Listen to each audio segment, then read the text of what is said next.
Good morning, everyone. Welcome to the November 4th Board of Supervisors meeting. We're going to go ahead and start this meeting, call it to order here at 9:01. And we'll start out with a moment of silence. Does anybody have a moment of silence? No moment of silence. Well, Vice President Dick Cheney. oh, good one. Yeah, so we'll go ahead and conduct a moment of silence for Vice President Dick Cheney. Sir, did you? Jed Steele, that's right. Thank you for that. That's another, we'll dedicate it to Jed Steele and Vice President Dick Cheney. All right.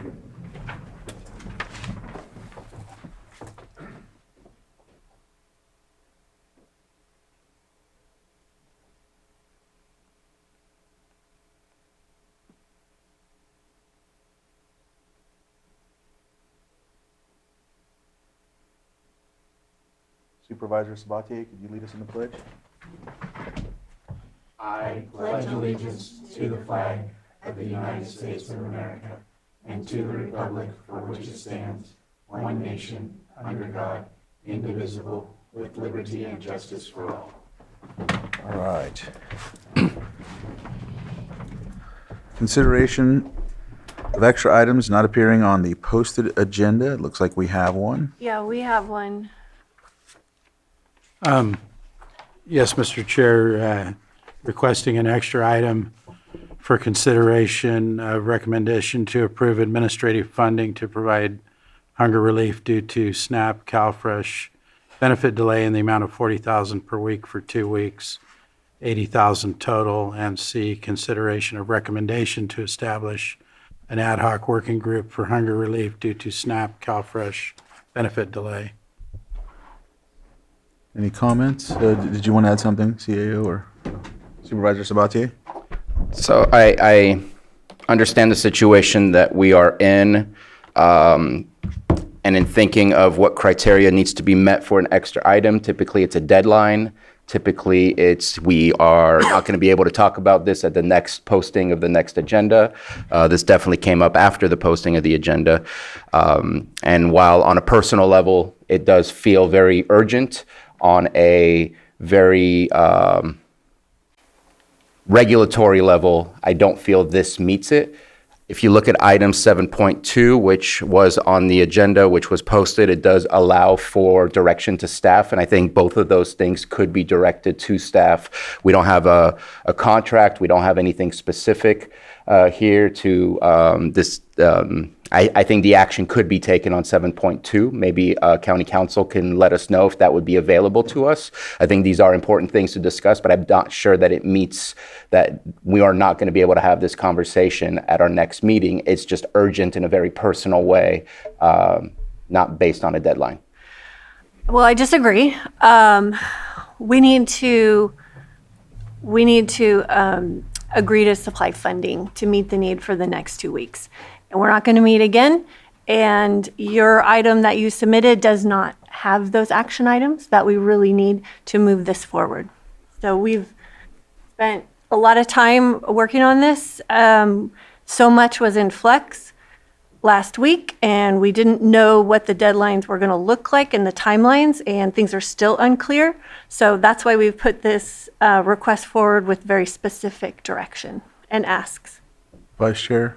Yeah, appreciate the comments from Supervisor Sabatier, and I did think about that, but I didn't, although the memo that was submitted was pretty broad and allowed for a lot of discussion, I didn't think it was specific on the action items to be able to potentially do that, but I'd be interested to hear from County Council too. Lloyd? So in order to be taken up as an extra item, the board must find a need to take immediate action, which came to the attention of the county after the agenda was posted. So really the heart of the issue here is the urgency or the immediate need for the requested actions that fall under the extra item request. And so there are these 3 items. The first one is just whether or not to take it as an extra item, but the latter two items, sub-items B and C, specifically referred to approving administrative funding in a specific amount. And the last one, sub-item C would be to form the ad hoc work group. Arguably, that there is some overlap there between those two sub-items and the general direction of staff that's being requested, other item point 2, but it goes to the heart of the urgency of whether or not those specific sub-items, B and C, would need to be taken up today, and in light of your board's schedule, absent a special meeting being conducted between now and the next regular board meeting. Supervisor Sabatier? Sorry, that wasn't very clear to me. In item 7.2, can B and C be taken up? The concept of and giving direction to staff to do those two things, because the ad hoc committee, in my opinion, absolutely that can be done in 7.2. Can that be done on B as well? It can, yes. And so as long as it's specified under B, under sub-items B and C, and you realize there's an overlap there, for the specified amount specifically in sub-item B, where the ask there would be to do administrative funding to provide hunger relief in the amount of $40,000 per week for 2 weeks, $80,000 total. There is overlap there between 7.2 and 4.1. So either way, your board will have an opportunity to consider both of those actions. Whether or not it's done as an extra item, it has to be established that there's an urgency here such that the action has to be effectuated today, as opposed to under 7.2, where there's some leeway there or flexibility to direct staff to come back to the board, for instance, or to do it at a future point in time, not necessarily today. That's the urgency factor between those two items. Yep.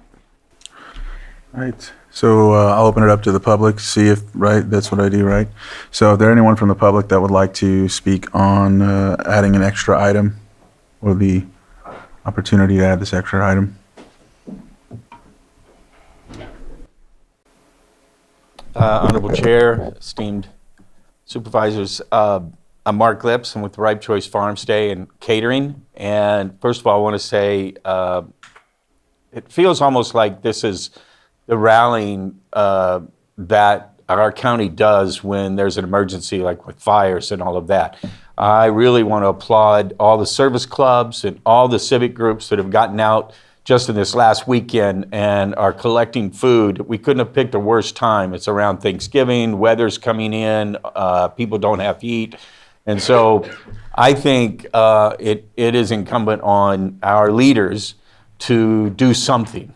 If this is what is being done, but it needs to be recognized, the issue, and that you should be doing something that can help out these citizens who are in need. So Mark, you would say that this extra item needs to be added in your opinion? That's what we're really focusing on. Yeah, I think so. I think if it's a financial issue, then maybe, because there's a lot of other people, the state's now jumping on board and all of that as well. Mark, when we bring this forward, when and if this passes, then you'll have more time to elaborate. Oh, gotcha. Right. Sorry. You're right. This isn't okay. So no, I think something should be done, and maybe this is it. Okay. Thank you so much. Any other public comment? All right, I'll bring it back to the board for potential action. I just have one question. Lloyd, I'm sorry, I didn't quite understand which would be the best vehicle to bring this forward. Obviously, we need to do something.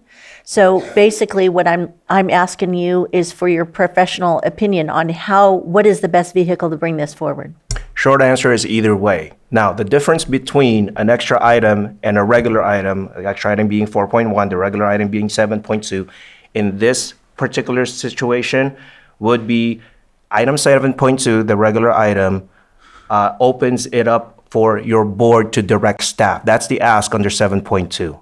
And directions to staff can come in many forms, right? And part of what's factored in there is when the action is effectuated pursuant to direction of staff. Item 4.1, the extra item, is provides a little more specificity in which your board's action can be effectuated that same day. And that's where the urgency factor comes in under sub-item B, sub-item C, which your board is being asked to approve $40,000 per week to take by motion. And then sub-item C is to form an ad hoc working group identifying presumably the specific members of that ad hoc working group. That's a bit more specific than just direction of staff to look into an ad hoc working group, for instance, or to form an ad hoc working group, right? So that's the difference between the two. But again, the short answer is either way, your board will have an opportunity to consider those two sub-items. Okay, and then will one work faster than the other? Because this is like time sensitive. So would either route work in the essence of getting the money to the needed food banks at this, ASAP? Hard to say at that point, but just based on the language of the ask of the action, because it is more specific and it's not just a general direction to staff to possibly come back to the board depending on what comes out of your board's discussion under regular item 7.2, arguably 4.1 with the urgency factored in there would be more specific and would have more potential immediate results. Vice Chair, and then I think he put his up first. Yeah, I just was going to comment, I think, well, yes, either way, we could make something happen, but this, because we have a clear motion that would potentially be in front of us to approve the funding today, as opposed to having to figure it out during the item. That's the way I look at it.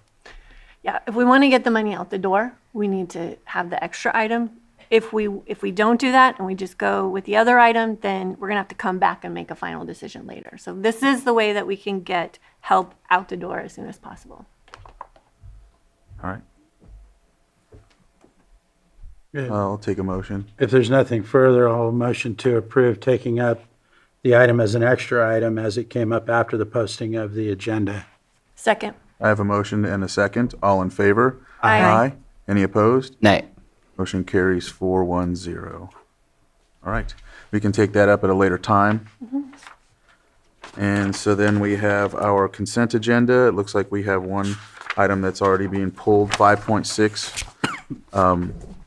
Consent agenda items are usually not controversial, so, but if there is discussion that needs to happen, like 5.6, at a later time, we'll go ahead and pull it and talk about it at a later juncture in our agenda. So is there any items that the board wants to pull? And I'll open it up to the public for anyone that would like to pull anything from the consent agenda any items? If not, all right, no hands in Zoom. I'll bring it back to the board for action. Mr. Chair, I move to approve the consent agenda as proposed with the exception of 5.6. Second? I have a motion and a second. All in favor? Aye. Any opposed? That motion carries 5-0. All right, timed items 9:02, public input. Looks like we're a little behind on that, but we'll go ahead and open it up for the public. If there's anyone that would like to speak for 3 minutes about something that's not on the agenda, please come up and state your name for the record, and we'll give you 3 minutes. All right, my name is Michael Contos. I'm a resident of Upper Lake. Good morning, Chair Crandall and Vice Chair Rasmussen and esteemed members of the board.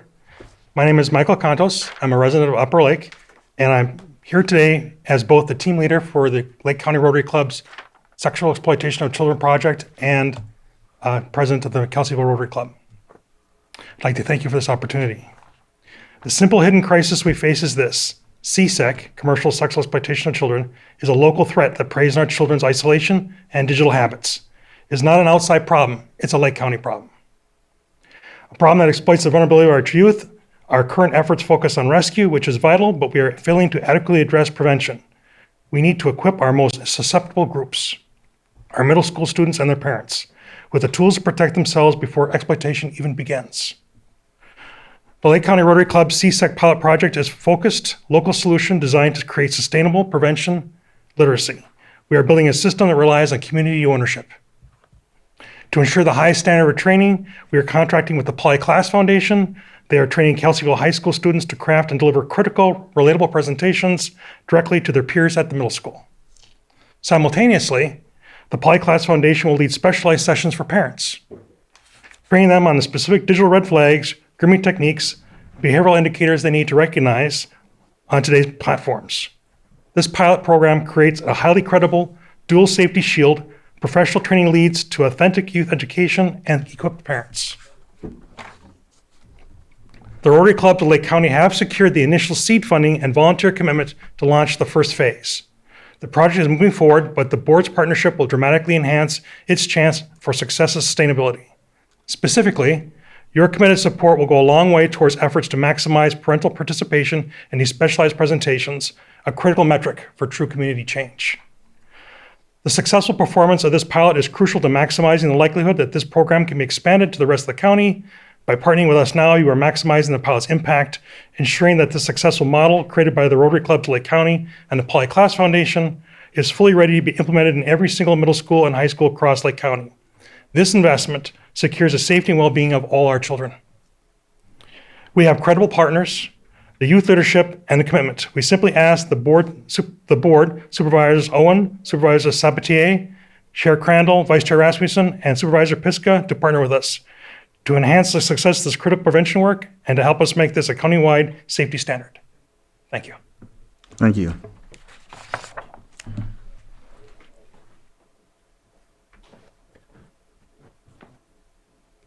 Honorable Chair, esteemed superintendents, I'm Mark Lips, and I'm the area governor for the Lake County Rotary Clubs. Thank you, Michael. This is part 2. Human trafficking, California has jumped from number 3 to number 1 with human trafficking. Human trafficking in general across the country has increased probably 10 to 15%. Lake County is a vulnerable area for human trafficking based on the demographics that they've gotten over the past many years on this horrendous issue. And that is low income, divided homes, all of those things. The nice thing about us doing this with the schools, we've met with every school. We still have Middletown to meet with, which I've scheduled on Thursday of next week. That's the only one. We've gotten our venues and our dinners taken care of for these parents because we want them to show up. And we're also going to do childcare. We're going to give the high schoolers community credit for watching their kids. So we don't want any obstacle to be in the way of these parents showing up for this presentation. We're going to do giveaways, raffle prizes, appropriate for this group, for these parents in that age group. Everybody seems to be excited about it. Each club has donated $2,300 to this effort. And then through that, we've gotten a matching grant from our district Rotary in Northern California. And so we do still need a few extra bucks just for, it was a great day yesterday to get all of our dinners and venues out of the way. That was fantastic. So, but we still need printing. We want these flyers. We want these parents to be hit at least 3 times during the process between now and January. January is Human Trafficking Month. That's why we're doing it in January. And there'll be 2 weeks. And it's something that has been pushed under the rug. When I first looked into this, CSEC, I started hearing stories that no one talks about in our county. And so I looked up the CSEC website, and every county, based on the state's rules, state law, has to have a CSEC rep. There was nothing listed for Lake County. Now, there might be now, because I've called, I made some noise about that. And, it's just something important that we all get behind. And it's not like our Rotary clubs and our people behind us are stepping up and going to help. So, but we'd certainly like to see your help as well. All right? Thank you. Thank you, Mark.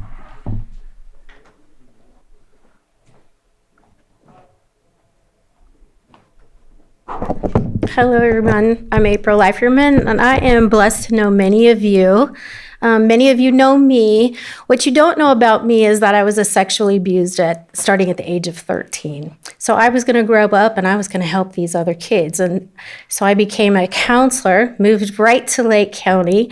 And since I've been in Lake County, I've been a counselor, a principal, assistant superintendent, excuse me, and superintendent. So I thought I was retired, and then Kelseyville pulled me out to coach their principals, and I sub for their principals. And in Lake County, I can tell you many stories that keep me up at night. So the most difficult part of being an administrator in Lake County are the other children and the stories that you can't forget. I had a third grade student once who we removed from a home where she was being raped by her mom's boyfriend. They moved her to Oregon with her aunt, and her aunt's boyfriend raped her, killed her, put her in a box, and put her in the park. I had a special needs student with a very low IQ we worked very hard with. She was reading, she was flourishing. When she got to middle school, she was trafficked by her family and hung herself. So when finishing my 40 years in Lake County, I know this is very personal to us. When we had a fellow Rotarian, who was also the director of the Polyclass Foundation, speak to our Rotary Club, she was speaking to me, and she was speaking for our children. So part 3 of this is the in-school presentation to children. So I want to talk about the part where Polyclass is going to come to our high school and train our high schools to talk to our middle school students. Now, why do after 30 years, the research shows that, well, middle schoolers think that whatever problem they can get into, their parents can solve it. They just do not understand the predators out there. Middle schoolers also think that the worst thing that could happen is their parent find out that they were online and doing things they weren't supposed to do, right? That's where their development is. But what they also do is they listen to older students more than us adults. I have witnessed that through my career. So when I heard about this program, I couldn't let it go. So we are piloting that in Kelseyville, and we are really excited to hopefully videotape it and show it and share it throughout the county. And I know that things have changed in my 40 years in being an educator in Lake County. So these predators spend all their days, 24 hours a day. It's their sickness and it's also financial gain for them. And they go to Roblox, they go to Fortnite, they go to Snapchat, they find out who these kids are on social media, and that's what we're going to stop. Thank you. Thank you. Thank you. All right. Okay. I didn't know this was going to come up in public comment, but I can't stand by and not speak about this issue. I am currently president of the Seroptimist International of Clear Lake. We actually brought the issue of human trafficking to Lake County, beginning with a conference where we invited teachers, the educational system, social workers, and law enforcement, and breathe some life into this really serious and terrible issue. When I spoke with people in those professional organizations, they said, well, we could count on one hand the number of times that we've, experienced this issue of human trafficking in Lake County. Well, of course, that turned out not to be accurate. We brought a play, Jane Doe in Wonderland, which was produced by a survivor of human trafficking. And things started to change, and I'm just so glad to hear that civic organizations and the educational system is really taking a look at this in a serious way. And then I'll just finalize by saying these collaborations, these sort of non-governmental government collaborations, are real important to our communities and can really make a difference. And government can't do it all. So that's where organizations like Rotary and Seroptimist and educational people working in the educational system come in. So thank you for the time. And that was Olga Martin Steele. She didn't state her name for the record, so it's okay, I did. All right, there's one on Zoom, you said? All right, iPhone 9, please unmute. Skyla Lewa, Pillsbury Family Farms, and I place my public comment today as a citizen who refuses to let silence become the cost of survival in a system that is meant to serve all people and not just a few who hold the pen or the purse strings. Benjamin Franklin once warned us that whoever would overthrow liberty of a nation must begin by subduing the freeness of speech. And I speak here today because that very freedom to speak truth to power, is being subdued not by foreign kings, but by the quiet machinery of county bureaucracy and selective enforcement right here at home in our county. Transparency and accountability should not be treated as threats to the government when they help keep democracy alive. When the government decides to shield itself from scrutiny, it ceases to be the government of the people, and when the truth is punished and the corruption is rewarded, the social contract breaks. The people lose trust, and once it's gone, no policy or promise can bring it back. So I ask this board, to every public official who has sworn an oath, to remember that oath, to not act as gatekeepers of power, but as the stewards of truth, to uphold the spirit of freedom, even when that freedom makes you uncomfortable, because discomfort is where democracy breathes. My message is simple. Asking for accountability is not hostility. Asking for transparency is not an act of rebellion. And asking questions is not a crime. It is the very act of keeping our government honest and the people free. So why can't we be a county that does not allow people who cannot speak, who question the authority, to be silenced? Why can't we be a county that listens even when the truth rattles the wall of comfort and tradition? Because let me remind you, freedom lives only as long as we defend it openly, bravely, and without apology. Muleham. Thank you for that. Any other comments? All right, with that, we'll close public input at this time and move on to, we have our closed session items. Yes. And so I will go to that right now. And so we got 9.1, and it's our 903, Public Employee Appointment Pursuant to Government Code Section 54957B1, Interviews for Interim Chief Public Defender and Appointment of Interim Chief Public Defender. With that, we'll go into closed session, and we'll come out after we're finished on that and get back into our timed items. All right, we're back from our closed session. Was there any action to be taken out of closed session? Item 9.1 is continued to later on in this meeting. Okay, thank you. And so with that, we'll go into our our proposed 10 a.m. item for our hearings, and that is 8.1, consideration of continuation of assessment appeal. We're sitting as the Board of Equalization. So we're consideration of continuation of assessment appeal applications number 0224 through 924, Donica LLC. And we'll give this over to, just to be continued. All right. Sir, would you like to?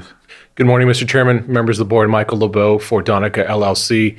The Lake County Assessor's Office and the applicant have stipulated to a continuance of this matter and we are requesting that it be moved to the March agenda for the board's consideration. We're continuing to work together in a dialogue to try to resolve this matter, and we'd ask the board to give us additional time to do so. I believe that this signed stipulation is deemed to be good cause under the property tax rules of the State Board of Equalization, and we request your approval of that. Thank you. Thank you. Supervisor Sabatier. So I appreciate that there was agreement between the assessor's office and Donica. Just want to make sure and at least express it. This is from an application from February 2024. I know state statute says that there is a 2-year period. Is the extension removing that 2-year period? Just wanted to check in with county council and just at least have that discussion rather than ignoring the fact that it is from February 2024 through September 2024. Yes, I believe it's either told or suspended for this point, as long as your board finds good cause for the continuance of this hearing to a date and time certain. Okay, thank you. May I be heard on that? Yes. Thank you. The applicant has signed a waiver of the 2-year rule, and that waiver is in writing, and it is indefinite until it is revoked or the matter is heard by the board. And secondarily, if the parties stipulate to a postponement, it's also deemed to be a waiver of the 2-year rule. So you're doubly covered. There is no concern about the 2-year hearing rule. Thank you very much. Anything else, Lloyd? All right. I don't have to open it for public on this, do I? And I apologize to your board. For purposes, even on this continuance request, your board may want to take up any testimony by swearing in witnesses. Apologize. We should would have have done to that at the swear in, beginning. yes. Realized that I missed. So if you're going to speak with your right hand raised, do you solemnly swear that the testimony you're about to give will be the truth, the whole truth, and nothing but the truth? I do. My name is Michael LeBeau, attorney for Donica. Right. So with that, Lloyd, go ahead. And your board may want to take public comment as to the continuance request. Is there anyone that would like to speak about, in the public comment about this continuation request that's here in the chambers? And no hands in Zoom. We'll bring it back to the board for action.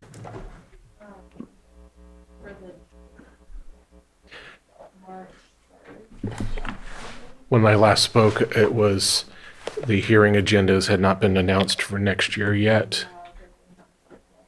And actually, I already have hearings in March. March 3rd is on my calendar already for Donica. So thank you. March 3rd at 10. All right, so we need an action to that. All right, if there's any action to be taken. Mr. Chair, if there's nothing further, I'll move to continue the assessment appeal hearing with Donica LLC to March 3rd of 2026 at 10 a.m. Second. I have a motion and a second. All in favor? Aye. Any opposed? That motion carries 5-0. Thank you very much. We'll see you March 3rd. Thank you, Mr. Chairman. Thank you, members of the board. Thank you to the clerks and the county council's office. Have a good week. All right, so it looks like, so we have that completes our work as the Board of Equalization. We'll come back as the Board of Supervisors and move into some non-timed items, or should we conduct the pulled consent agenda item? I don't know if Doug's here. Do we need him, or? I'm not sure if we need him. We may. Lloyd? So yes, your board may take up item 5.6 if your board wishes to do so. That's the pulled consent agenda item. All right. So I'll read that off real quick. Sitting as Lake County Air Quality Management District Board of Directors authorize the APCO to sign the County of Lake South Main Street purchase agreement for a portion of district property at 2617 South Main Street, Lakeport, California 95453. And this has been pulled. Let's see. I don't know who wants to speak on this, but I believe, County Council, were you going to address that? Yes, thank you, Mr. Chair. If I may just have a short minute. okay.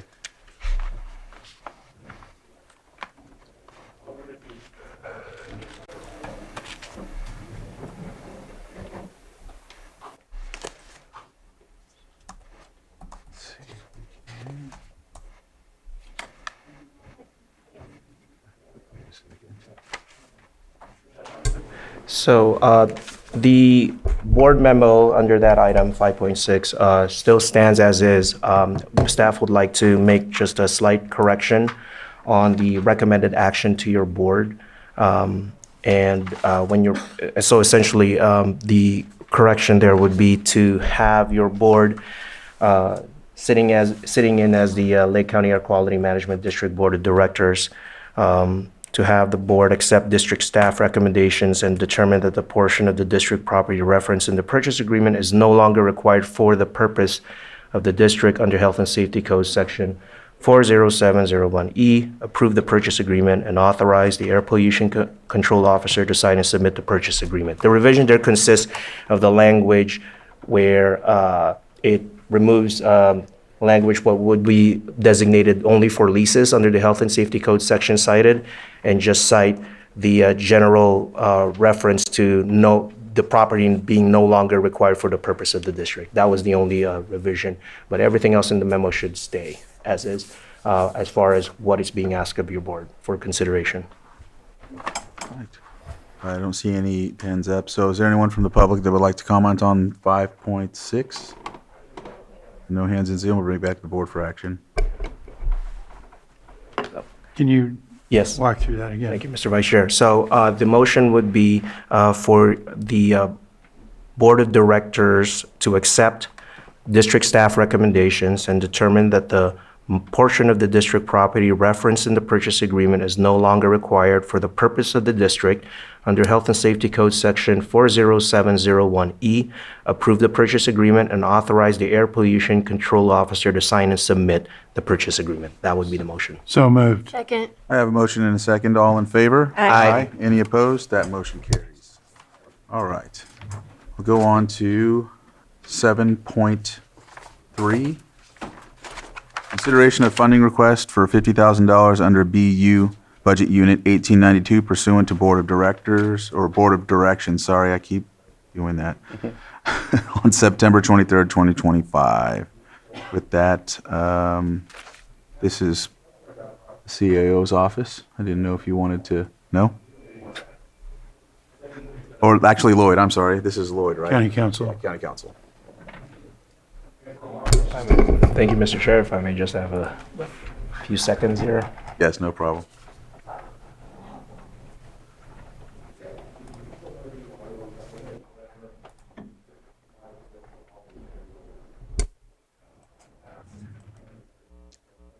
Yeah.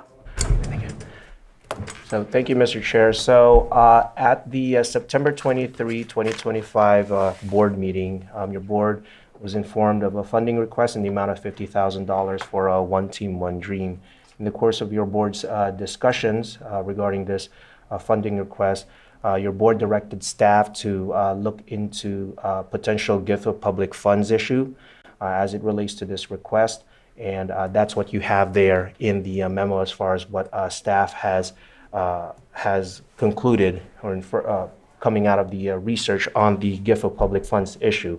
Ultimately, your board, it is up to your board to still approve the funding request for this funding request coming from One Team, One Dream.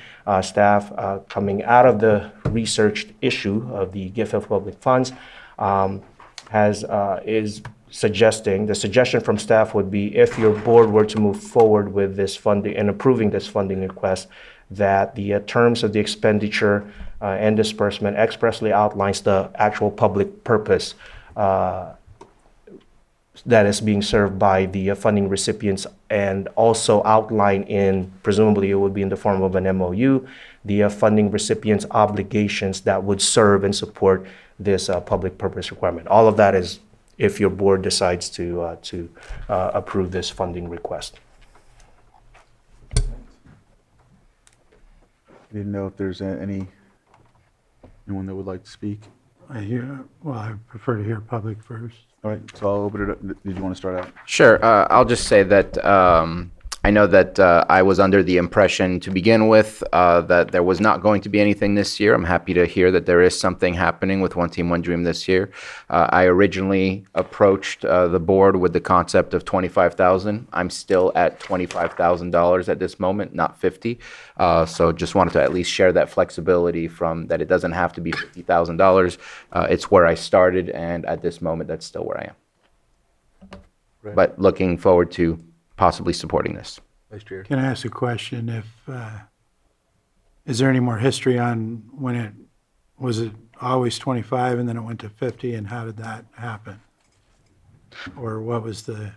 I mean, I'll be as blunt as possible. I found it embarrassing that we were providing less than a city was providing when we have many more resources than any of the cities. And half of the winners were in unincorporated areas. And so it was kind of feeling like the cities were supporting our businesses rather than us equally providing to support our businesses. And granted, it's never a specific thing of, is it going to be only city businesses or only unincorporated businesses? But I wanted to not feel like we were less than. Okay, thank you. All right, I'll open it up to the public. Olga, would you like to come up? Well, first of all, thank you, Olga Martin Steele, Clear Lake Oaks, California, to remember to identify myself. First of all, thank you for continuing this item, and thank you to council for their due diligence on what constitutes gift of public funds.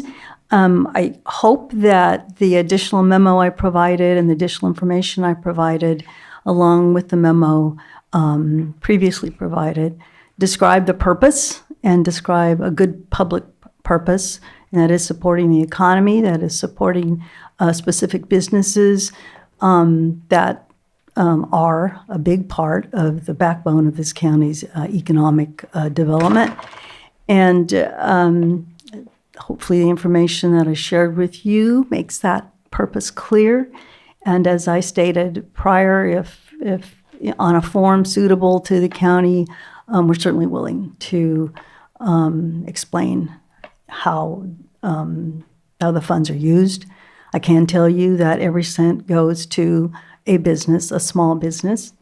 I can tell you, and hopefully you can see that in the documentation, that these small businesses not just support their own families, but many of them are actually employing young people. A lot of young people are being employed through this program. And the other thing I'd like to say is that for this year, we are focusing on the food and beverage industry. We have already met with Woodland Community College to include their culinary program in the contest.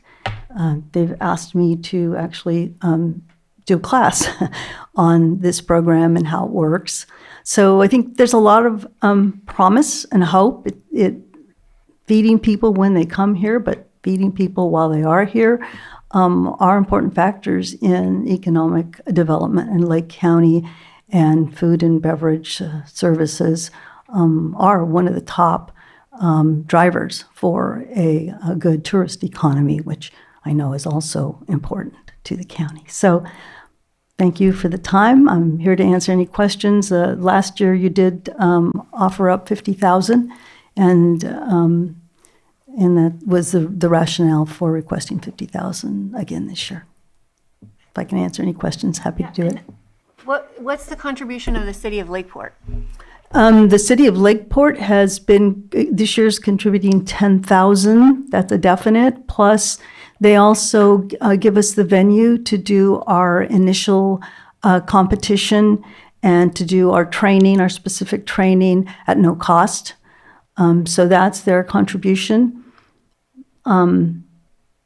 I've met with them this year, and they're extremely supportive, and they would like to find more money to support us.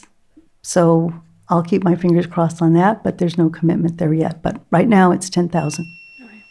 So I have a question, Olga, and we can probably discuss this at a later date if you don't feel comfortable talking about this one meeting that UI and Mary Ann had over on the North Shore.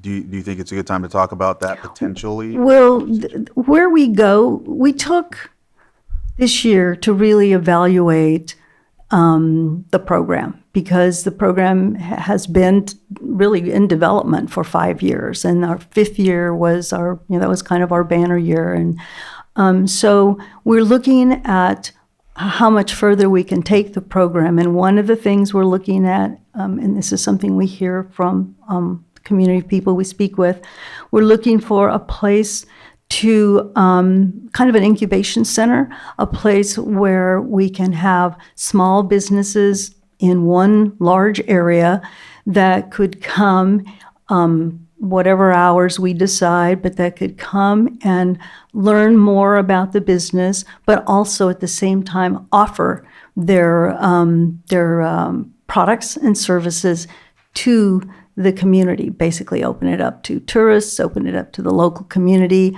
That's kind of a long-term, but yeah, we're always looking at how we can do more, and so that's the program that we did. We looked at a building, and we know that would be a long process, obviously not something you do overnight. And so that was that. And the other part of it is we do have a really good culinary program at Woodland College. Where are those kids going? Where can they go? If we want to be a community that has alternative employment possibilities for our young people, it follows that we've got to provide some sort of structure for that to happen. So that's the kind of thing that we're looking at. And I'll just repeat that the money that we ask for, the sponsorships at the major level, go directly to the small businesses. We don't, our staff, we're all volunteers. We take no money. We invest our own money when we need to support the program. And the only really thing we pay for are venues sometimes. We can't get the venues, for free. And some of the instruction, and I can tell you, we get that at a very, very reasonable amount because everybody we talk to loves this program and loves what we're trying to do and really wants to support Lake County in this way. So, Vice Chair? You said since we came up with Lakeport, did Clear Lake confirm a contribution this year? not yet. We're still working with the city manager. Okay. I'm still working with several sponsors, as a matter of fact. Yeah, so, I mean, I guess the devil's in the details with how the MOU is written, but, I could support $25,000 max if it was solely for public benefit, if it was for venue, or for instruction, or for the incubator. But I still am not supportive of this funding going directly as awards to business owners. I think that is really the line of it becoming a gift of public funds. So that's where I am right now. If we, we do need to develop the MOUs so that these things are spelled out specifically. But, I do think this is a great program. I just know that we have to be very careful about how our funds are used to make sure that they continue to be for the benefit. So one thing I might add along those lines is that we do now require the competitors to sign an agreement to use the monies for the purposes described. So they sign an agreement, and we're actually in the process of doing that follow-up. And the understanding is if they're not using it for business purposes, they have to give the money back. So that's something we have added to the program. Supervisor Owen? Thank you, Ms. Steele. I do think this is a wonderful program, too. I've been kind of struggling with the same issues that Supervisor Pyska has just mentioned as far as the gift of public funds and just making sure that it was legal. The $25,000 would also be the max for me as well. And one of my other struggles, to be honest, is right now with the federal government being in lockdown and I just don't know. That's where I'm really struggling, is because I know that there's so many families out there that are just needing food. And so that's kind of where I'm going with it. If I might just follow up a little bit on that.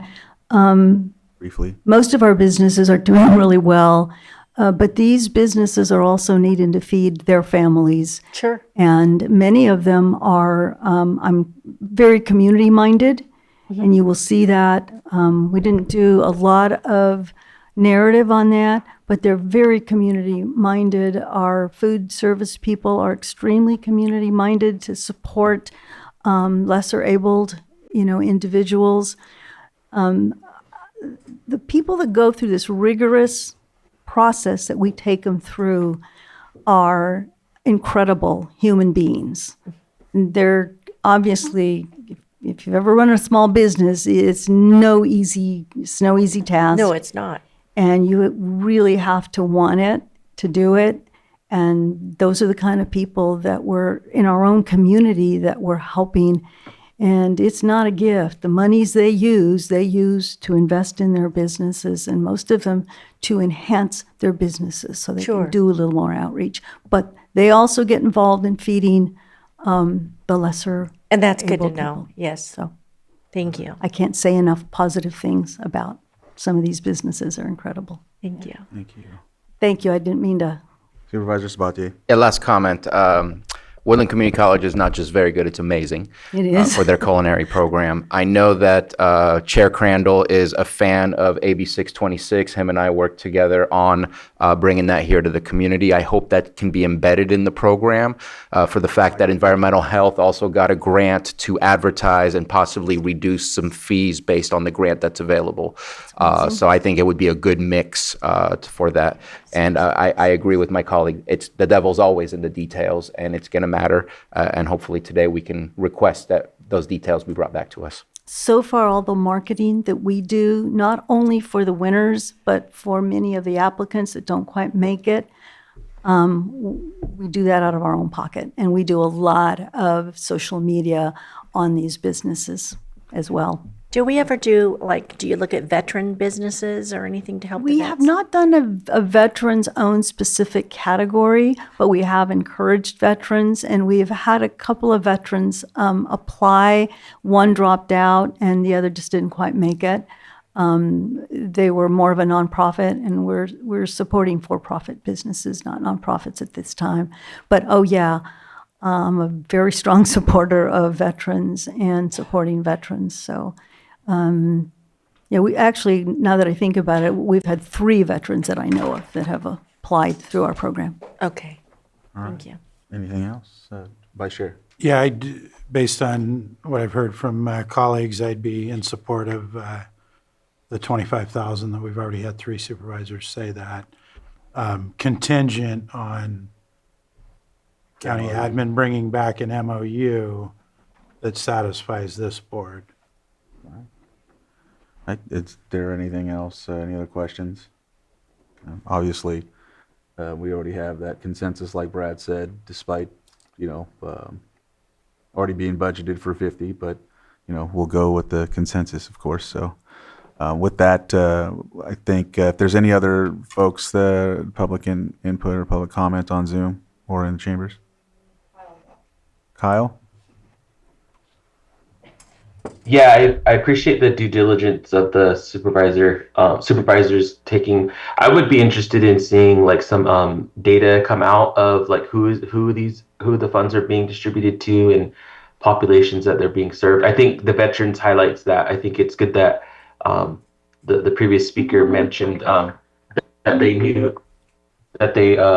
did know of a couple of veterans that are receiving it. It would be good to have that data kind of getting collected in public and being accessible to public to kind of see how these funds are being invested in community and actually the impacts that it's having. And then also identify some gaps on different populations that could be, being served within the types of businesses that are serving, minority owned, veteran owned, those types of things would be good to know.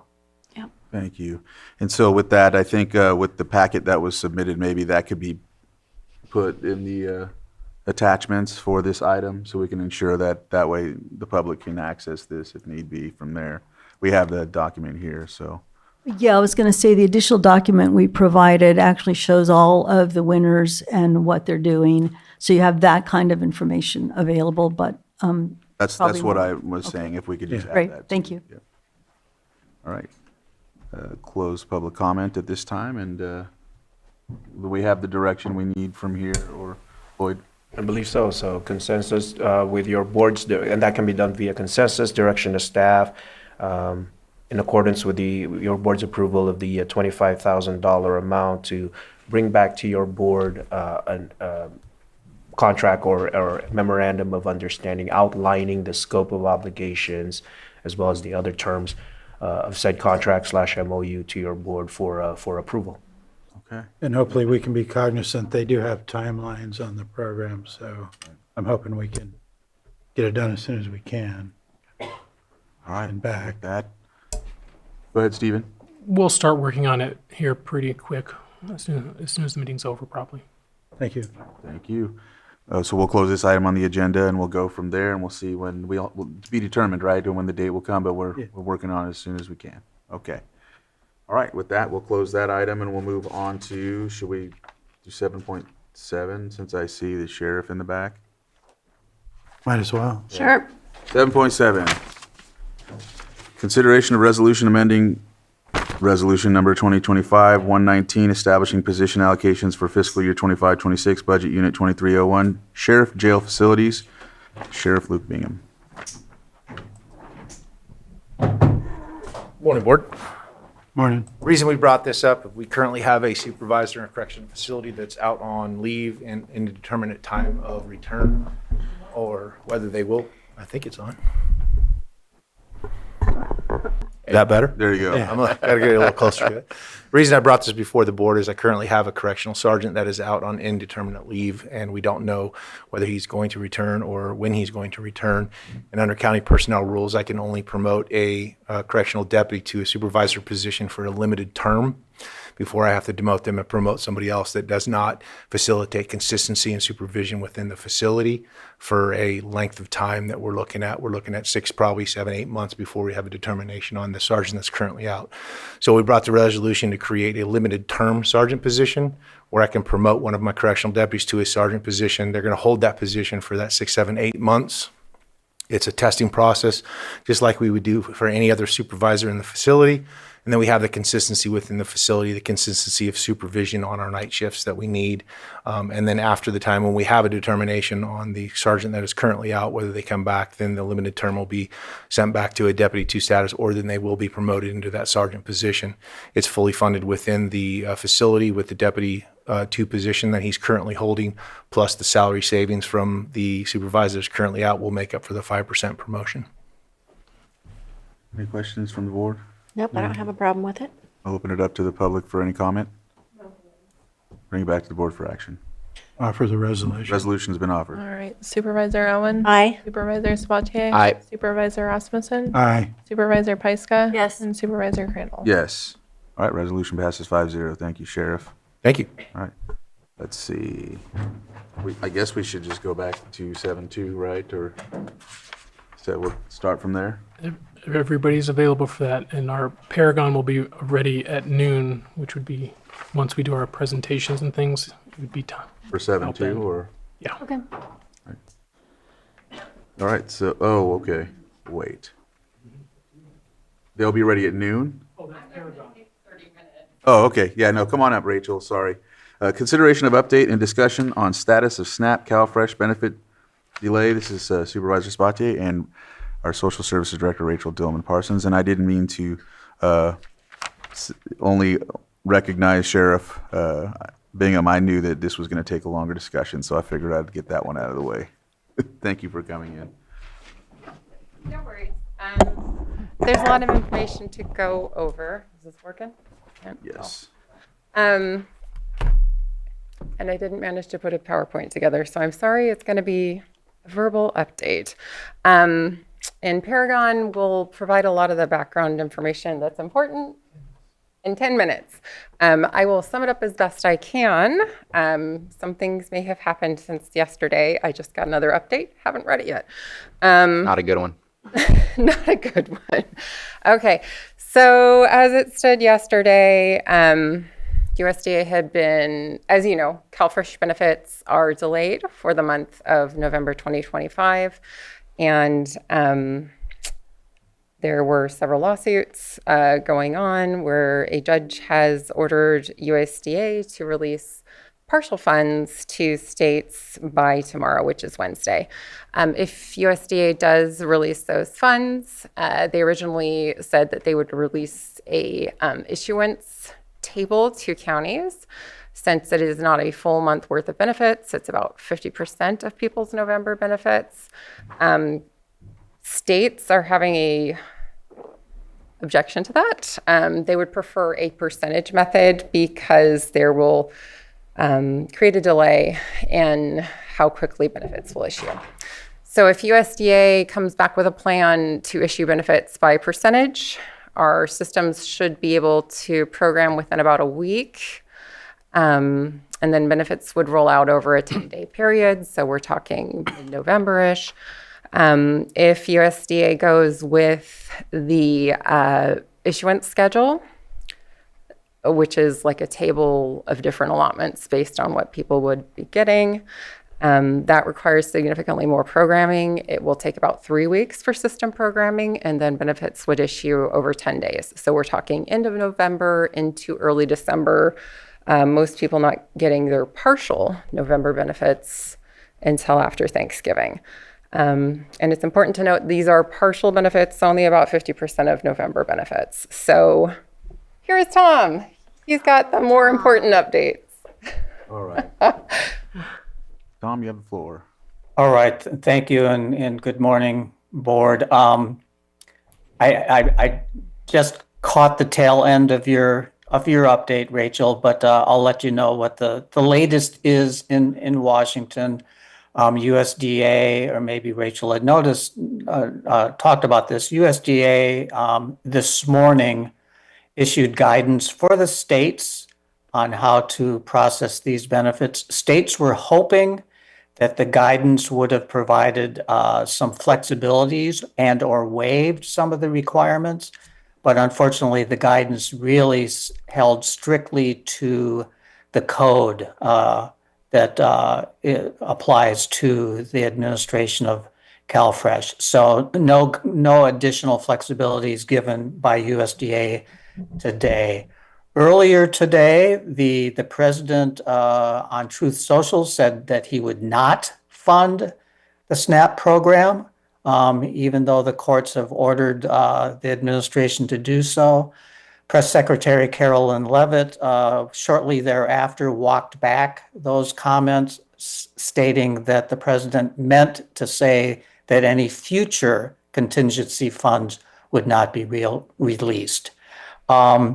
Finally, the court case in Rhode Island continues. There was another filing today by the plaintiffs urging the judge to find that that a full benefit be released in November. The judge will hear that case on Thursday in terms of providing a full benefit.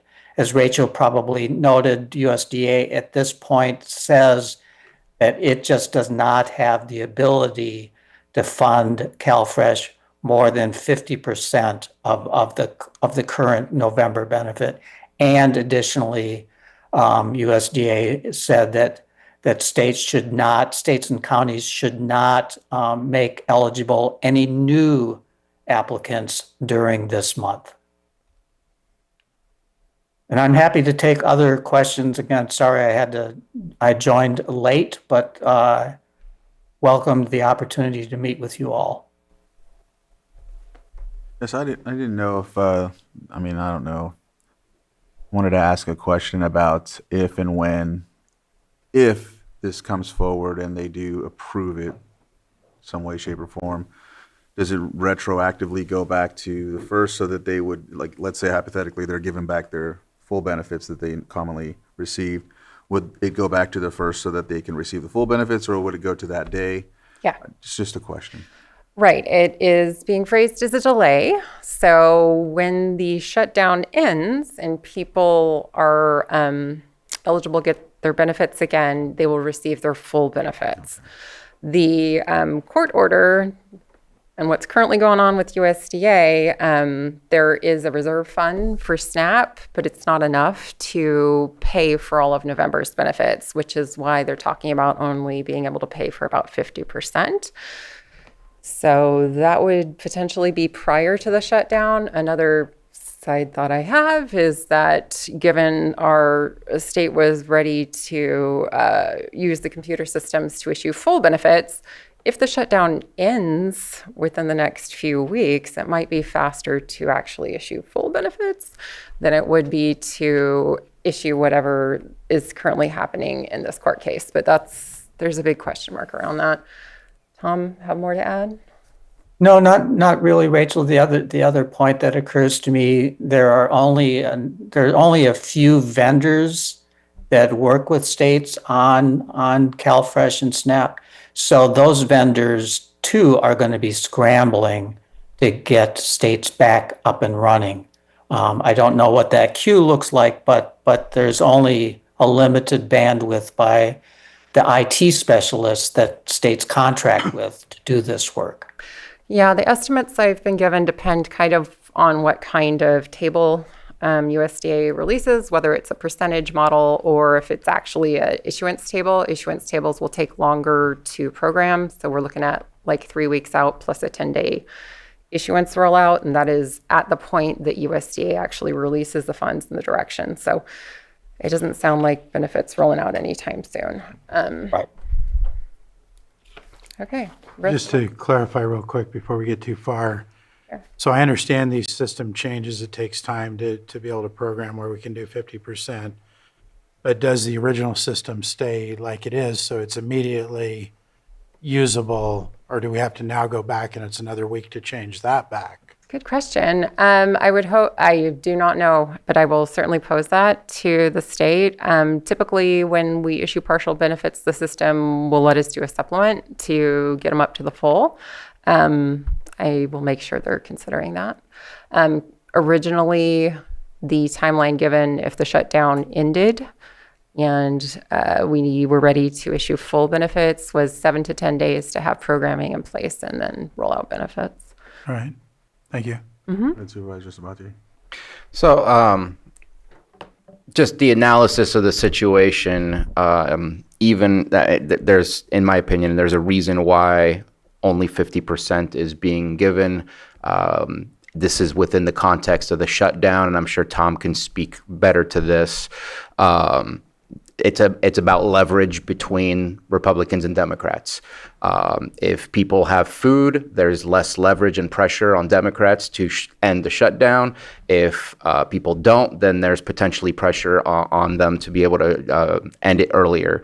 The fact that there is money potentially, because I haven't seen anything official that other than words on paper that they are going to, until I see something that here is the signed official thing that USDA has now submitted stuff to the state. Nothing is moving at this moment in time, and that's the situation we're in, from what my understanding is. But that makes me even more concerned about December. If people have food, the shutdown most likely will continue. Correct. And so one of the things that I had put into the memo was what happened in Napa County. And I think that conversation can also be placed into the 4.1 extra item. Any spending that we do outside of a declared emergency will probably not going to be reimbursed whatsoever. It may not be reimbursed whatsoever anyways, but what is the traction for doing a declaration to see if that might be more helpful to have flexibility on what can be spent? I know you've brought us some suggestions on if you spend your money that you would typically spend on rent, on food, does that now put you in danger that you may have evictions coming up, things like that, where now there's a potential of placing people into homelessness, which then you have program dollars for. But I'm just looking at what is the best way to be flexible in an environment where it's just unpredictable as to what will or will not happen within the next 2 months, if we're lucky, just 2 months. Yes, I can speak to funding resources without a disaster or with a disaster, and also what is currently out there that we can use creatively for people. So there will be no reimbursement. That has been made very clear by very many different organizations. USDA has said, no, you cannot backfill if the state is finding money to continue CalFresh benefits or the county is finding money to continue CalFresh benefits. You cannot draw down USDA funds to repay yourself. You're just out of that money. FEMA is not going to come in with funding if we declare a disaster. I verified Cal OES is not going to be able to support any disaster that we declare. So any funding that we put towards this effort locally is entirely our contribution. We are not going to be reimbursed.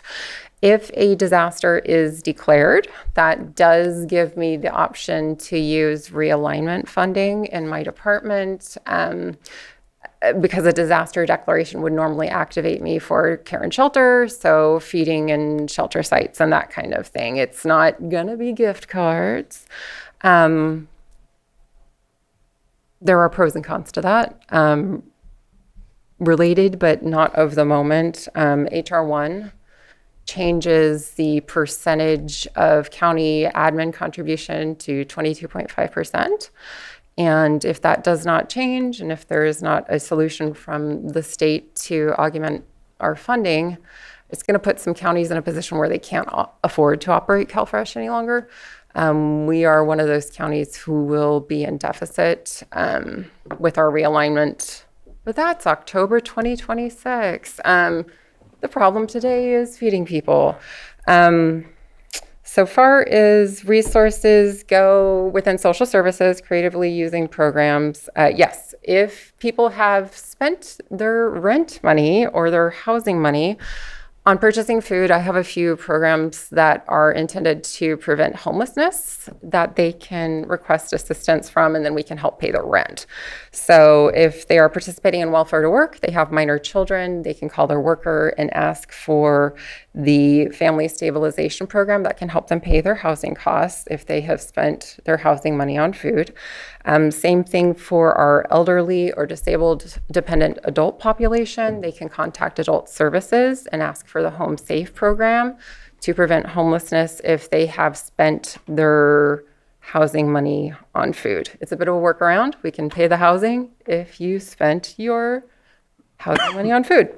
There's a couple other programs under CalWorks that are little but can provide a little help. That's special diet prescription by doctors under the CalWorks program can give you an extra $13 a month. Not a lot. Contact your worker if you're interested in that. And then for people who are pregnant and have verified pregnancy, again, the CalWorks program offers a $100 cash aid one-time payment that can be requested by contacting a worker. Those are what is immediately available within my umbrella. It's important to point out that WIC, Women's, Infants, and Children, is still open, still accepting applications, able to issue benefits to families who are eligible to purchase approved food from retailers. It comes on our card just like EBT. And then we have a community resource list pinned to the top of our Facebook page that we are constantly updating. We have verified that it is accurate for the public. We're handing it out at food banks. And it's also important to note the Clear Lake Gleaners are Lake County's official food bank. They are the Temporary Assistance Food Program food bank recognized by the state and federal government as Lake County's food bank. The funding that Governor Newsom made available, the $80 million you may have heard in the news, is not new funding. It's the ability to draw down early their existing funding. We spoke with the Gleaners and they said they think they're okay for now and didn't plan to draw down funding at this time.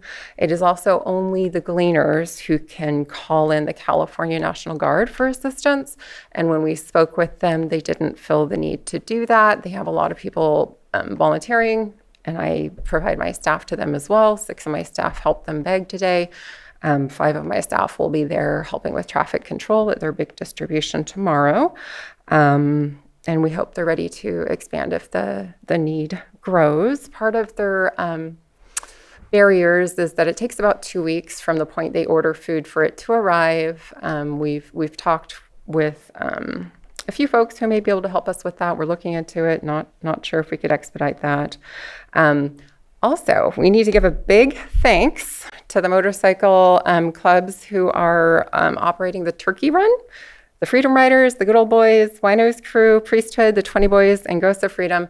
They're providing 2,000 turkeys to the Gleaners, which will be delivered prior to the November 20th distribution for our families in need.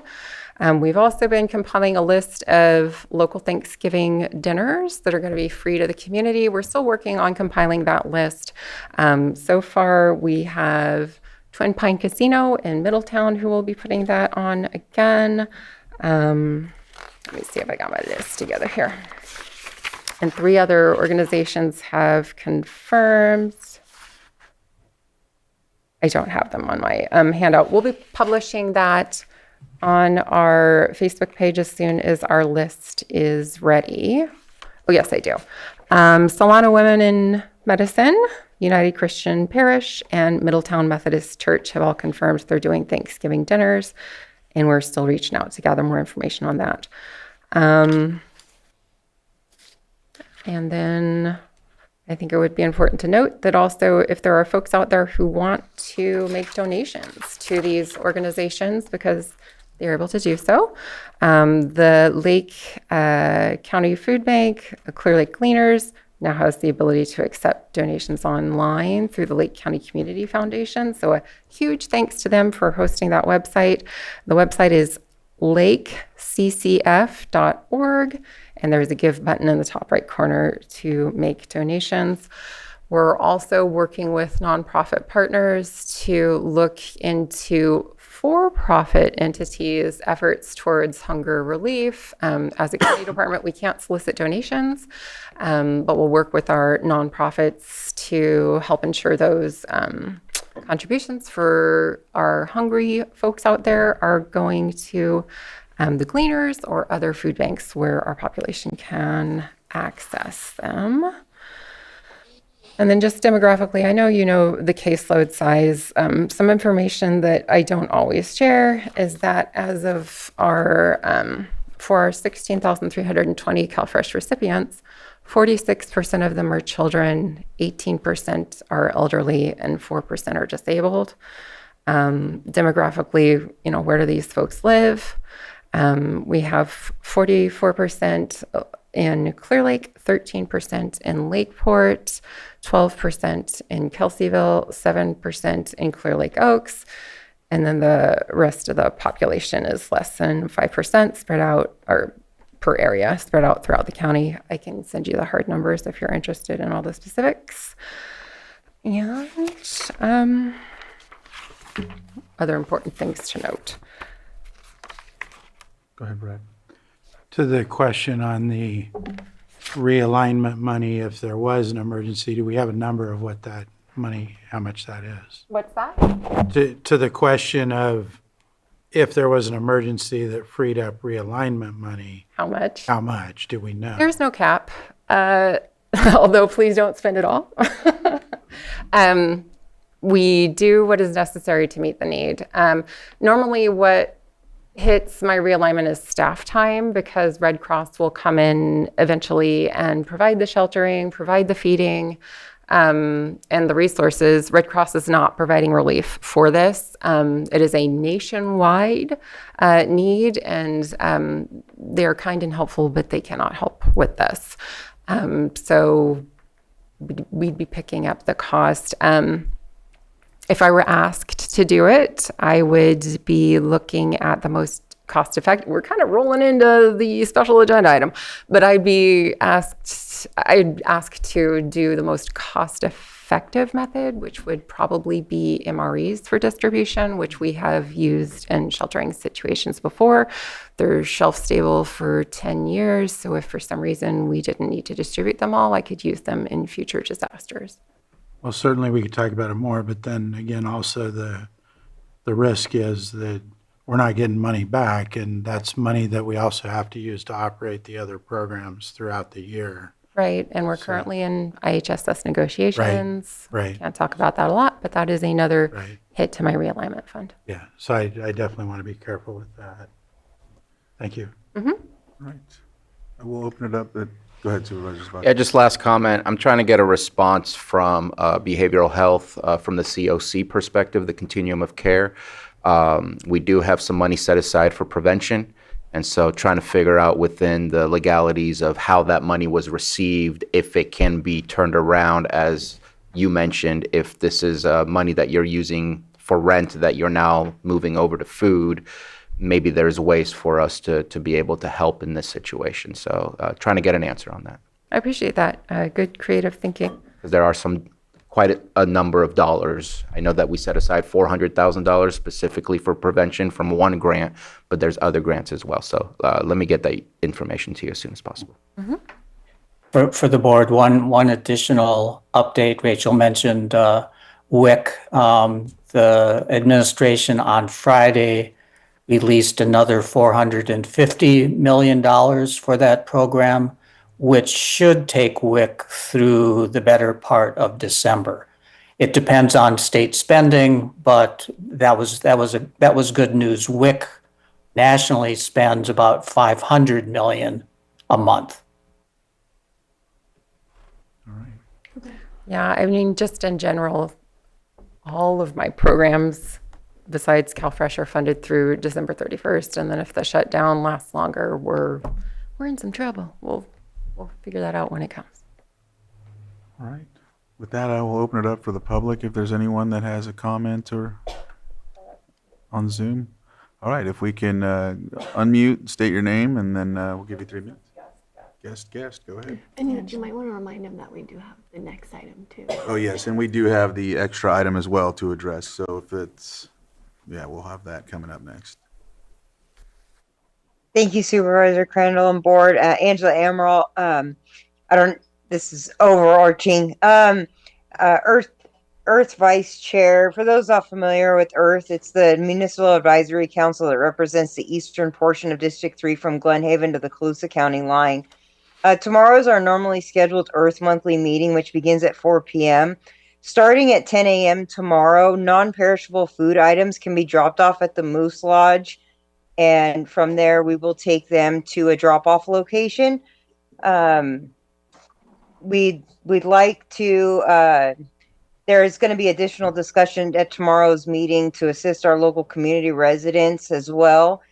And let's see, for more information, residents can visit the Earth website at lakeerthca.com or the East Region Town Hall Facebook page. We have a flyer on there of requests. And we'd like to thank John and everyone at the Moose Lodge for allowing drop-offs to begin at 10 a.m. Drop-offs will go until the end of the Earth meeting, which usually ends around 5:30. So we'd like to see people come by and drop stuff off. Thank you. Thank you. Do we have another? Elizabeth, if you unmute. Can you hear me? Yes. Okay, thank you, Chairman Crandall.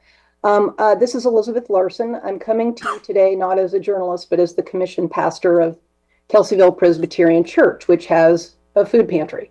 And I just want to say I'm very grateful to Director Dillman Parsons for her work to convene the local food pantries this Friday. Getting all of us together to start talking about collaboration is long overdue, and I'm grateful that she's taking the lead on that. And it's not just important because of what's happening now.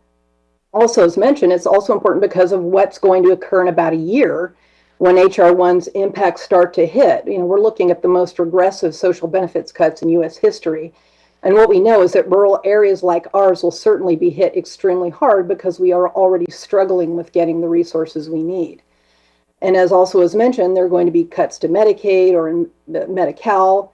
And based on the Congressional Budget Office's, what they're estimating, 4 million people are going to lose food benefits because of that bill. And if you extrapolate that down, that could be between 1,500 and 2,000 people in Lake County, by my estimate. That may not sound big to some people, but it is a big number. That's a lot of hungry people that food pantries like KPC's will see coming to us and to social services. And Supervisor Sabatier's concerns are well taken as well. People losing housing as a result of these financial pressures. That's one of the things food pantries do. We lift some of the pressure off people's budgets so they can keep their utilities on and stay housed. And that's why starting this process now is so important for all of us to be talking so that we aren't just responding but trying to get ahead of it.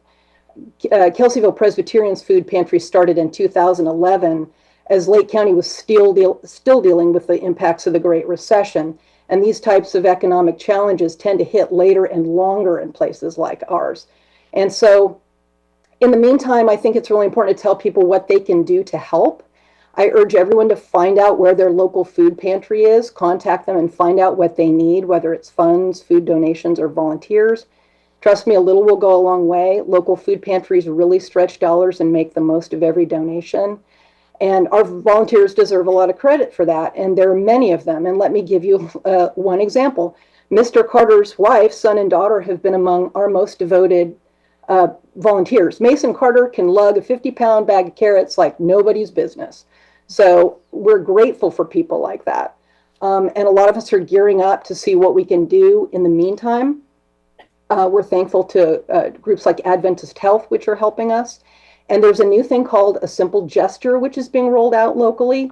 You can go to asgeventmanager.com and find out more about the Clear Lake, Kelseyville, and Lakeport chapters and how you can get involved.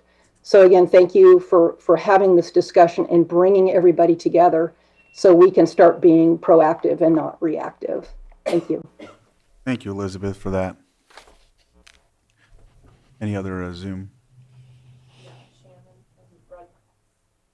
Shannon, if you can unmute.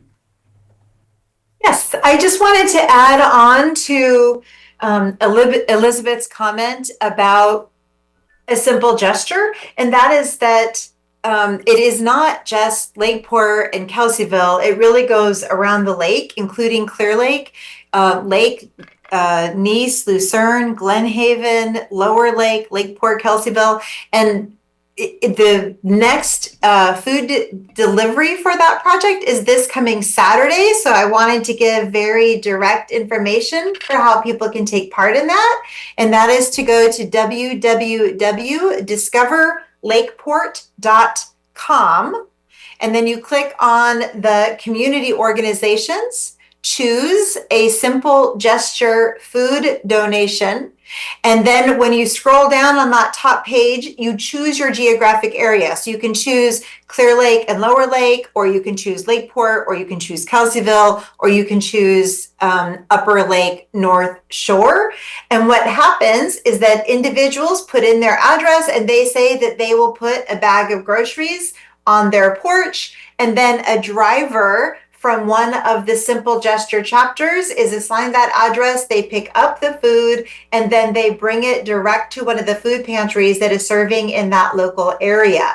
For the areas that do not yet have local committees or chapters, gleaners will be receiving the food for people who sign up for those additional areas. So that's this coming Saturday, starting at 9 o'clock. You can not only volunteer to provide a bag of food, but you can also volunteer to be one of the drivers for any of those chapters. And so I just wanted to give additional information for people because that's a quick, immediate way that we can stock our local food pantries. Again, that website is www.discoverlakeportca.com.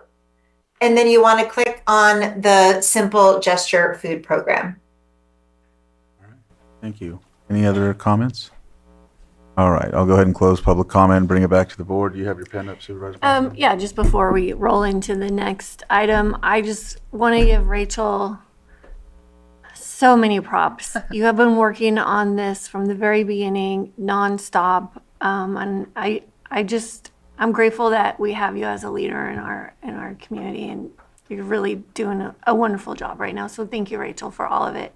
Thank you. Yes, kudos, and I ditto that. Yeah. Thank you.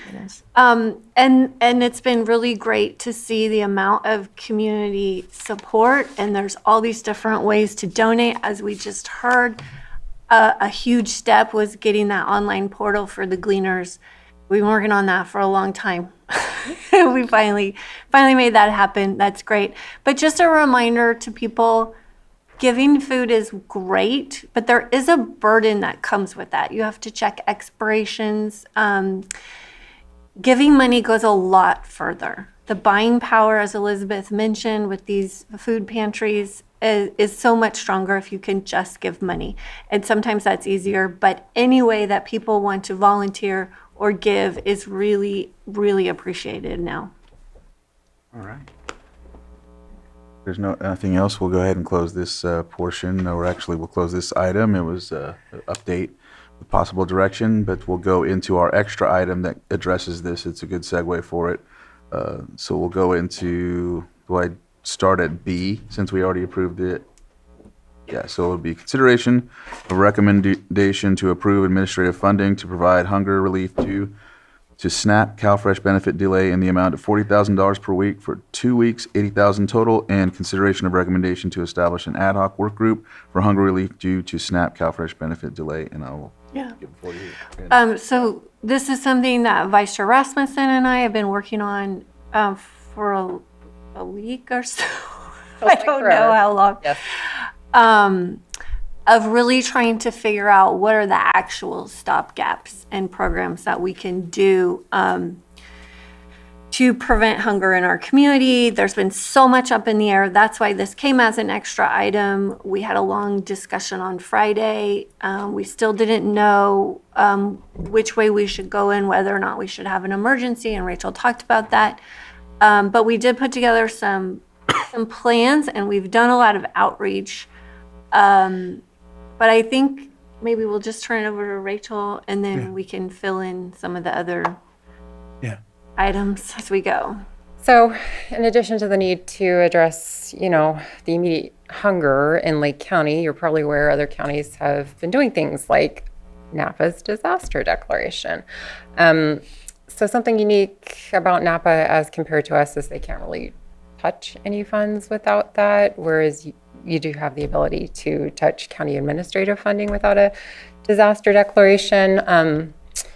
Also, if we're talking about Napa, there's just like a huge disparity in resources and need. Napa receives about $1 million in the tobacco settlement funds that they used to fund their disaster relief. We receive more like $500,000, and that money is already earmarked for other things the county needs to support. Additionally, Napa issues $1.9 million a month in CalFresh. We issue $2.9 million a month in CalFresh. So there's just a huge disparity there where that is not going to work as a solution. I also personally have large concerns about issuing gift cards. There's just so many logistical problems there.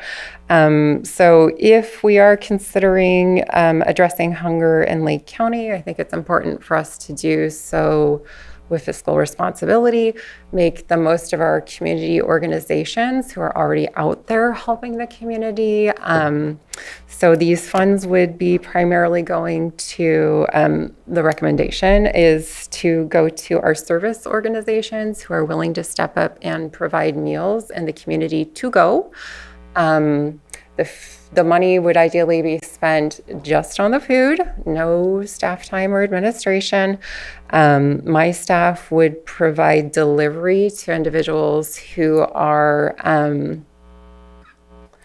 disabled or elderly, and we would do our best to limit the availability to CalFresh recipients through my agency verifying people truly have the need and are on that list. Additionally, we're thinking also to purchase a supply of MREs or other pantry goods to stock around the lake. At my office, social services, and then at the peer support centers, behavioral health operates. Surprise, behavioral health. So those were the initial thoughts around how to spend the funding, should your board approve it.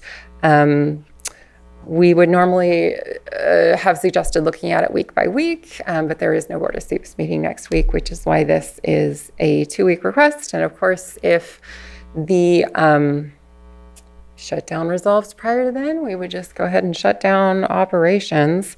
CalFresh benefits typically issue to families between the 1st and the 10th of the month, so some families haven't been hit yet. We have a little time to set this up and get it going in time to meet the need before hunger hits too hard in our community. And like I said, there's really no telling when the benefits will issue. It could be quite some time. It could be just a couple weeks away. And then additionally, we're asking for your board to form an ad hoc work group for us to work out more of the finer details with regard to how we're going to operationalize this. Yeah, that's essentially what I had to share. Yeah. Well, one other point was looking to expand the meal services that are already out there. Mm-hmm. So we know that there are a lot of meals that are already being served. How can we work with those organizations, provide them with some more funding to expand what they're already doing?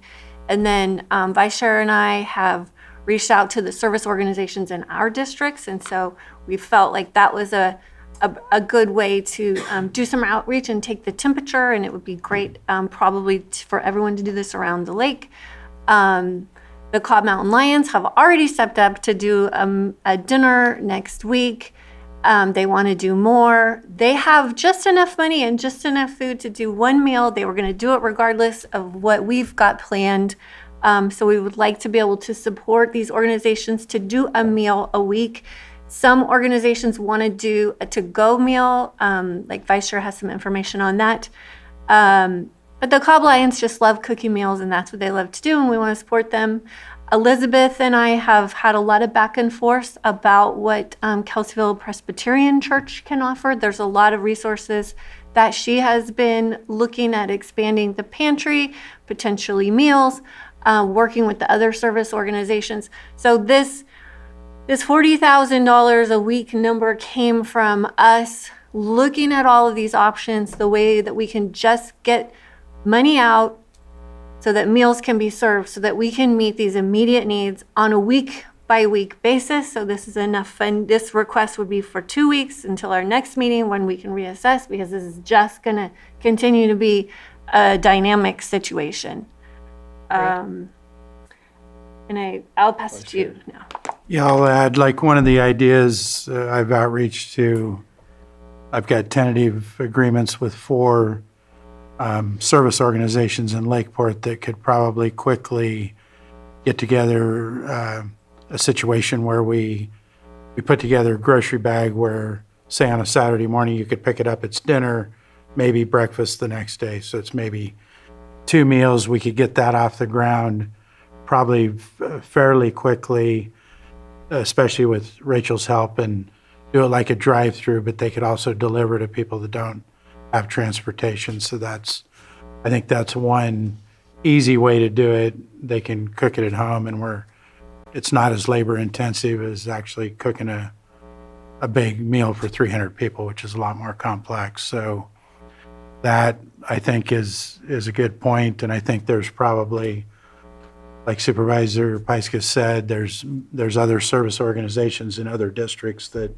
my guess is they would jump on board with trying to do something like that as well. And if we could kick them down the cash to do that for a couple of weeks, I think that's a good idea. We got $25,000 right just from the situation earlier that we didn't spend. So Budgetarily, yes. yeah. So, and I know I appreciate assistant CAOs, looking to be able to fulfill this 80,000, which I think we can, but we don't have unlimited money in our general fund to be able to do things like this. But I think we can find some money to do it, and that we didn't expect this 25,000 to be available earlier this morning, and now it is. So I could easily go towards that. I do want to be careful with emergency declarations, because I don't want, to put a false hope out in the community that if we declare an emergency, that typically means we're open for business. We're doing anything and everything we can. We don't worry about the cost. And this is a different kind of a situation. We're not going to get reimbursements, and the public typically there's going to be a lot of thought that you declared an emergency, you got to provide this. And we just don't have a huge ability to do an unlimited amount of money, not to mention that the realignment money, we have to pay for other things going in the rest of the year, and I don't know where we'd get that money back. So yeah, there'd be no reimbursement coming from anywhere. Even with the disaster declaration, there wouldn't be something like a local assistance center, which people have perhaps come to expect, because the local assistance center is intended to aid in the recovery effort to get back to your property or things like that. So this isn't the kind of disaster that would come with that. It can be something in our back pocket to consider if this drags on longer, to make a disaster declaration so that we can access some of my realignment. We need to be cautious with it, given what's coming on with HR1, but if the need is right now, that's further down the road. yeah, and I'm certainly in favor of keeping it on the table, keeping all options out there available for our consideration. But I'm in favor of supporting the 80,000 from the general fund for this situation, to try to get something off the ground and get food to these folks, specifically the CalFresh that that aren't getting it. All right, so I'll open it up for public comment. Is there anyone in the chambers or on Zoom?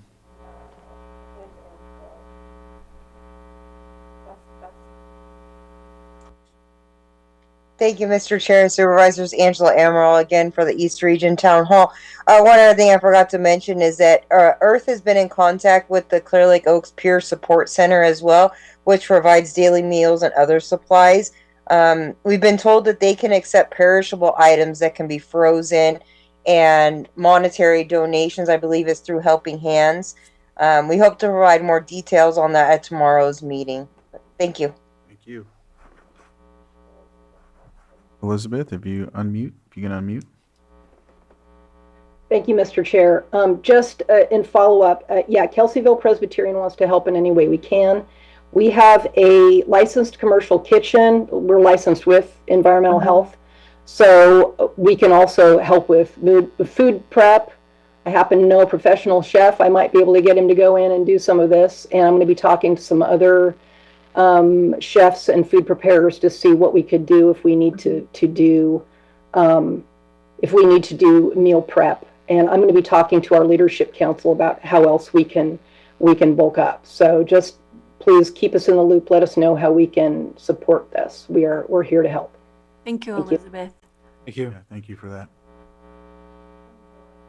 No more hands on Zoom. With that, close public comment and bring it back to the board for potential action. Or Stephen, do you look like you have something? The one thing I did want to say is it is nice to access realignment 1991 through DSS, but with our current environment, try not to hit it very hard because it's part of foster care, adoptions, IHSS workers.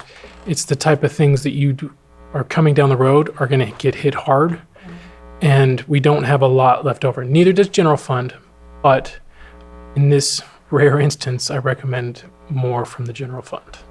Supervisor Sabatier and the Vice Chair. So I can appreciate the concern or issues with the gift cards. But to me, not knowing how long this will last and knowing I've had conversations for many, many years with our local grocers that they survive off a very small profit margin already. They don't double the price of food that they purchase. It's a very slim margin.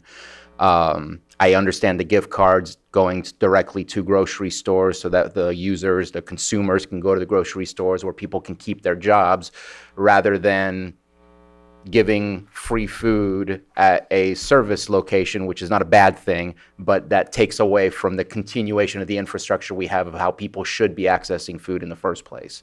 And so I just want to share the concern that our grocery stores, we may see, depending on how long this lasts, we may see some changes. And so I think it's difficult to create that support. But I wanted to speak to that I appreciated seeing Napa doing that because I understand why they did that, because it helps to continue the system that we have to ensure that doesn't collapse no matter how, not knowing how long this will last. Yeah, that's an important point. And so, because I spoke recently to a couple of the grocery stores, at least in my district, to discuss these things, and they're looking at opportunities and options and tightening their belts and figuring out how to handle it, but it all depends how long it takes. I'm looking at the number of people and do appreciate that you've been keeping us posted on the numbers, even breaking it down a little bit more. Whether families are getting supposed to get their SNAP benefits on the 1st, 2nd, 3rd, all the way through the 10th. Mm-hmm. Right now, obviously, the first 4 days, nobody's gotten that. I think they're all in the same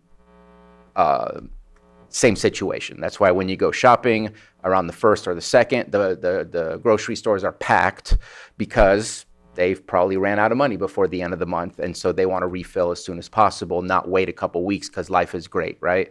So I know that you're supposed to get $1,600 or approximately each day that is supposed to access their SNAP funds, but I'm looking at the bulk. It's probably all 16,000 that are either already hurting or we're out of money and on the cusp. Yep. So when I look at $40,000, divided by 16,000, I'm looking at like $2.50 per person, which would be provided, I think that's approximately what I had. Let me just do the math again. Right.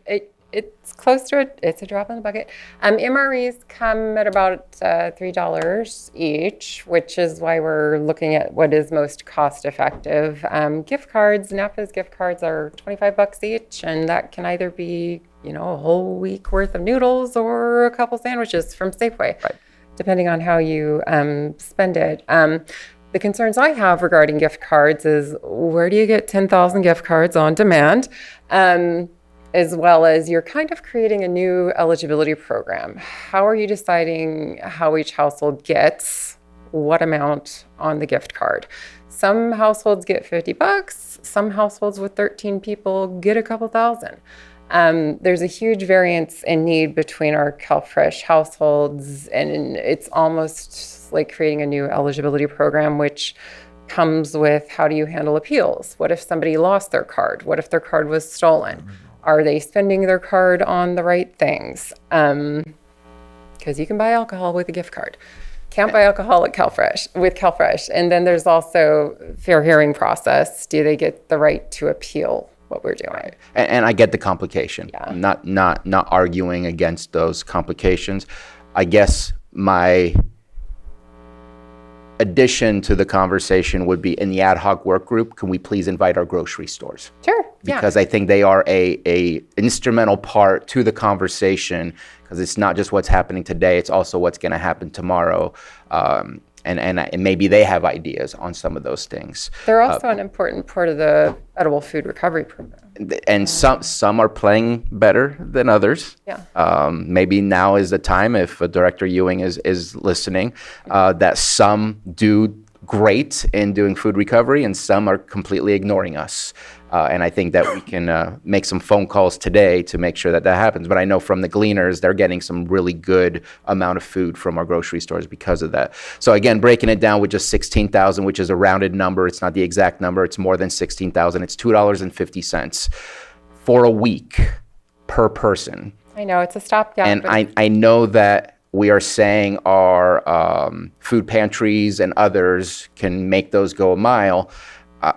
I want to open the conversation of, can we do more? Because, I mean, if we're looking at potentially 80,000, and again, we don't know how long this will last, but we're looking at 80,000, that is a drop in the bucket compared to some of the reserves that we have in different locations in different places. I'm not saying I want to do $1 million or $2 million.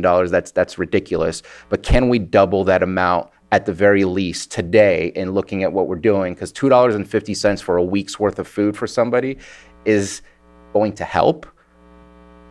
But I feel like it's slightly inappropriate because it feels good, but are we really making the difference? And can we make a better difference today by offering a little bit more to be able to do what we intend to do?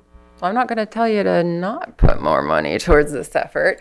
I think the idea, though, is not to replace the full benefit, because there are, the gleaners and food banks and food pantries out there that can meet some of the need. It's to potentially assist with making it not so hard. I don't, I'm open to whatever. And then my last question to you, as well as my colleagues, is how does that money get split?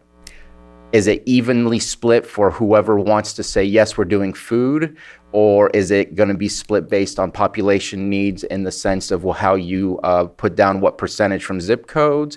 How is the money going to be split, I think is an important thing, because if all the food is in Lakeport, there's a problem. If all the food is in Clear Lake, there's a problem. Yes. But there's different needs in different locations. And so if there's 100 different agencies that says we want to do food, how are we going to select? Well, we're still bound by the purchasing ordinances. It doesn't get waived when we do this. So we would be looking for quotes from agencies regarding how many can you feed? What is that going to cost?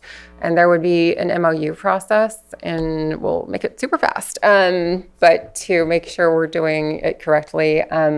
And this would be, of course, something the ad hoc work group would flesh out. Exactly. That's what I was going to say. But we had some pre-discussions around it, making sure that there are places all around the lake, making sure that Clear Lake has a sufficient number to meet the demand of 44% of CalFresh recipients residing there. So we've had some pre-discussions and along those lines. Vice Chair? Yeah, I appreciate those points. A couple things. Question about the behavioral health money that you're checking into. Was the thought that maybe some of that could... It's COC money. COC money, I'm sorry. I'm just checking with behavioral Yeah. health because they're the lead agency. But the idea is maybe that could be used for some of this food. I would like to believe it's possible, but it depends on the legal terminologies that were used in the grants that we received. Yeah.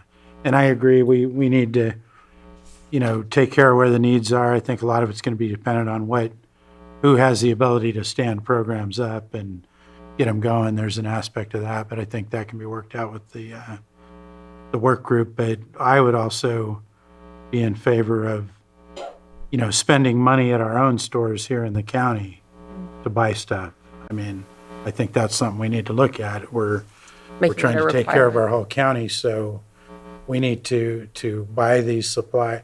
Like the MREs, we can't get those here. That's not a problem. But some of these, if we're going to do a bagged grocery program or something, we can go to our stores and try to work out a deal, spend the money in our own county, not take it across the line to another county. So that's kind of where I sit on that. Yeah, if your board wants to make it part of the direction, we could include that in the MOUs. Yeah. And if auditing is necessary, require receipts shown. Yeah, I think that would be a good idea to, make that clear. But if we have more money, I'm in favor of looking for more money. It'd be nice to know if some of that money was available from the COC. We could also add discretionary from districts too. Yes, we That could. could support this week to week. We just don't know. This was us trying our very best trying to put a number together. It's not a perfect number, but is this going to be a short-term gap? Is this going to be a long-term gap? Do we start, if this does go on a long time, are we going to fall off because we just can't afford to sustain it? So I think we need to look at something that, look at a number that we can sustain for a while. But I think it would be important to add discretionary dollars into this too. If that's a possibility, because Just for transparency, I've given to the Gleaners already, and I was preparing to do the same thing again. Yeah. So I don't know if that takes away from what you're asking or not. no, we know breakdown by zip code where the most need is. I've always given to the Gleaners too, and Gleaners serves all of Lake the County. Gleaners does serve everybody. Brad? Or Vice I know, I think that's a good idea to look at. And I know I wasn't here, but I believe this board has given substantial donation, or not donations, but has dedicated substantial amounts of discretionary funds to the Gleaners in past years. Yeah, I think it was $40,000 or $50,000 last year. A couple years ago. Yeah. From here, are we going to stick with the? I just think for this first week, for this first 2 weeks. 2 weeks, I'm comfortable staying where we are. If you want to make additional contributions, I think that would be welcome and appreciated from discretionary accounts. But let's get this money out and let's start seeing how we can make a difference, and we can always readjust in 2 weeks. If there's an emergency, we can come back next week. If something really terrible happens, we have the ability to call an emergency meeting. But I think we need to act right now on what we've got put in front of us. Stephen? So just keep in mind, we do have a structurally balanced budget as we speak. So if we do anything related to reallocating funds, we can do that without a resolution. But if we pull anything from reserves, et cetera, it would take a resolution, which cannot be done today. So I would recommend something in the range of what I can budget transfer around at probably thinking budget unit 1781, where special projects, I can make that, swing that. Okay. But I wouldn't be able to do a resolution until a special meeting or the 18th for anything additional, like what Supervisor Spatier is talking about, maybe more. That's the limitations I have right now. But you can move around the 80,000 today. Supervisor Owen? I would like to see that other 25,000 put in with it, to be honest. There's the 25,000 that we did not allocate with the, That was already part of my 1781 adjustment, but if oh, if the board so chooses to add that on top of the 80, I'll find a way to make that work.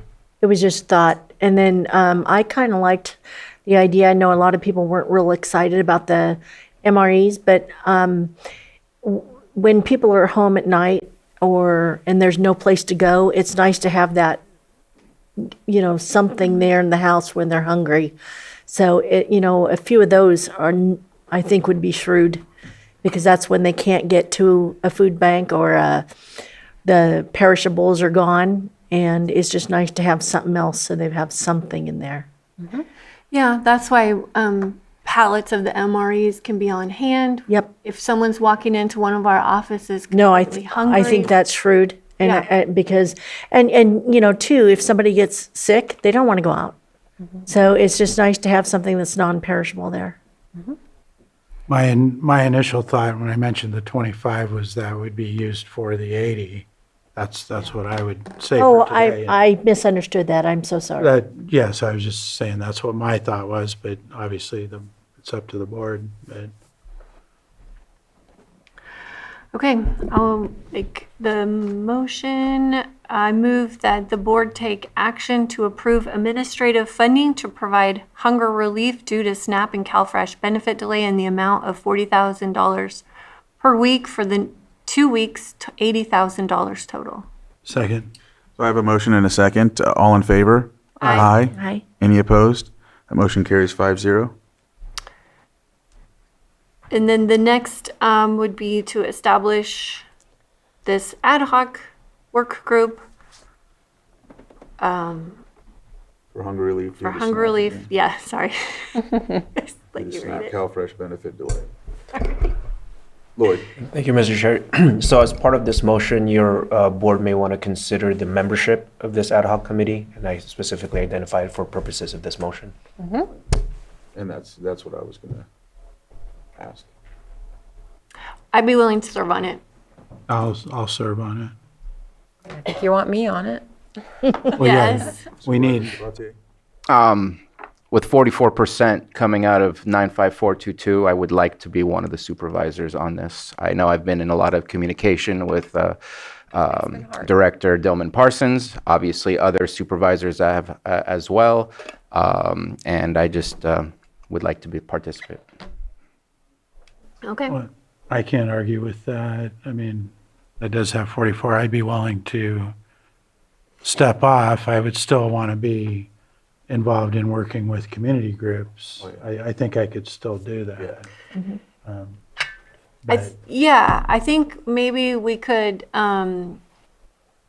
get that guidance out to all of the supervisors so that everyone can work with the service groups in our districts. Do we have anybody in the Middletown area? I think the the Lions, Middletown Lions. Middletown Lions. Yeah. Okay. And Thank you. at their community center would be great. And then Okay. Twin Pine does meals too. So I think there's some options. There's also the senior center.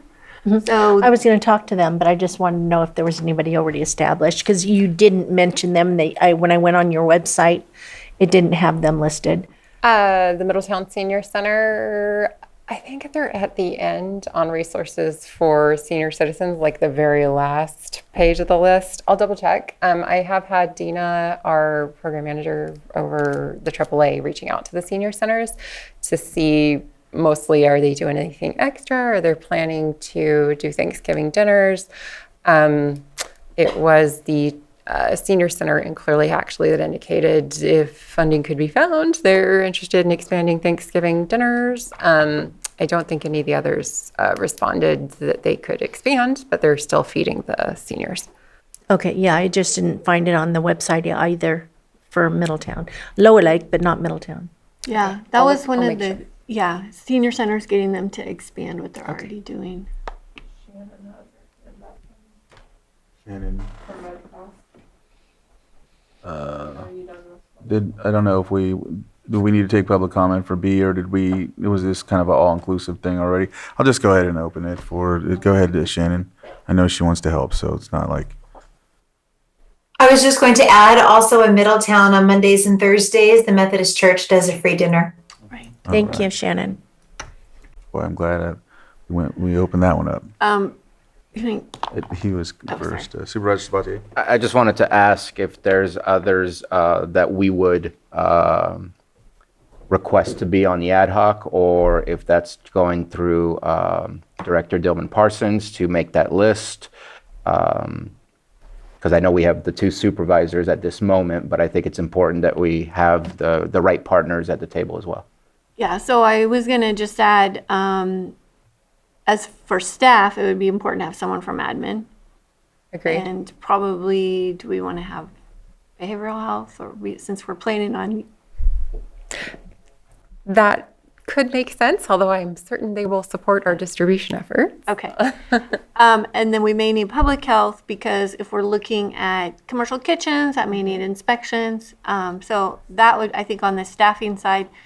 On the stakeholder side, I think it would be important to also, we have grocery stores, have NCO, because we've had these conversations with the grocery stores. It's difficult for the county, like Rachel was saying, to negotiate donations, but having NCO in place to maybe facilitate those conversations would be helpful. Yes. And then I don't think we need to limit the stakeholders right now. Could we add them as needed? I think that would be logical if it's permitted. I would be also bringing my CalFresh program manager with me, Tara Gandolfo, for support. Yeah, and I think Rachel needs to have some discretion as we work through this on who some of those players are.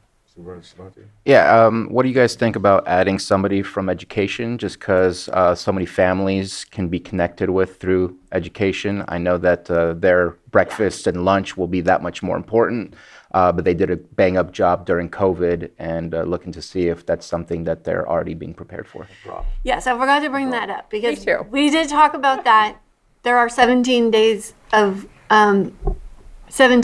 in November where kids will not be at school. Right. Which means all those kids that rely on the meals, the free breakfast and lunch, are going to go a long time, with the Thanksgiving break being 9 consecutive days.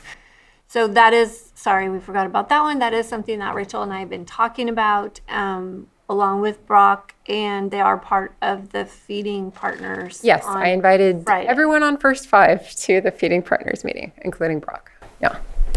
All right. We're on the same page there.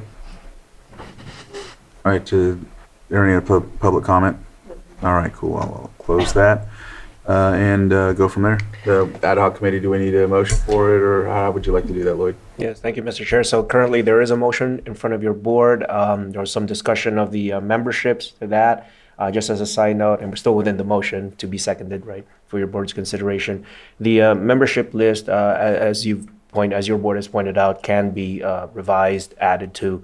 And since this is an ad hoc committee, under the county's policies and procedures, the membership of that ad hoc committee, if it is going to be revised, can be revised, added to pursuant to chair director, so from your chair. So that would be just staff running it by your chair, or Director Parsons running it by your chair, as to the membership list. But what's before your board as to this sub-item is the formation of this ad hoc committee with the members as listed. And that's what's on the table right now for seconding and approval. So moved. Did we have the motion? No, you so moved. Well, you started the motion. I did start. And you so moved what Lloyd said. Okay, we so got moved. it. Second. I have a motion and a second. All in favor? Aye. Aye. Any opposed? That motion carries 5-0. All right, right. thank you, board. Thank you so much. Thank you, Rachel. Thank you. For everything. You're doing an amazing job. Thank you. So Anthony, I see you sitting there. I want to make sure and get you in. I know we're way behind, but I want to make sure your wait was not in vain. So let's go ahead. 7.6, consideration of approval to accept $100,000 in funding from Partnership Health Plan of California to be utilized over 3 years to support implementation of the Community Health Assessment and Community Health Improvement Plan process. Director Anthony Arden. Good afternoon. Move to approve. I'll make this quick because I know you guys are probably hungry, as am I. So yes, there's a regulation change from California Department of Public Health. They want local health jurisdictions taking over the CHA chip process. community health assessment, community health improvement plan, which Supervisor Mtg has been helpful with. Typically, it's led by the local hospitals, which is an IRS requirement. So there's going to be a little bit of a question on how LHJs are going to take this over when the hospitals have to do this from the IRS. With that said, because it is a regulation change, Partnership Health Plan is required to offer us this money. It is $100,000 over the next 3 years to do our best to lead the process and then also be on the same timeline with all local health jurisdictions. CDPH is kind of, I guess, tired, so to speak, of all the different reports coming in at different years. So we will all be on the same 3-year timeline. So if we cannot take over the process, I have been having preliminary conversations with our local hospitals on how this would work. If we can't, and they want to continue to do their own process, they all have their own contractors as they're both system hospitals, then what we'll do is we'll probably take the 2 or 3 best pieces from each one, combine them, and then make them the local health jurisdiction countywide CHOD process. So that's kind of my tentative plan if we can't seem to get it to work out the other way. But regardless, this is welcome funding, especially when we're facing other budget cuts. And this is work that we have been participating in anyways as a local health jurisdiction with our hospitals. So please approve the funding. I will only approve if we change the acronyms. The acronyms are horrible. I know. I agree. Moving it up to the public. Bring it back to the board for action. Mr. Chair, I move to Lloyd. Thank you, Mr. Chair. So for the recommended action, there is just one suggested change, only because it makes reference towards the end of authorizing the Director of Health Services to sign. So I could walk your board through, if I may, to the motion language as revised. And it would be a motion for the board to approve the Lake County Health Services to accept $100,000 in funding from Partnership Health Plan of California to be utilized over 3 years to support implementation of the Community Health Assessment and Community Health Improvement Plan process, and authorize the Director of Health Services to sign and as well as execute all documents necessary to obtain the funding. So moved. Well said. Second. I have a motion and a second. All in favor? Aye. Any opposed? That motion carries. Thank you very much.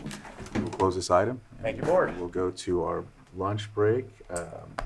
Looks like we'll come back at about 1:30. I know we're behind, but yes. How about now? There we go. Sorry. 1:30. We'll come back at 1:30. Oh, it's been off. Goodness gracious, it's been off. We'll come back at 1:30 from our lunch break. Thank you. All right, welcome back from the lunch break. We're going to go ahead and move on to our next item on the agenda, which is a hearing, consideration of transient occupancy tax appeal, 21469 Yankee Valley Road, Hidden Valley Lake, California, 95467, APN 1441310400000. And this will be presented by the Treasurer Tax Collector, Patrick Sullivan, and Jesus Marquez. Also, we need to make sure and swear folks in that are here on behalf of this appeal, or hearing appeal. All right, so with your right hand raised, do you solemnly swear that the testimony you're about to give will be the truth, and nothing but the truth? Thank you. All right, with that, we'll go ahead and give the floor to you, Mr. Sullivan. All right, so thank you, Mr. Chair. Patrick Sullivan, Treasurer Tax Collector. I'm here with Jesus Marquez, an accountant auditor in our office. So this appeal is before you regarding a transient occupancy tax. The reason it is at this point where it's at an appeal is that the initial deadlines to respond to our office were not met. So our office uses the state guidelines provided by the State Controller's Office to impose tax when we are not able to conduct a full investigation or audit. In that circumstance, we impose the maximum occupancy as determined by our office, and we apply that to the tax formula from our ordinance. So ultimately, in this case, a total of $70,160.06 was liened and attached to the property after the taxes were imposed. I'm going to turn over to Mr. Marquez just to give a brief background of this property and how this came to pass. Thank you, Board. Jesus Marquez, I'm an accountant in the Treasurer Tax Collector's Office. So our office received a software that allows us to track properties on online platforms. This is how this property was identified. We provided the packet, which multiple letters were sent out to all of the properties that were identified. And this property here, we didn't receive any sort of response after the board decided the June 13th deadline was the official date to waive interest and penalties. At that point, we had to calculate the taxes that were due based on the state controller's guidelines.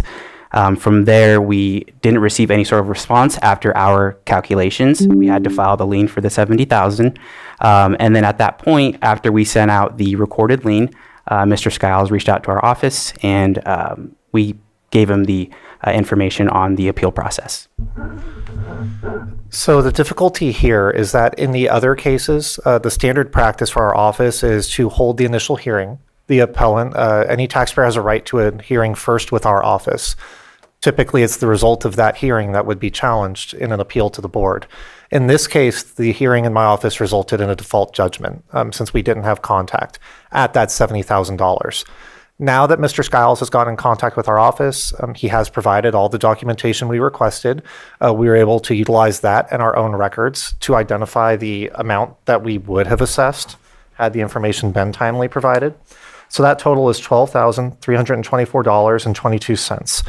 That's the applicable transient occupancy tax, penalties, and interest as determined by actual occupancy. Now that we're able to do that further review. Because it's beyond the timelines, our office no longer has the authority to waive any sort of tax that's owed. We can't make any modification on our own. So that's why we recommended to Mr. Skiles that he appeal to your board, as it's really the only option we have left to revise this amount. So I have spoken with Mr. Skiles, and it is my understanding that he would be amenable to that $12,324.22 amount. So I know this is the first type of appeal we've done in this scenario, so we wanted to bring it to your board, and Mr. Skiles can correct me in any way if that's not my understanding. All right, any questions for Patrick before I let Mr. Skiles, would you like to add to this? Yeah, I'm in perfect agreement with this and the numbers we spoke. Actually, the three of us took different conversations at different times. I do apologize for not addressing this timely. The mailing address was incorrect with the county, and so I wasn't receiving a lot of this. But as soon as we received it, we took note of it and we addressed it. So the numbers that has been calculated by Mr. Jesus here, I'm in agreement with. We would like to be able to move forward and be able to get this corrected as soon as possible. All right, thank you for that. Any questions for? I have one. What's the breakdown on the penalties versus what's the actual owed? So that's in the, I'm sorry, are you referring to the original 70,000 or No, the not revised? the original 70,000, the actual amount. So that was added, and I apologize, that was added to the packet yesterday, or to the board materials. But the penalties that would be due, the base amount of tax is $7,975, so just shy of $8,000. So that remainder is TOT about $2,000 in tax or in Okay. penalties and interest. Thank you. I would say. And then there's the TID. That's that missing piece at the end. Yeah. Supervisor Sabatier? So I appreciate that consensus was found. Glad that we were able to make that connection and find some way to resolve this problem. I guess I want to speak more on, we've gone through different iterations of TOT where we've kind of given some very lenient ways to get people into compliance. I don't know what the list looks like. I think we've done it maybe 3 times over the years to try to get people into the system. And I believe we had a June 2025 deadline, June 30th, of taxes and penalties and things would not apply as long as you paid. And obviously we're past that. I'm just looking to see, and I'm not speaking that you are in this situation, but I feel like since we've already had the discussion 3 times that there may be some repeat offenders out there. And I would really love to see a ordinance update where repeat offenders have a little bit more, we have a little bit more teeth, and hopeful that maybe county council can help bring something back to us, because I want to make sure that we have the teeth to get people into compliance rather than continuously have to try so hard, because just this agenda item itself costs taxpayer dollars to put it on the agenda, spend time here with us. And again, not singling you out, but I've seen the TOT thing come back again and again. How do we resolve it? And if there's consensus to see if we can have a repeat offender ordinance amendment, that would be great. I would note right now that it wouldn't necessarily require an ordinance. Your board, I believe, could do a resolution or give direction. I mean, our office, our staff could identify a repeat offender so that if there is an appeal, we could note that this person has previously had violations. Is that right? So with your board's direction, I think staff can certainly have further discussions on that matter. On the issue, among others, whether or not this can be effectuated via policy or resolution, or whether there will need to be an amendment to the ordinance to reflect your board's direction as outlined by Supervisor Sabatier. All right. I had Supervisor Owen. Yeah, and since this one that's not the proper avenue for this particular one, I'm willing to support the reduction to the 12,000. All right. Is there any other? And so is there anything else to add? No, I do have, after speaking with county council, I do have some recommended language that may be appropriate to share.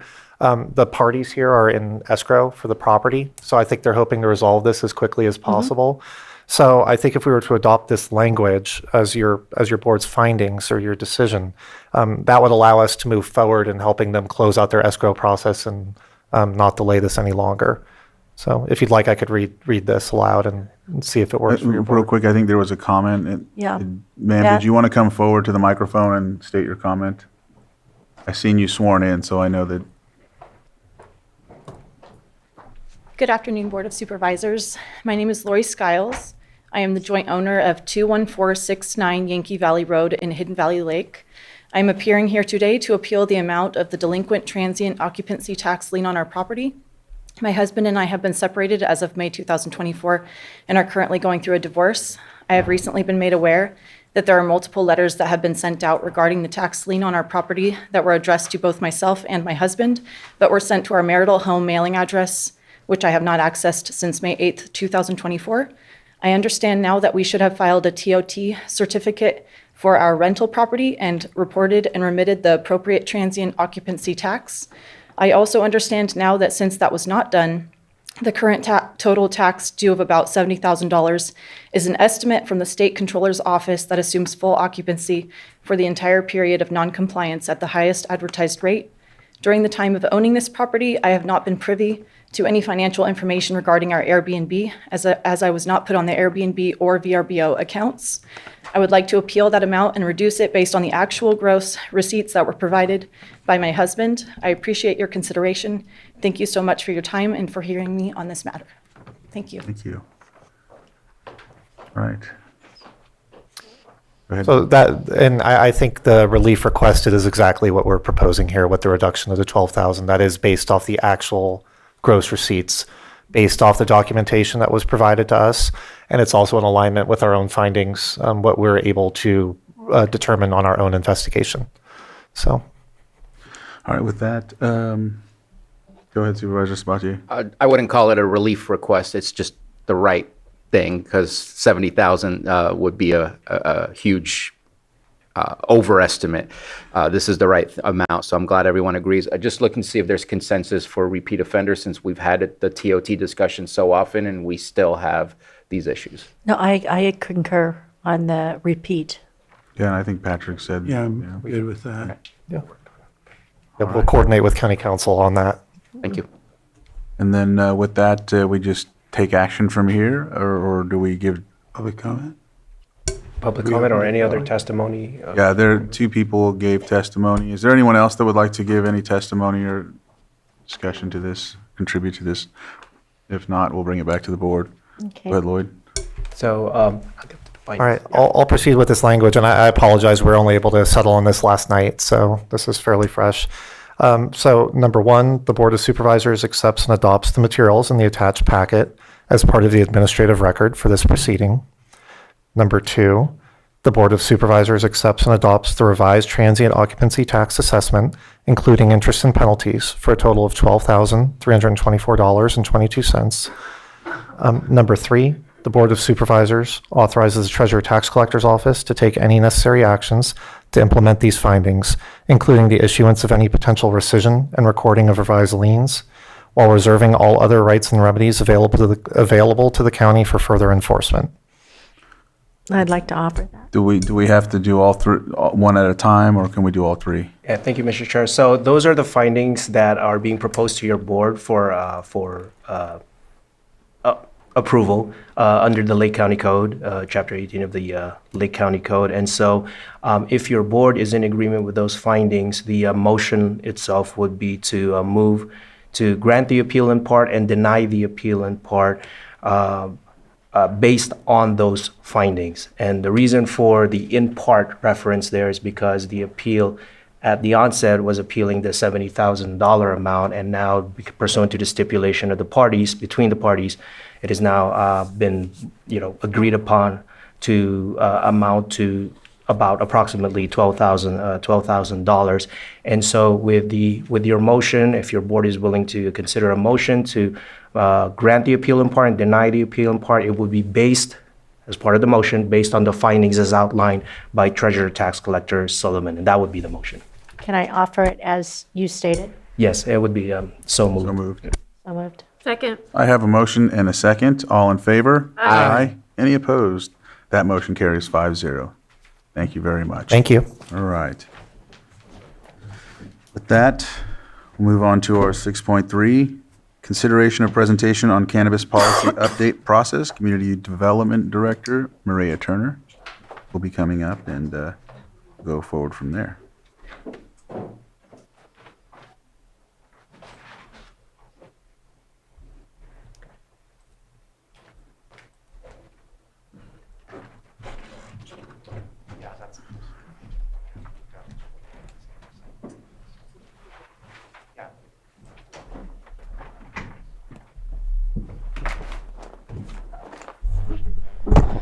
Hello, Maria Turner, Community Development Director. I had it all ready. All right. I appreciate the board hearing this update on the cannabis regulation update process. As the board is well aware, there are many changes that will be integrated into the future Article 73. Our department took time to take a look at every single item and actually separate it out in what we feel easily qualifies in CEQA for the common sense exemption versus which topics or items could take a little more review. We have presented sort of this list breakdown in the staff report. And so what you have listed first in the bullet points is the article, or is the one that we think we can have done by the end of this year. Those will be, or that ordinance will be an amendment to Article 27, the existing ordinance for cannabis, and all of our other zoning permits and minor and major use permits. Excuse me. The timeline for this first ordinance amending Article 27 remains the same, mostly as listed in the staff report. We did present an update, or this update, to the Planning Commission at their October 9th meeting. We do intend to have a draft ordinance available for the Planning Commission by its November 13th meeting. And then the only date that's actually a little squishy is that November 18th meeting, because I want to make sure that the comments from the Planning Commission, the comments from the Ag Advisory Committee, and County Council and staff are all on the same page. So that meeting may change from November 18th to a later meeting. It'll be as soon as possible within the same calendar year. Also taking, excuse me. Sorry. Also taking into account making sure we have all 5 supervisors present at the meetings. Holiday scheduling of agendas gets a little sketchy. So if we could take a moment and go over what is in the draft ordinance to amend Article 27. It is that first list of bullet points on page 1 of your staff report. Increasing the setbacks from off-site residences from 200 to 500 feet. Do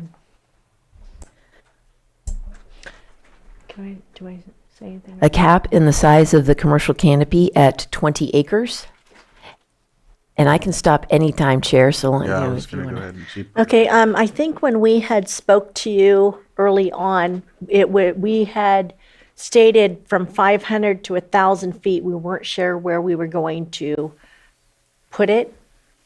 So that note, that it was ambiguous as far as where we hadn't made a decision. Sure, yeah, I started with 500 because that's where I had clear consensus. Okay. But definitely open to having that conversation. Okay. Yeah. Okay. Thank you.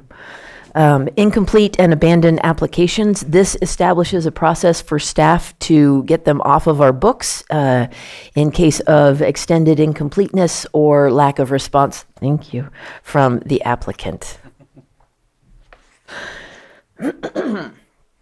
Application and qualifications for background clearances. We will synchronize with the state regarding identification of those responsible and having ownership in a permit or license. This is directly to address the concerns expressed by Treasurer Tax Collector Patrick Sullivan in previous meetings. Active warrant and review for property owners and applicants. After the posting of this agenda, I did have a conversation with the sheriff who indicated that we cannot request an active warrant search. There are very stiff regulations by the state on how that can come about, and it's mainly just for law enforcement purposes. But what we do intend to do is add some wording that should we become aware of any active warrants for property owners or applicants or any members of the permit party, it will result in setting aside, tabling the processing of that application until resolution. Chair? Yes. Can I ask something on that? Do they let you know when there's been an warrant or something along those lines on a cannabis grow? How do you know about them? In other words, are there warrants and? They would have to just notify us if they were aware of And them, it but is- they're not do you- going to do a search. Okay, for it. but are they notifying you now at this time? Is that something you've asked for, requested that they contact? No, this would be new. I think the Supervisor better, Spalti, go ahead. sorry, Chair. ahead. I think the better question is, have you in the past been informed of warrants on a application or a property owner in the past? I don't know. I could defer to staff, I who will probably be texting me momentarily. tell you yes. Oh, good. The Well, thank answer you. is yes. You and I have Okay. had this conversation. I've had the conversation with the sheriff. You didn't have the language in here to do anything with it. Right. Great. And we will take care of that. Method of calculating the canopy. This is just to more of a notification that our department, upon annual compliance monitoring, we do an actual assessment of total canopy to make sure that it is matching what was approved on the site plan. We will do our best to stay up to date with whatever measurement the state is using. So if they change, we'll change. But that is for the ease of our permittees, so they don't get caught in the middle of being fine in our calculation, but off with the state or the other way around. Okay, on that, the tax base that it was approved, Measure C establishes the square footage based on the cultivation area? Yes. Or canopy, the entire? The entire area is known as the cultivation area. The specific area for canopy is called the canopy area. Okay, and we're calculating under the cultivation area. Question. I would defer that to the treasurer tax collector because I do not do any taxation. Okay, thank you. Certainly. I do believe, though, there was previous board action to modify it from cultivation area to canopy area. But again, I'll defer to the treasurer tax collector. Setbacks from industrial hemp and commercial cannabis canopy. This is to aid our staff in being able to differentiate what is the cannabis canopy that is regulated by us and what is the hemp canopy that is actually under the jurisdiction of the agricultural commissioner. But since there is no requirement for distancing, and it kind of looks the same when we're out there, this will help our staff. Now, is it true that you cannot grow both crops on the same parcel? Not on the same premises.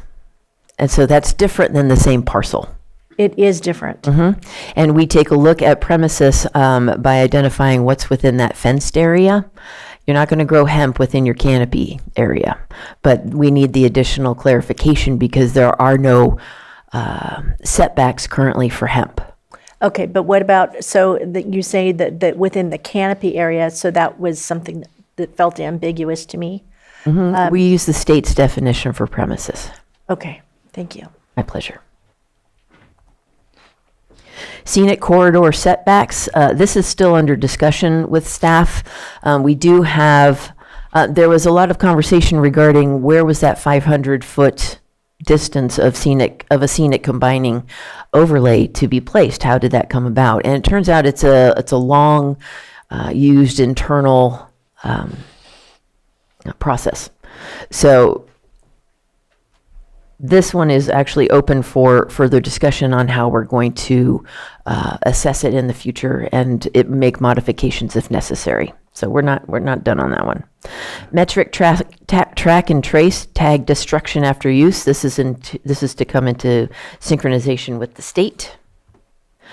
In the commercial cannabis cultivation exclusion areas, we are adding the land to 7.79 Rumsey, which is known as public lands. We're making clarification on that the 1,000-foot setback would start from there, that 7.79 Rumsey spot or line. In the farmland protection zone, greenhouse construction shall utilize those anchor points rather than pouring a concrete slab foundation. Setbacks from water courses, we are going to synchronize with the California State Water Resources Quality Control Board.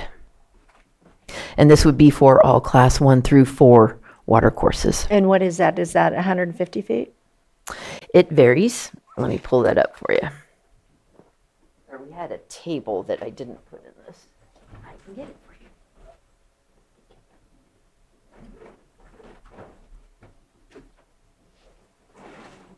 And because we're synchronizing with the state, we will write that we are synchronizing with the state so that if they pivot or change, ours pivots and changes. And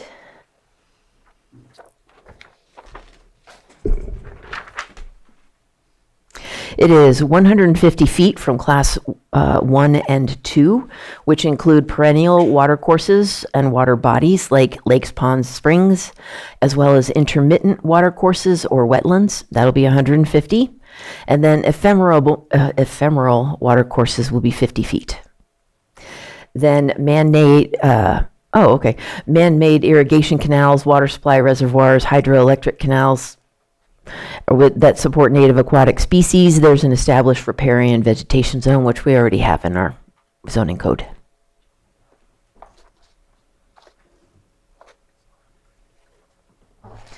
Construction hours, operational hours, and delivery hours. This was a recommendation that came out of the task force.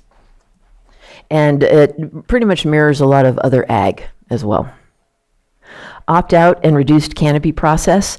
Notification to staff will be, or to the department will be due by June 1st. This is to enable staff to have a timely turnaround for the report that we send down to the tax collectors that they use for the assessment purposes. Opt-out to not be allowed for consecutive years.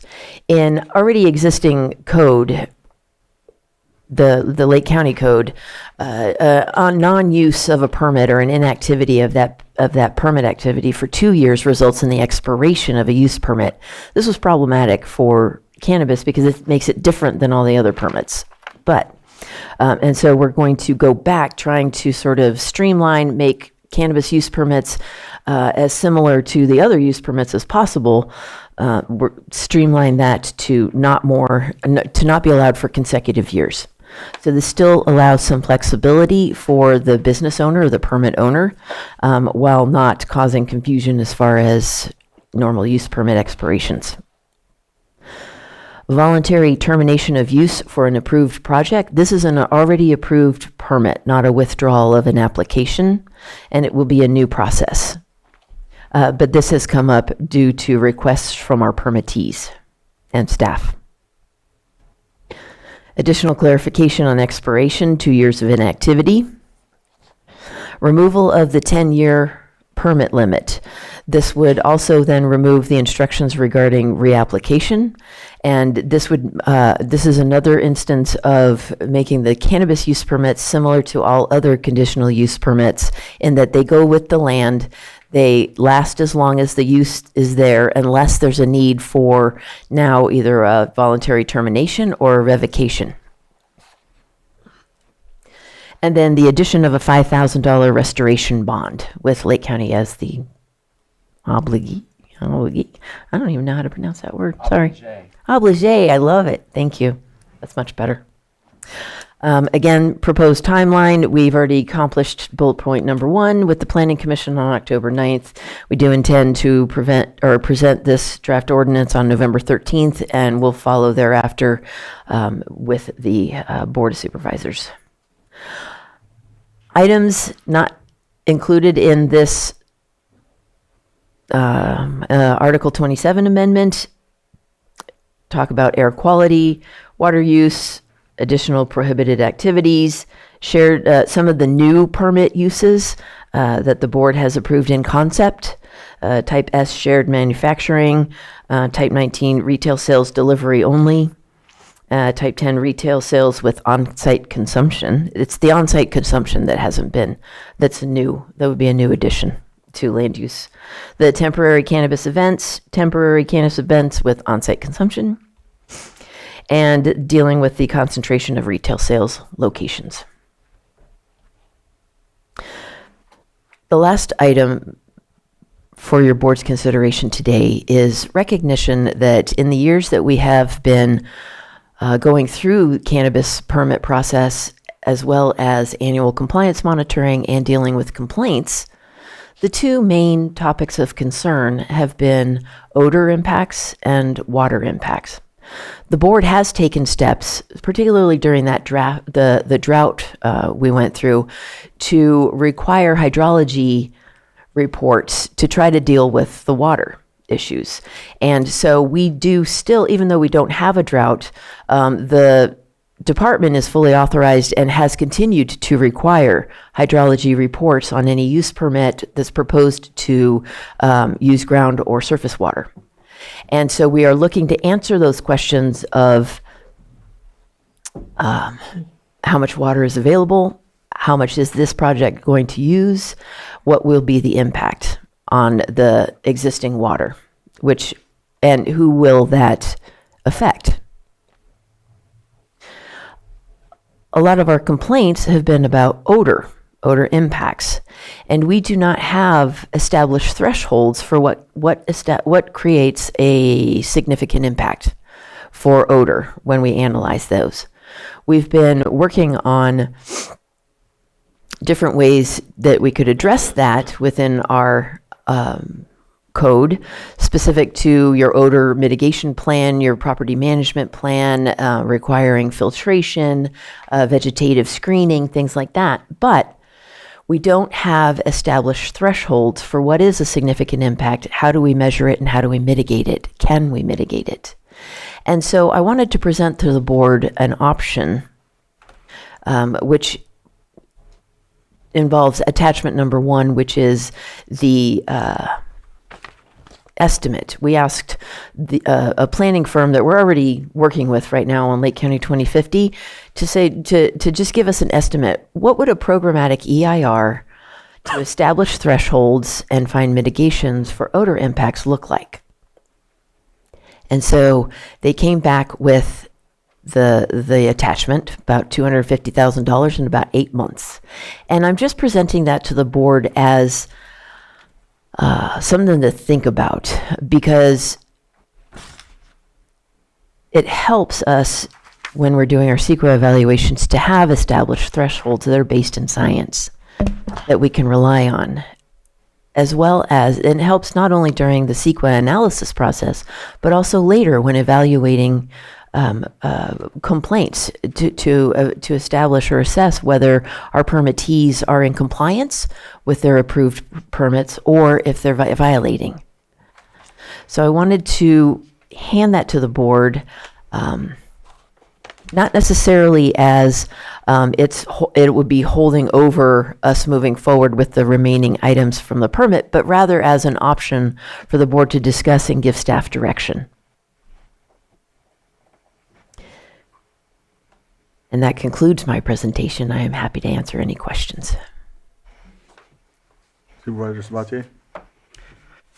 Thank you for the presentation. So let's break it down between the programmatic EIR and the list of things that can come to us more directly due to meeting the CEQA exemption.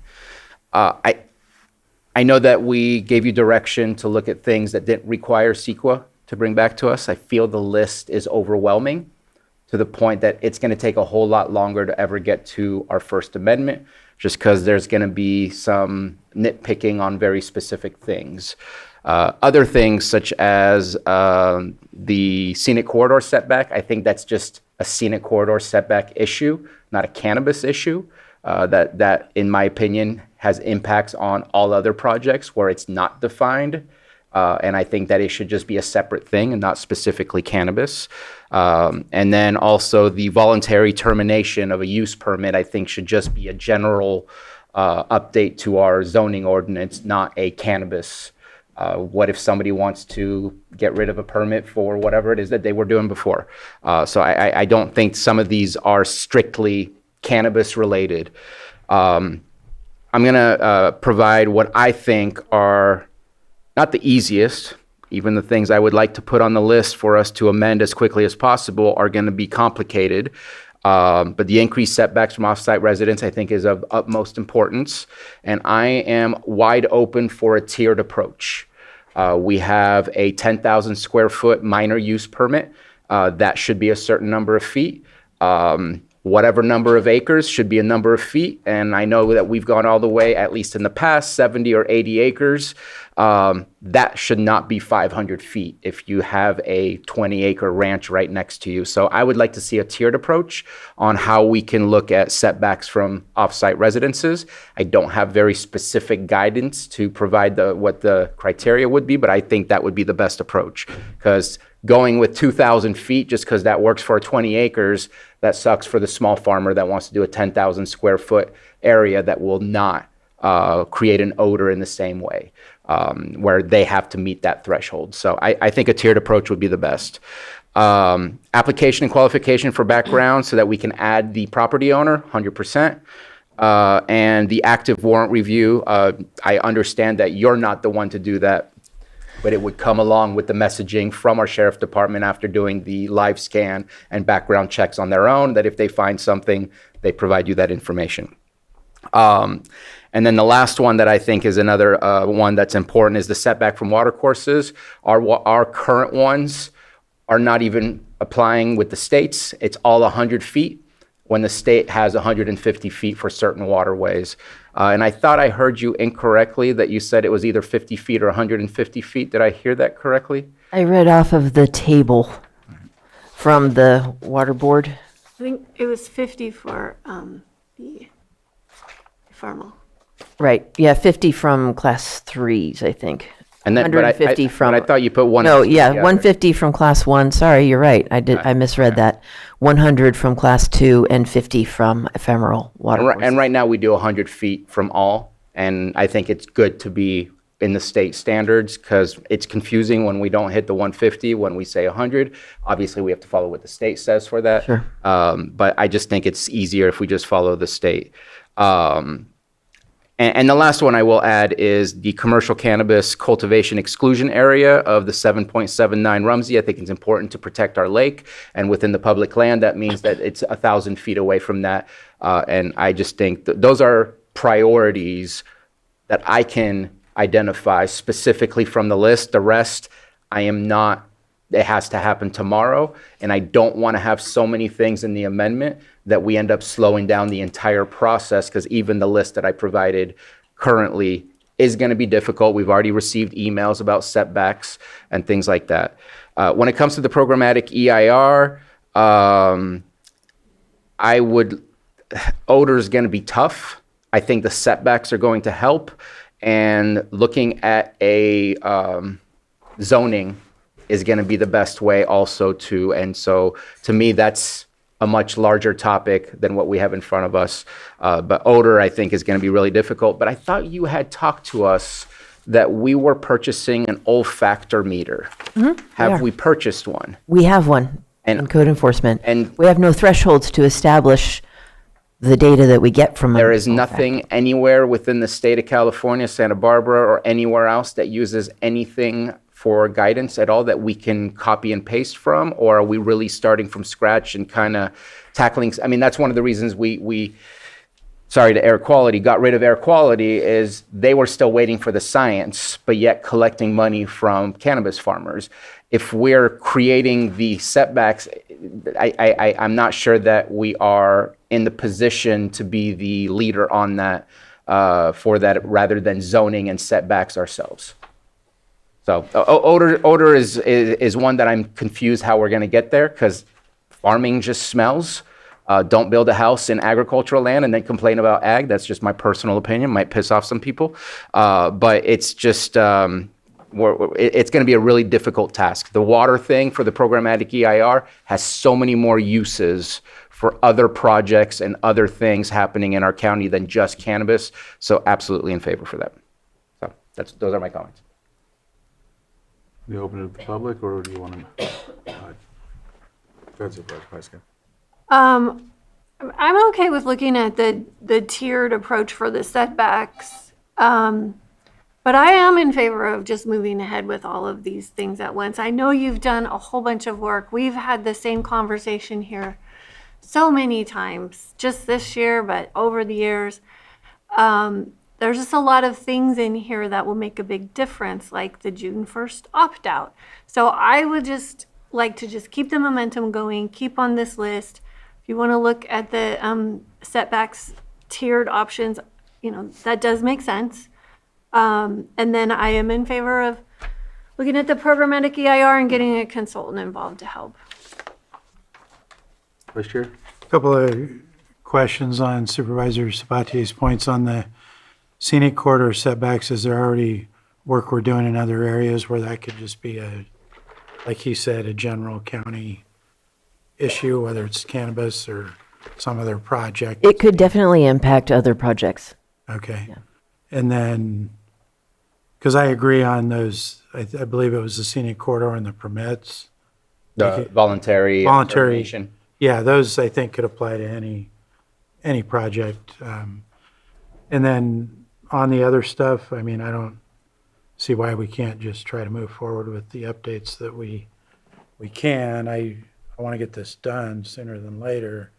I realize that the EIR stuff's going to take a while, but I think if we can move forward and get these other ones that don't need EIR out of the way, that's kind of where I'm sitting, but I want to hear from the public too.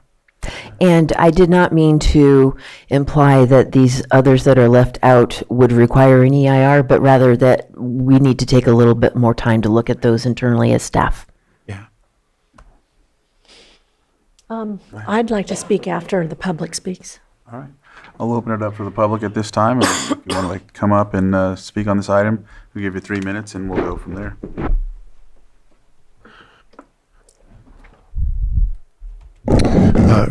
Good afternoon, Tom Lasik. A couple things. One is that I want to focus on is the opt-out. The opt-out, as I understand it, is to avoid having to pay taxes for a year that the grower decides not to grow. I don't think Measure C covers that. And it is actually a change in the formula that only the voters can approve.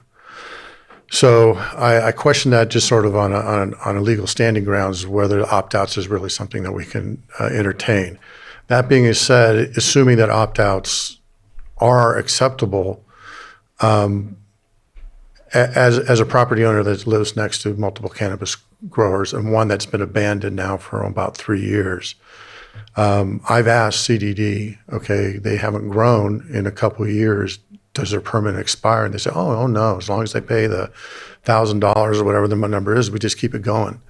That's got to get fixed. I don't care how, but that's just got to get fixed. It's not the highest and best use of the land to leave it abandoned and trashed. With regard to the EIR, I would exercise caution. I personally think the best practice is a programmatic EIR. When you look at other municipalities, they do a full programmatic EIR. The concern I have with this one is it's so limited to odor that I'm not sure if it's going to withstand any challenge because it starts getting into the realm of piecemealing. You're supposed to look at the whole. It's called a programmatic EIR for a reason. You're supposed to look at the whole of the project or the program, and I could not find anywhere where they just did something on one thing or just did something on odor. I'm also concerned that we said we're going to have to wait for odor and water, which are the two of probably the three biggest concerns from the community, and that's going to take 12 months. Then something needs to be done sooner than that. And then as far as the cost of the EIR, they all run about $600K to $1 million. So a low ball of 250, I think should raise a red flag that you're probably not getting what you can actually use and be effective with. And they usually take 12 months to 18 months or longer. And this one, actually 18 months to 30 months. And this one is, I think it was actually quoted at 12 when I looked at the proposal, but now we're being told it's 8. I'm not sure if that's actually realistic. So I caution the board that they don't get into an expectation this will actually be done in 8 months. It's not, that would be unprecedented.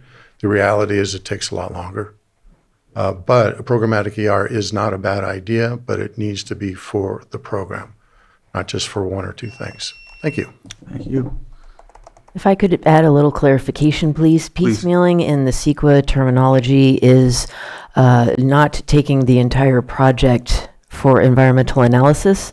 A programmatic EIR focusing on a topic specific is not piecemealing. Additionally, I have great confidence in both the amount and the timeline since this is a contractor that we have been working with for the last year and a half. And I think that because it is so focused, it would not be as much as other EIRs, but I do have confidence in the timeline. Not that I'm presenting this to you for its direct consideration. It was only prepared for an example. For today, yeah.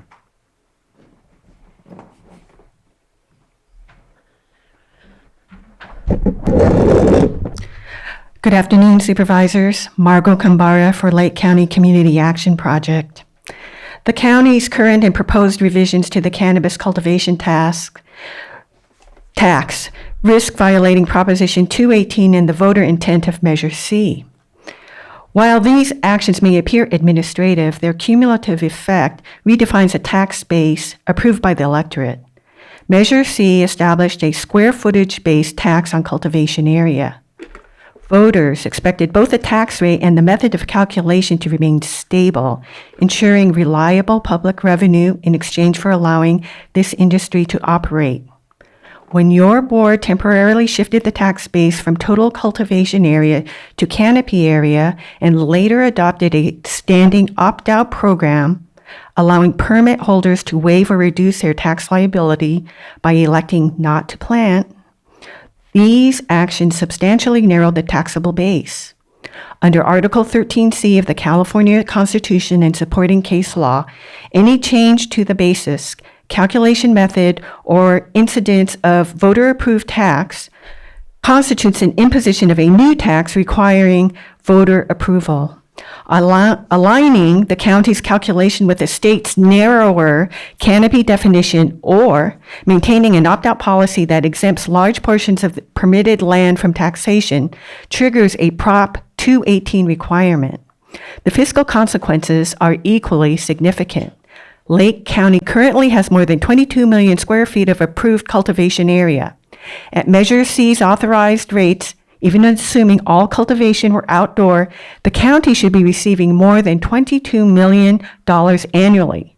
Instead, nearly 80% of approved area is non-producing due to opt-outs and site abandonment. Actual revenue has fallen to roughly $2.6 to $3.5 million per year, an effective rate of about 11 cents per square foot, far below what voters approved.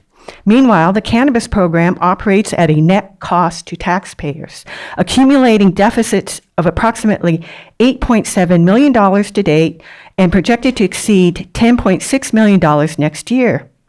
In effect, the county's current policy has converted a voter-approved revenue source into a taxpayer-funded subsidy for the cannabis industry, an outcome at odds with the intent of Measure C and the fiscal integrity required under state law.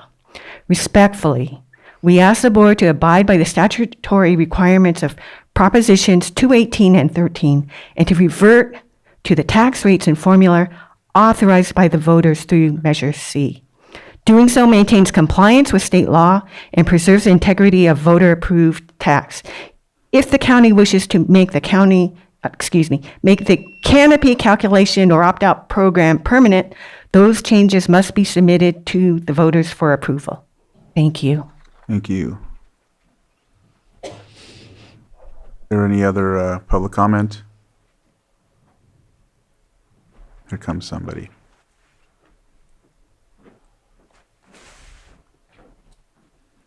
Hi, I'm Charles Morris, Middletown.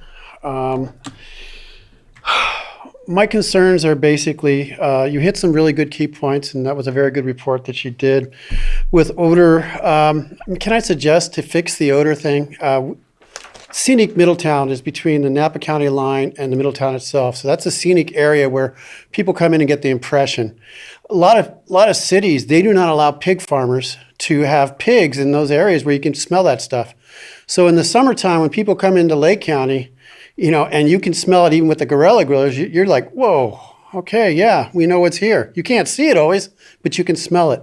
So there has to be some kind of ordinance out there that they use for pigs that we can use for marijuana. That's just my suggestion. The other thing is we have a huge water problem out there. I really can't say that doing anything in the scenic corridor is going to be good, so I'm really against that. But the biggest thing is I've been with math for over 10 years, and I questioned the sheriff, and I talked to him about what's happening with marijuana. He said two things to me. Sheriff Martin said two things. He said, number one, everybody's shaving their beards, and they're not going to go out and find those guys who are growing weed. They're still growing it. Right now, it's making it through the back door as a black market weed, and it's getting into the system. Nobody's paying taxes on that, okay? So we're not doing that. And then on top of it, there's no enforcement for the kids because we're not going into the schools and actually enforcing the laws that say if you're too young, and that's it. We know, I've been a teacher, we know that it destroys the brain. Okay, when your brain is still growing up to age as much as 25, it's gonna make you dumber. It's basically, the science is simple. We really need to have some type of enforcement there.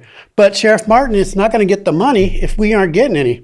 And these numbers are insane, going from 22 million to 2.5 million. We have to tax it, and we have to assume it's there even when it's not there. And if if Sheriff Martin has to go out and get rid of the gorilla growers so the honest tax-paying growers can do it, then we need those guys to grow the beards and go out in the woods again. We can't just act like, we've lived happily ever after since we've legalized it. I think there's a lot of work here. If you like cannabis or not, it's here to stay. But I think that we have to we have to be realistic about what is our future and what kind of impression are we giving to the children? What kind of impression as a society are we going to be? And it just hurts my heart that this kind of issue is even being considered. That's all I got. Thank you.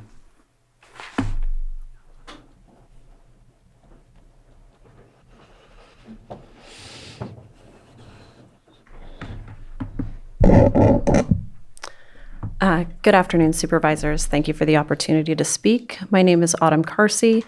I operate several businesses here in the county in relation to cannabis. I'm here to speak on the proposed cultivation and business tax rates. Cannabis is the second highest tax generator. Can we talk about that during the tax rate? We're on the task force changes. I want to hear what you have to say for the tax rate. I can save the But tax I feel like rate. we're kind of Sure. conflating the two all in one. Thank you for that. It's okay. I have two comments today. So I'll just start with the first one on the proposed EIR relevant to CEQA expertise. So I want to speak in opposition of spending $250,000 where odor is a primary focus. According to the consultant's proposal, the EIR would cost anywhere from $227,000 up to $250,000 with the contingency. The proposal includes 27 meetings, multiple draft cycles, and a cost structure that increases the volume if public comment is high. That means the more people complain, the more taxpayers pay. Odor is subjective, compliance is not. While cannabis is being singled out, while agriculture occurs all around us. Vineyards apply sulfur, cattle ranches emit methane and waste odors, fertilizer and manure are spread countywide throughout agriculture. Yet no other crop is being asked to prove that it doesn't smell. If odor becomes a new enforcement standard, CEQA becomes a weapon, not a tool. We're already seeing CEQA weaponized throughout the county. The same group of individuals demanding stricter environmental regulation for cannabis, the people who routinely email and show up before this board, illegally trespassed onto my private property with chainsaws, carved an illegal trail through habitat that was sensitive, and 2 weeks before my appeal hearing. This is not an allegation, it's documented, captured on multiple game cameras, recorded by California Fish and Wildlife, and my biologists, verified by Conser, an environmental firm which stated this is in fact a new trail. They then proudly posted about it on social media. The irony here is uncanny, so I have to mention it. We're being asked to spend taxpayer money to satisfy those demanding environmental oversight who don't follow environmental laws themselves. Instead of funding an EIR that will only empower obstruction, I propose a better investment. Use the same $250,000 to hire a CEQA environmental expert on staff full-time. Give the county a permanent expert instead of renting one for a year. Support all CEQA needs, not just odor. Speed up project processing, reduce consultant dependency and delay, and actually improve environmental compliance. For the amount we're spending on the EIR, the county could hire a qualified CEQA planner or environmental scientist for multiple years. That creates institutional knowledge, builds capacity, and it pays dividends on future projects. The EIR is not about odor, it's about power. Let's invest in solutions, not a process that rewards complaint volume. Thank you. Thank you. Anybody else in the chambers? And if not, I know there's some on Zoom, possibly.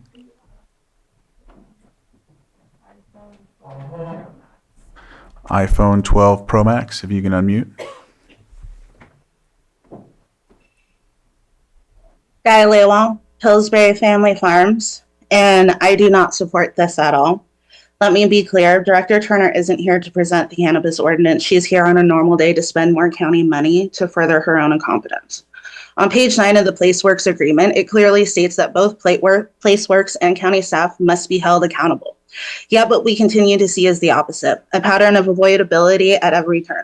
Case in point, in the county memo, it states metric tags and their destruction. My farm was instructed by county staff to hold on to metric tags for annual compliance inspections, even though it goes against state law. When my farm filed complaints with Director Turner herself and with this board, they go unanswered.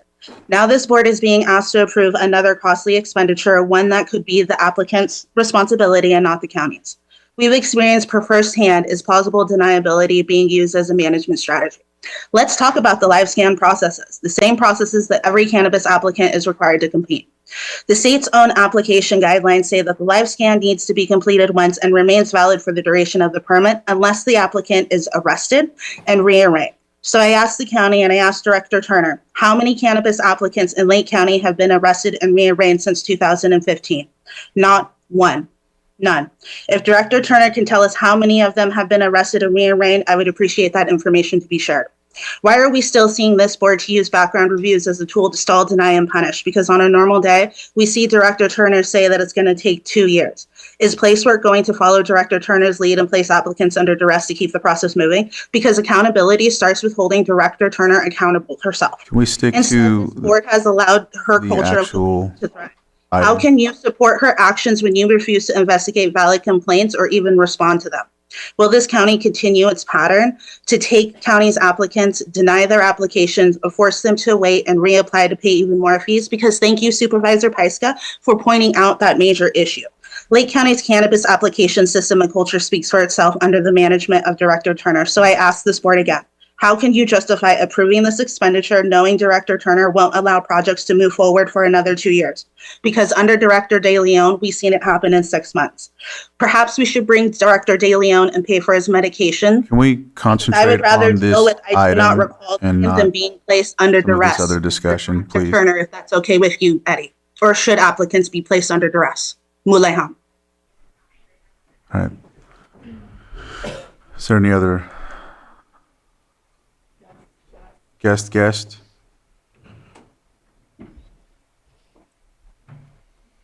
Thank you, Mr. Chair. Angela Amaral. I'll make this quick.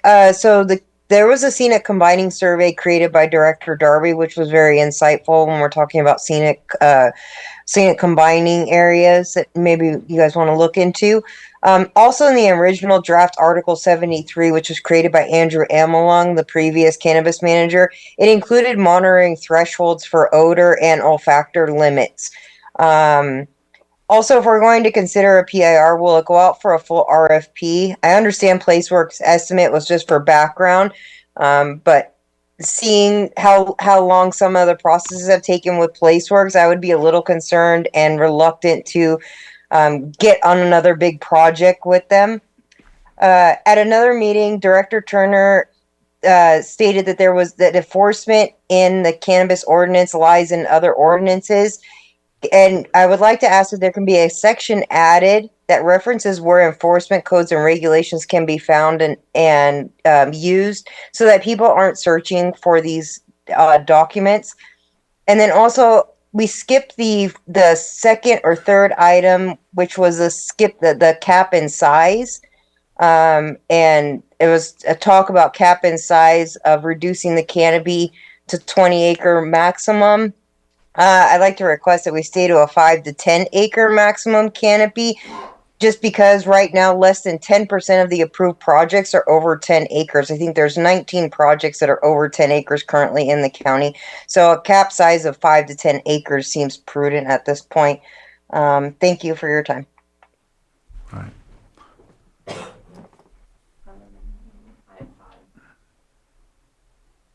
iPad? Hello, my name is Richard Durham. I'm both a realtor and a cannabis cultivator here in Lake County.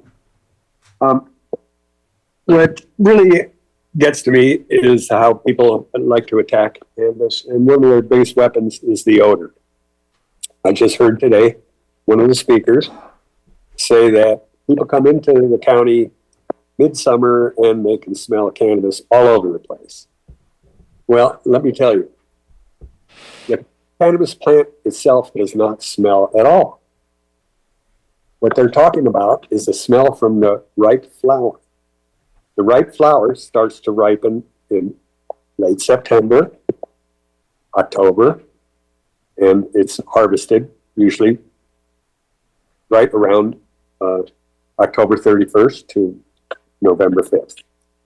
So the entire year is only affected for about 6 weeks of odor, and you'd have to be pretty close to the grow.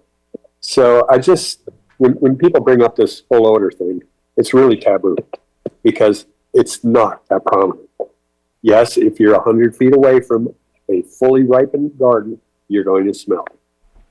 but the day they harvest it will be the last day you smell it. So with that, I just would like the board to consider that really odor is not that giant of a thing. It's a good weapon for people who don't like cannabis.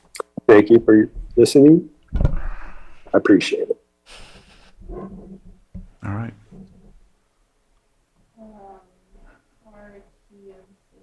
RTNC, you can unmute.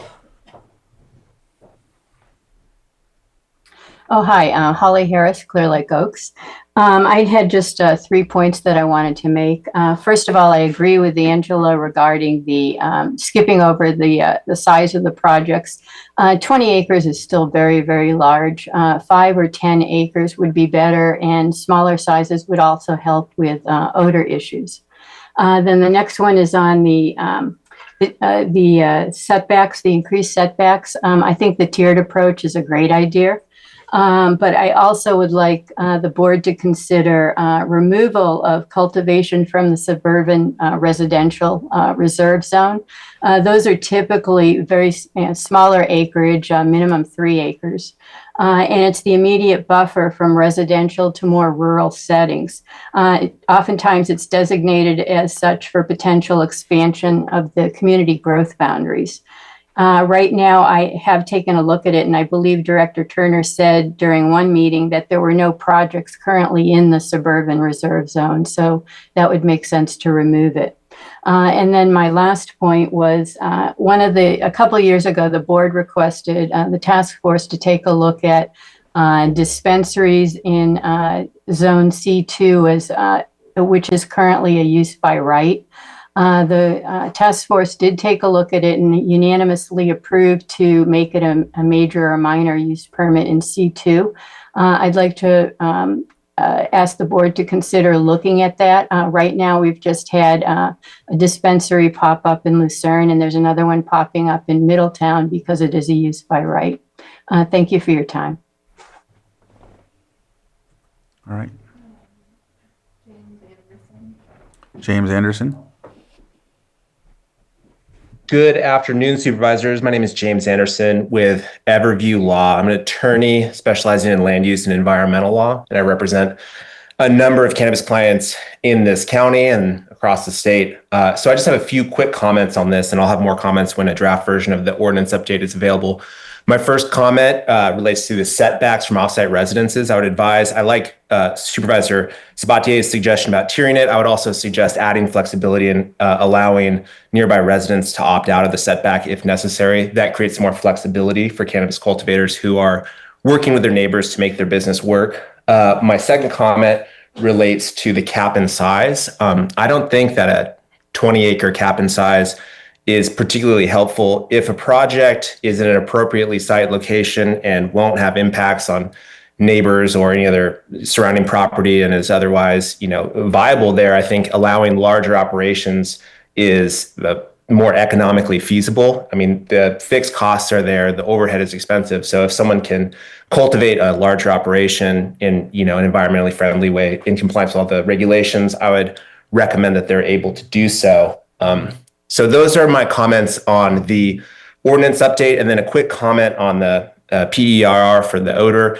My concern with trying to set a threshold of significance for odor is incredibly difficult to quantify. And as has been said by several commenters, the odor from cannabis, whether or not it's objectionable is subjective. And so I'm concerned that opponents to cannabis projects will be able to use thresholds of significance that are created to further hinder or oppose cannabis projects, especially given that it's difficult to quantify, unlike other offsite impacts such as dust or noise or light or anything of that nature. So those are my general comments. I'd like to close by thanking staff for all their hard work on this. I know Director Turner has done a lot of work on this, and it's a big project, so we really appreciate her work on this going forward. So thank you, and have a good day.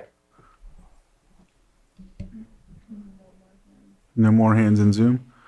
All right, with that, we'll close public comment and bring it back to the board. Anything else to add?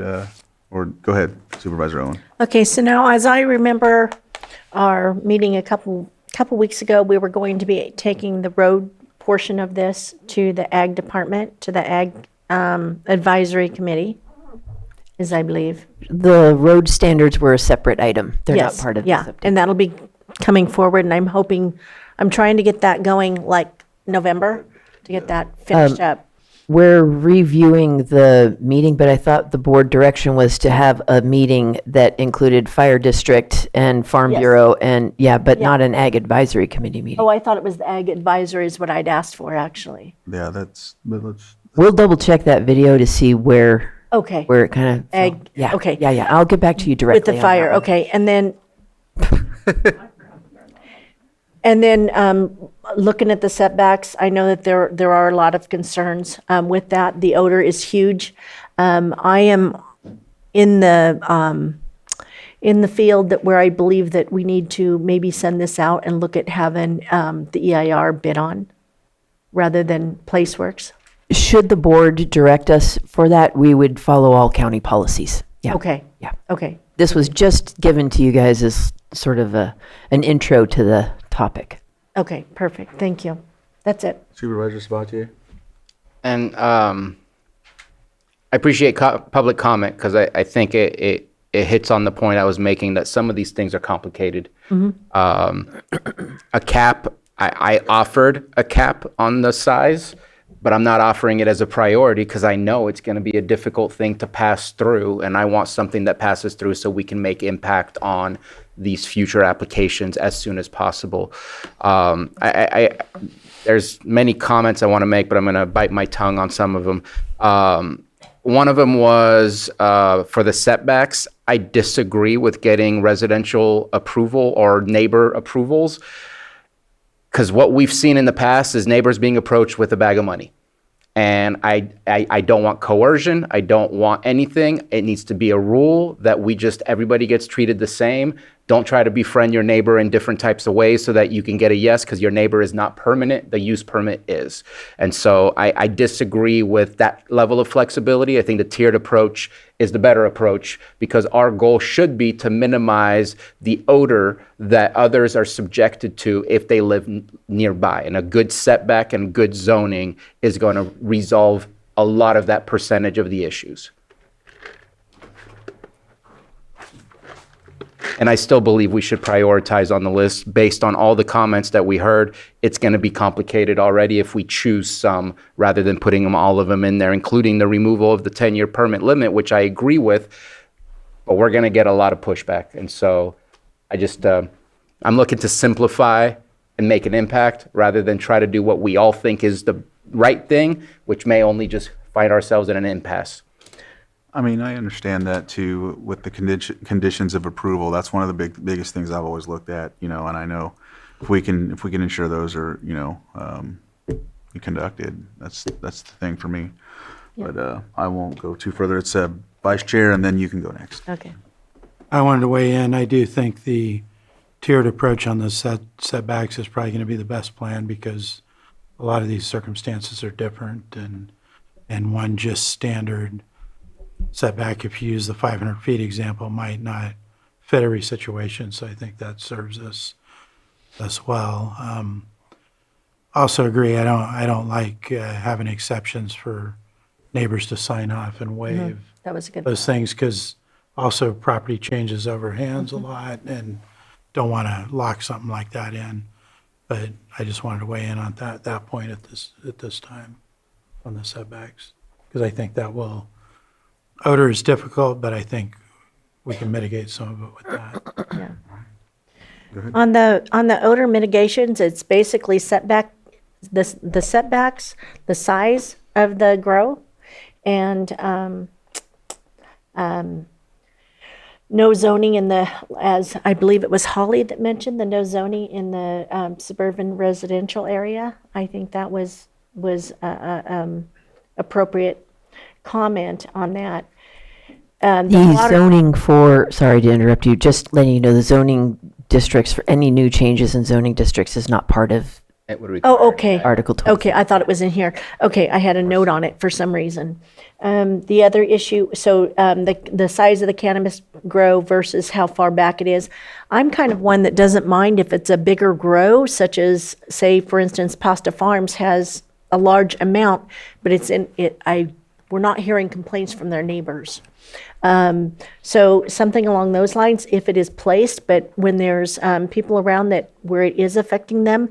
And as far as the gentleman that states that it's only a short time out of the year, you can go down 29 any time of the year pretty much between Middletown and Lower Lake. There's the area, I believe, where Miss Carsey's is. It's somewhere around in that area that you can smell it pretty much year round. So I don't know if that's ventilation or if there's people growing in that area. And I know there's different types of crops as well that they can plant. So some are on anyway, I'm not going to get into that. Water is the biggest is one of the other big issues that we have a lot of complaints on. And I think the follow-up with that, as well as the tags on the cannabis plants themselves, I think for us actually going back and making sure that they are in compliant is going to be the key to success here, because I know that we have people right now complaining in my district as well as other districts where they're not complying and the water is not available and they're hauling water. So those I think they just need to be pulled. Hauling water is not allowed. So if you are aware of any complaints We've about talked that, to you about it. Okay, great. Those, I believe it was Randy, Phillips, is that it? No? Anyway, Pledger. And we've talked to you about that over the last few months several times, where they're hauling water into the plants and he is dry. So that's just one of them. Thank you. We did finally receive a complaint from Mr. Pledger and are following up on that. Thank you. I think too, there was mentioned about smelling cannabis throughout the year. I mean, I took a walk this morning at about 6 a.m. and you could smell cannabis everywhere in my neighborhood and nobody's growing. They're smoking it. And so, I mean, like, that's just something, I hear something about, odor all the time, but the reality is it could be hemp. It could be someone smoking it. And I do know that there's farms. Everything else I think we can work on, but I think sometimes when I hear the complaints about odor, I mean, they're still smoking it, and they're allowed to. So, I don't know. I just had to mention that. Go ahead, Supervisor Pyska. Odor is always going to be a hard one to deal with, and once it's federally legal, then it's going to be a right to farm issue, and it's the same thing with going to Sonoma County and smelling all the cows in Napa. I was there yesterday smelling the crush. Agriculture is smelly. I think most of these things on this list we've talked about to death. We just need to make the decisions. I think we need to move forward with getting these things done. So I disagree with just picking a handful of them and moving them forward. Like, we have taken so much time from staff and from the public to talk about all of these things. We vetted them out, and I think we just need to move on. Supervisors, about you? Yeah, just the last thing. I was very focused on what was here in front of us. We're dealing with agriculture.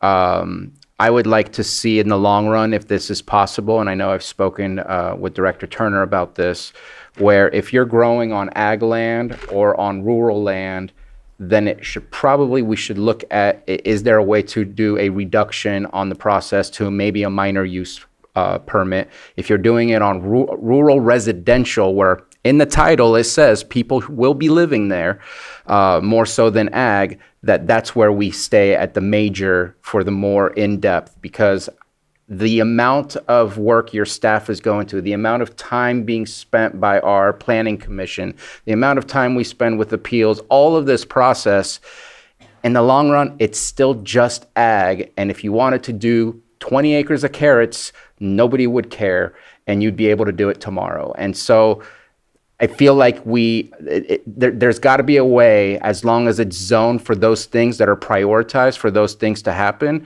As soon as we get into areas where the location is more and more residential, then I would like to see that. That's just my personal opinion.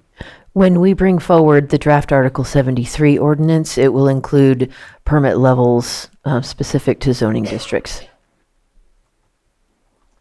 Right. With that, we are at what? We're moving forward with. I closed public comment. No action by the board is required. Okay. This item is just, So we're just, this is an update, we're giving our input, and we can move forward from there. I am moving forward. All right. Anything else? Did I leave anything out? We didn't hear from you. Yeah, I've been A little bit? commenting. Yeah, Okay. yeah, I'm good. That it? Yeah. Everything's been said because I wrote them down, I checked them. Even the public said the things that I was going to say, especially when it came to, let me see. Just so you can We know heard that the I odor had. part. Yeah, the odor, the C2 by right, I have an issue with that because I have two in Lucerne, that's fine. I mean, it's C2 by right. That's what I've been telling people that are asking about permits and what they got to come up with. It has been by right, but eventually there might be 5 in Lucerne, and naturally there could be some in Nice. There's not one in Nice right now, but there was a proposed. What do they call those?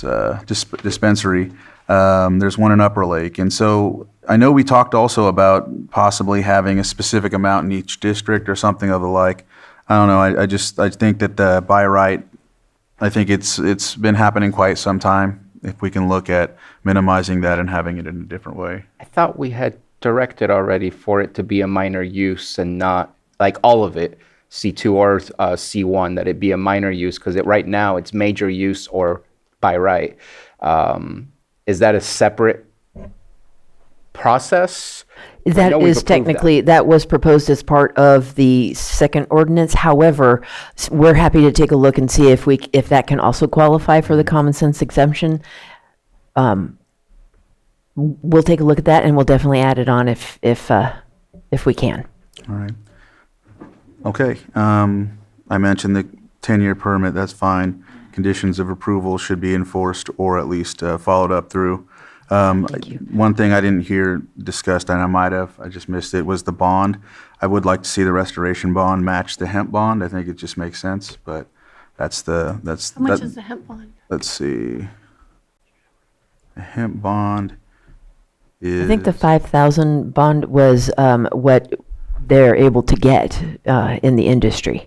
It's 5,000 for less than 10 acres. For equal to 10 acres, it's 10,000, and then additional 1,000 per acre, larger than 25 acres in the hemp ordinance. I think we can get the conditional use permit. I think it's a minor for C2. We can add that in Okay. to this draft. So if I could just recap to make sure I got it, we're going off the entire list. We're adding the conditional use permit in C2 for retail. We're going to come back with a tier set up for setbacks from offsite residences. And I hear general interest in the PEIR. Would you like to direct staff to look for the funding to pursue it? Or should we just stick a pin in it for now? I would stick a pin in it. That's my opinion. It may, some of the conversation was talking about how it has multiple applications, not specific to cannabis. So I can put it on a back burner for now. I think water is Yeah, we need to deal with a massive importance to Lake County. We had issues during the drought, and I think knowing, and we've seen projects that we've denied because they're in locations that are obviously low on water already to begin with, and historically that's where dry wells start. I think we need to have a better understanding of our water systems below the ground and making sure that we don't hit a point of no return by putting things in place that are going to have a massive impact. So I'm absolutely in favor of doing, whether it's a PEIR or some kind of environmental review, so that we have a better understanding. I saw 2 nods on that one. No, We have I'm for 3. it. Agree. Up to 5. Agree. Okay. I think you got 5. Okay. Excellent. Then what I'd like, if I could tell you what direction I'm looking for, then the board would just direct staff to look into options for a programmatic EIR regarding water impacts from all conditional use permits not limited to cannabis. Is that correct? Or do you want it specific to cannabis? I think that there should be an emphasis on cannabis, since we don't go through the same process for other ag. That's just me. All right. Anything else? Nope. Thank you. Supervisor Sabatier? I just want to say you have dates here. You said you're going to try. I'm deleting those dates just because this is a large list for you to come back to us by the 18th. And I would like the Planning Commission to approve, because usually that's how we've done the land use ordinance changes, is it goes through them, they approve, and I don't want them to approve a concept or a draft.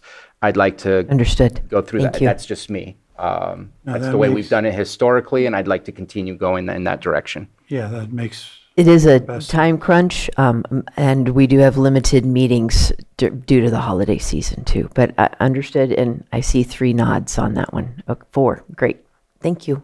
All right. I feel very well directed. All right. Thank you, Miss Maria. Thank you. With that, we'll close this. We're at 2:56. I know we have a closed session item for 3. I know we're behind on our agenda. What do we do from here? What do we have for the 3? Are we going to push that back? We have informed the candidate that we are behind. Okay, excellent. We will move on to our next item, 6.4, consideration of 2026 cultivation and business tax rates. Treasurer Tax Collector Patrick Sullivan.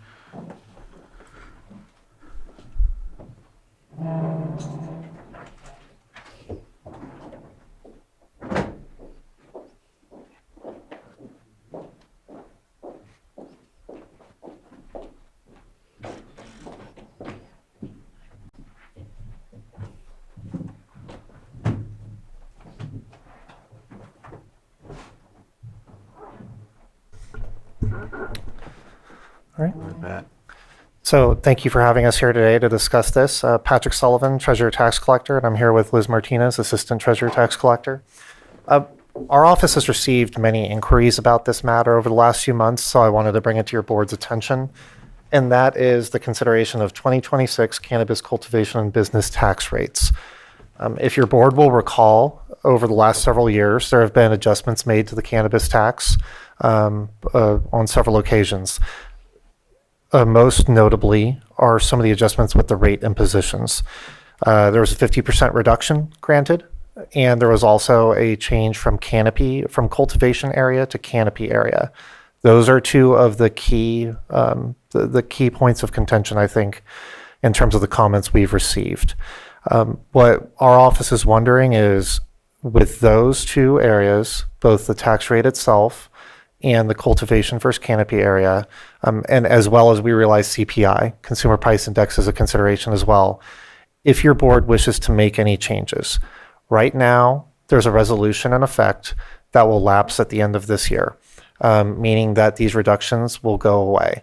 So the status quo would actually go back to the original measure.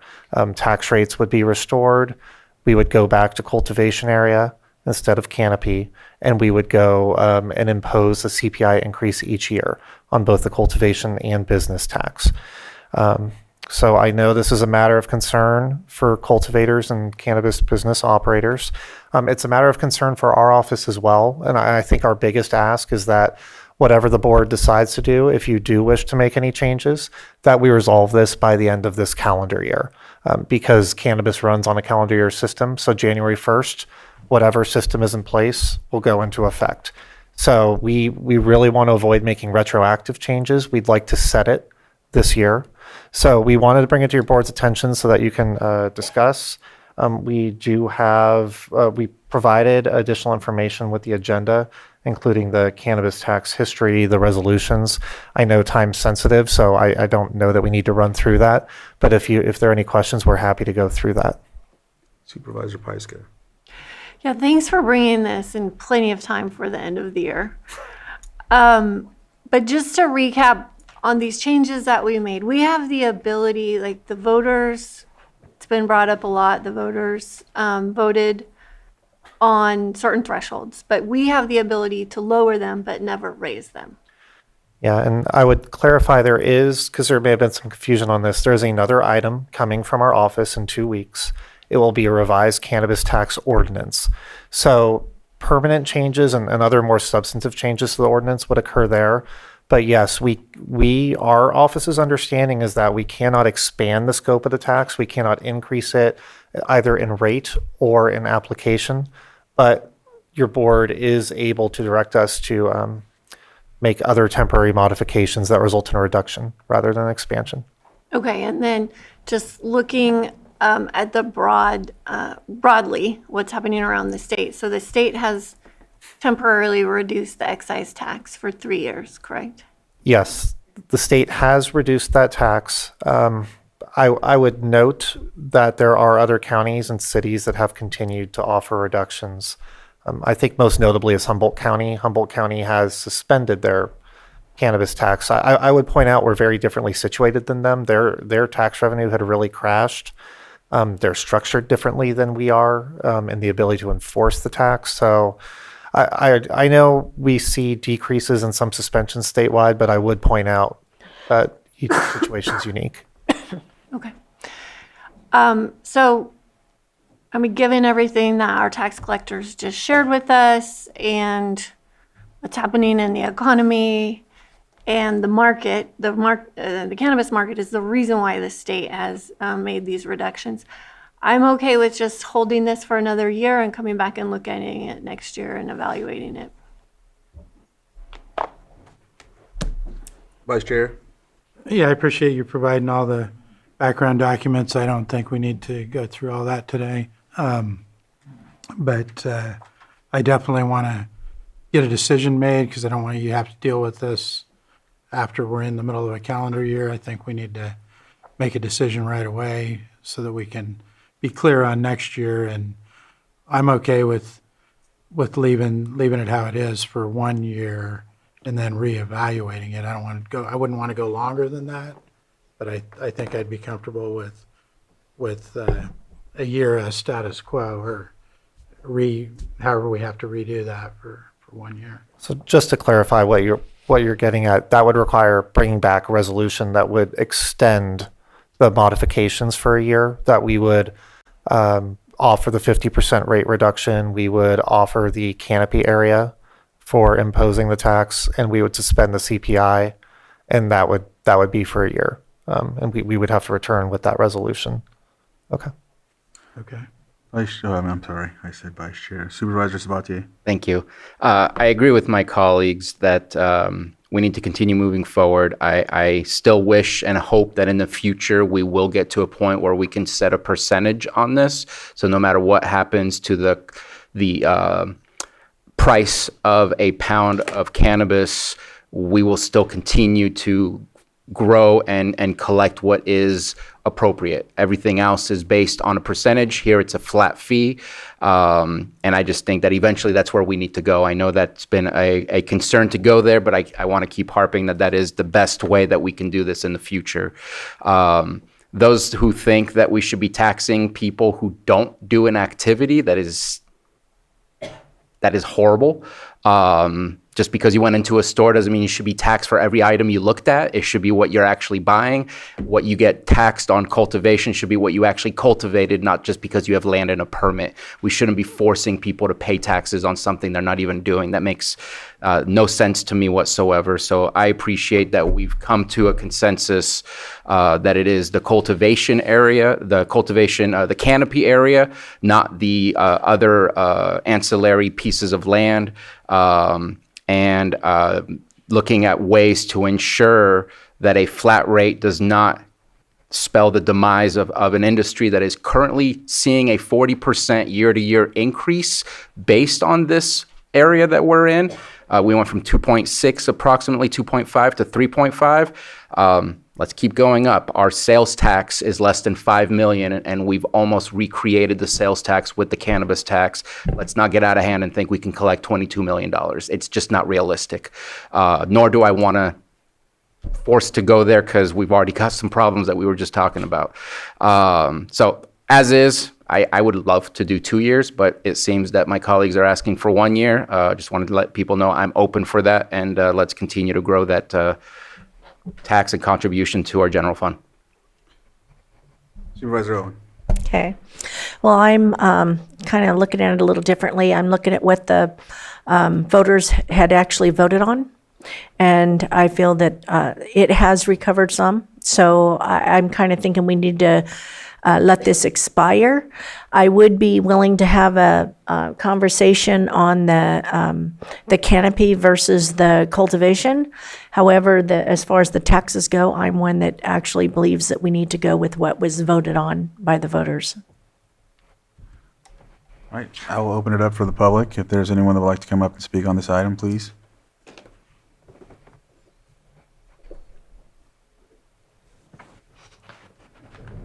Good afternoon, Board. Kyle Bill with the Kanokatai Native Wellness, and I appreciate the conversation and look forward to the future conversations that are around the cannabis tax specifically. Kanokatai Native Wellness receives a lot of funding from Elevate Youth California, which is revenue from the tax on cannabis.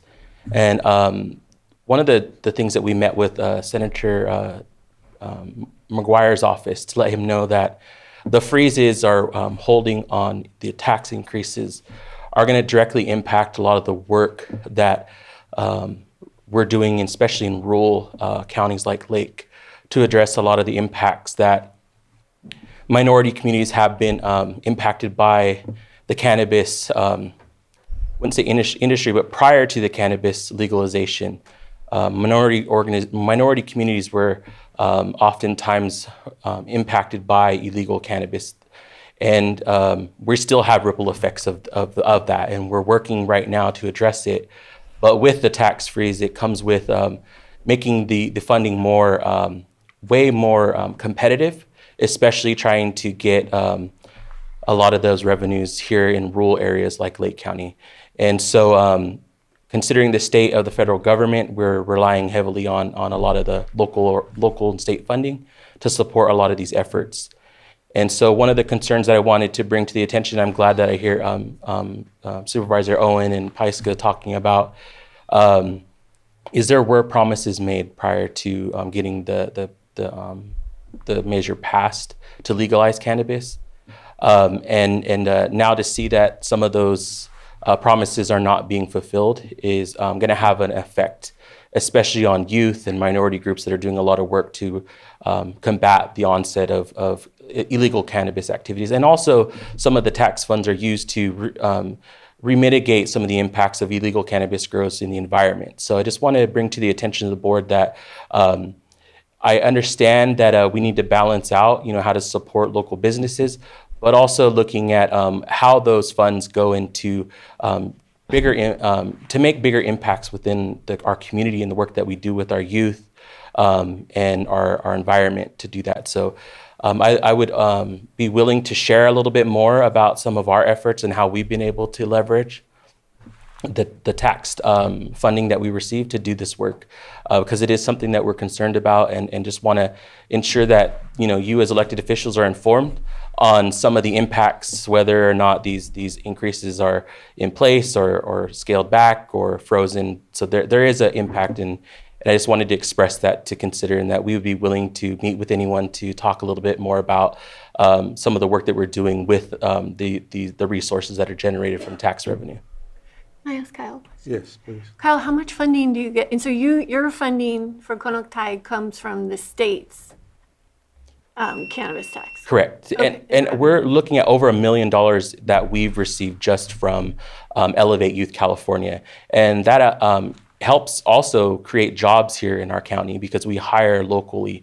And so there obviously is a lot of positive effects that we're able to use those revenues from the cannabis tax to do positive things in the community and also contribute to the local economy as well. Is it $1 million a year or $1 million Collectively, our last award was it was $500,000 that we received, and then we received 2 additional grants prior to that. So collectively, it's over $1 million that we were able to secure to do work here locally. Thanks. Thank you. Yeah, thank you. Thanks. Any other comments? Please come on up.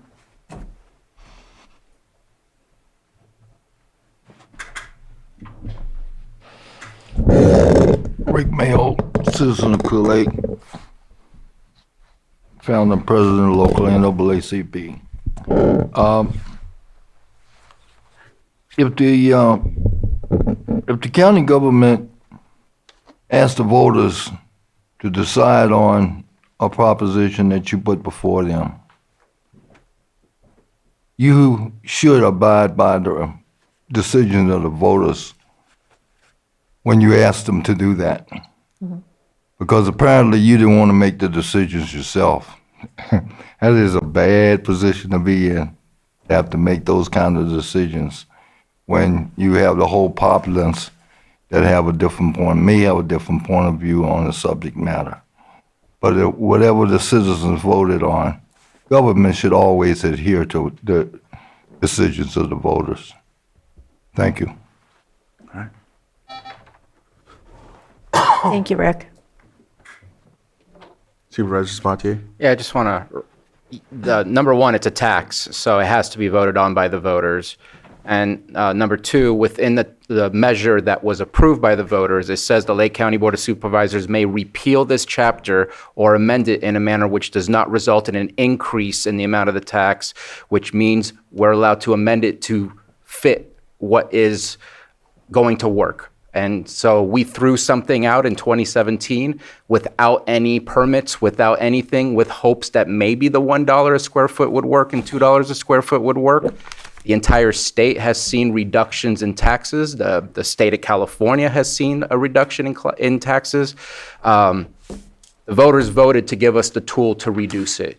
So we're not going against the voters. We're trying to make this work so we can continue to collect taxes based on what the voters said. Yes, you can go ahead and tax the industry, with the caveat that if you need to make changes, you can make those changes. So I don't disagree that the voters maybe had anticipated a whole lot more, but I think everybody throughout the state of California and every county is not seeing what everybody thought would be this giant bankroll. And so I just want to at least explain that we're not breaking the trust. It was actually entrusted that we would be able to do that if the need came. So just wanted to read that out loud. Good afternoon, Board. There's no provision in Measure C that gave the authority for the Board to make an amendment or a modification to the way it's calculated. And the way Prop 2219 is set up, if you're going to make a fundamental change, whether it's the tax rate or the base or some other provision, it has to go before the board. No, I'm sorry, before the voters, excuse me. There's nothing in what was voted upon that says, that I could find in the actual language that was voted on, that says, unless the board thinks otherwise, they can do something. I'm not saying that, 22 million is a good idea or a terrible idea. That's my biggest concern is that this was a bargain. The language in the measure mentions that in exchange for cultivation, there would be a tax that would provide approximately $8 million at that time in order for it to fund things like education and law enforcement and code enforcement and other services for this county. Because that money is not coming in, those things are either not getting funded or they're being subsidized. The cannabis CDD has been at a net cost to the county for the last 3 years. And as I think was mentioned, 8-point-some odd million so far. And it's projected another 2.9 million for the next budget year. So it's running out of subsidy. That's not sustainable. Last year, when this came up, the conversation was, well, I was willing to consider it for another year, but that's it. And now we're here and we'll kick the can again. Meanwhile, we're in a financial crisis as it is, and we're not bringing in the money that we anticipated. And this is not a one-sided bargain. If you reduce the taxes and there's no other effect, that's one thing. But there's been an expectation given to the voters that this money and revenue would be funding services. And those services either being underfunded. The copter is constantly being challenged because it doesn't have the resources or the personnel. You have the education I've just mentioned. it's not, well, if we lower it, it'll be okay. This needs to go back to the voters. Otherwise, bring it back to the way it was originally articulated, and which is by cultivation site and the $1, $2, $3 rate. And I know that's not what everyone wants to believe, but that is what's in the law. And you're going to set yourself up for potential legal liability and challenge, because there's no precedent for, this is not, well, we're just going to lower the taxes. This was in the, there's no provision for the county in the what was voted on to allow this reduction. Thank you. Thanks. Do we need to refer to Lloyd on that? I don't, not that I know of. Okay. Yeah.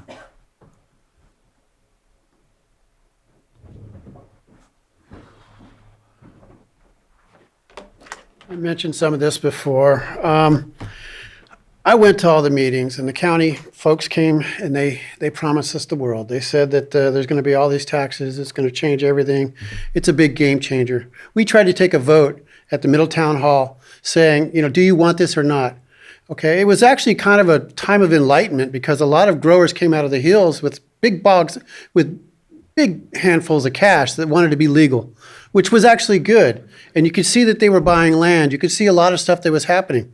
But I think we got drunk with money, and the reality is this. The county went along with this. They were talking numbers like $21 a square foot. When we tried to vote on it, it was such a controversial vote. People who were pro-marijuana were saying, you do not vote, and getting in people's faces. And it got pretty crazy. I thought the cowboys and the dope grower was going to fight with each other. If we keep going the way we are going and just not keep the promises that we gave the people, and it passed. And I spent 31 years in the military. I follow the Constitution. I pay my taxes. I do all those good things. We can't just go wishy-washy when we feel like it. The cash is probably all gone. Some people have lost a lot of money. I want to see the sheriff has basically, took his team that used to go in the hills and take away the guerrilla growers away. You're telling me you made $2.5 million. Go get the guerrilla growers and make the people that are actually growing it legally and paying their taxes, give them the better chance. Right now, I don't know where the money's going or where it's going to go, but I think we got to tax until we get it. It's a capitalist system. Even government is a capitalist system, because if they don't collect taxes, they can't provide services. I think turning this into some kind of social welfare program for something that kills children's brains and it doesn't have a whole lot of good qualities, to it. I mean, I know the whole argument between the vineyard growers and the cannabis growers. Personally, I think you want to give cannabis growers a fair shake, but at the same time, make them pay the taxes.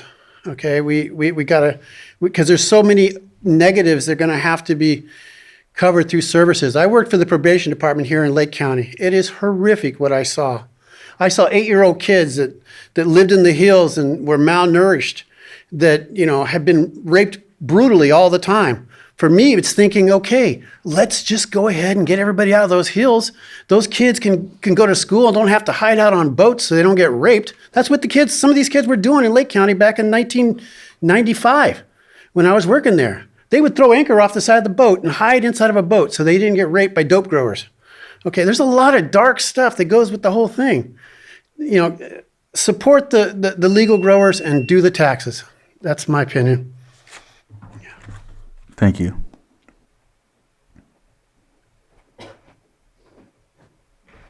Any other public comment?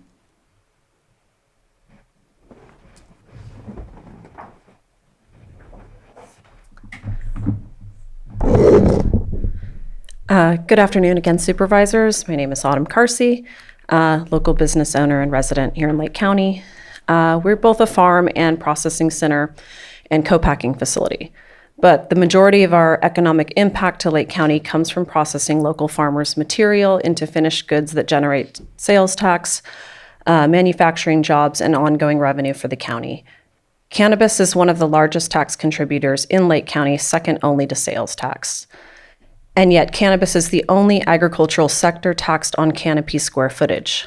regardless of whether that canopy ever produces a single dollar of income. You could lose your crop, have crop failure, a fire, and you would still be accountable for the tax that year. No vineyard is taxed per square foot of vines. No pear orchard is taxed on canopy size. Only cannabis is taxed on potential, not production.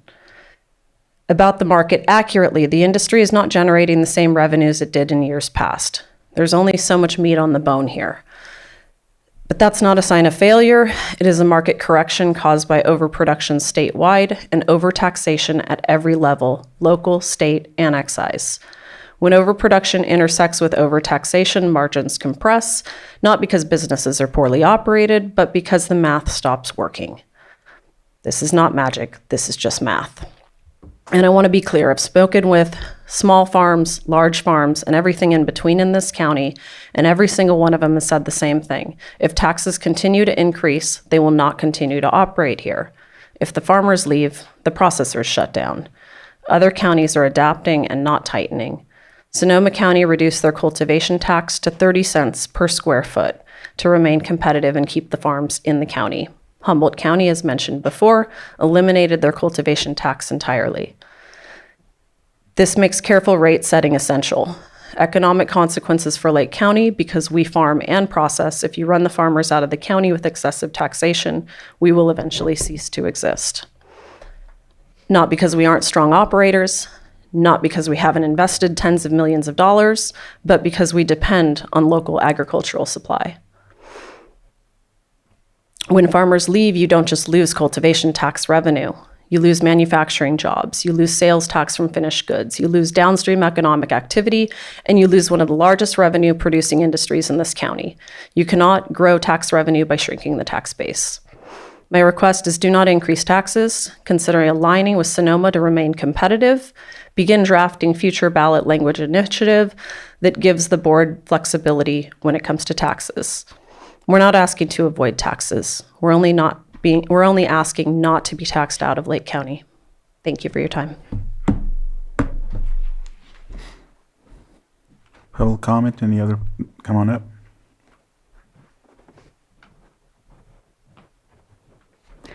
Good afternoon, Board. Margot Kambara. Just a reminder, the cannabis industry drafted Measure C. They came up with the framework for taxation. Another reminder is that Lake County has the lowest cannabis tax rate in the state. If we look at tax cuts, what is going to be the criteria? We are not a rich county, so who is going to get a tax break? We know that the grape industry is struggling. We know the walnut industry is struggling, but they are our legacy agricultural crops. The number one agricultural crop, according to the latest agricultural report from Lake County, is grape, wine grape.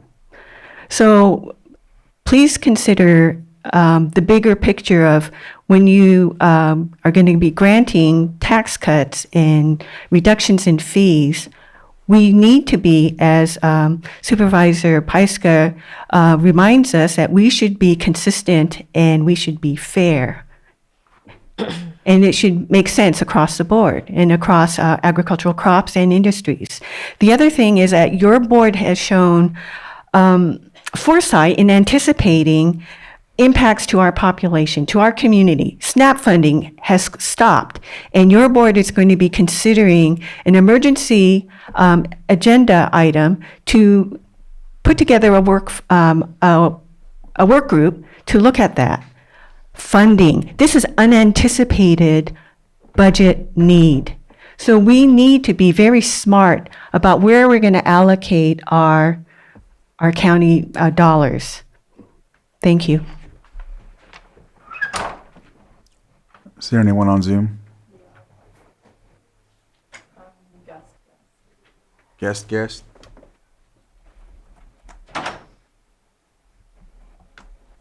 Thank you, Mr. Chair, Angela Amaral. I agree with Mr. Kyle Bill that promises are made are not fully being realized. It was mentioned that there was an increase in tax revenue since 2023. That can actually be attributed to the increase in approved cultivation permits. From 2023 to 2025, tax revenue increased by just over 1.6 million, while the taxable square footage increased by over 7 million square feet. So taxes from 2023 to 2025 on 7 million square feet should have been closer to $3.5 million. Just for clarity, the full tax rate would be applied to the 2026 growing season, which would be due in 2027. Cultivators will pay their 50% for this year's crop, which is due next year in 2026. The full tax rate would apply to the 2026 crop, so cultivators have time to reduce or opt out for next year. Taxes for the 2026 season wouldn't be due until 2027. The other thing that you guys have a problem with is that you guys have a lot of growers that are not abiding by the rules that you currently have in place. But yet here we are discussing another tax reduction in a county with one of the lowest cultivation rates. The Board of Supervisors wants to keep approving permits and oversaturating the market, and at the same time reduce the local tax rate. This seems like a flawed system that we have going on here, and I think we really need to take another hard look at it again. Thank you.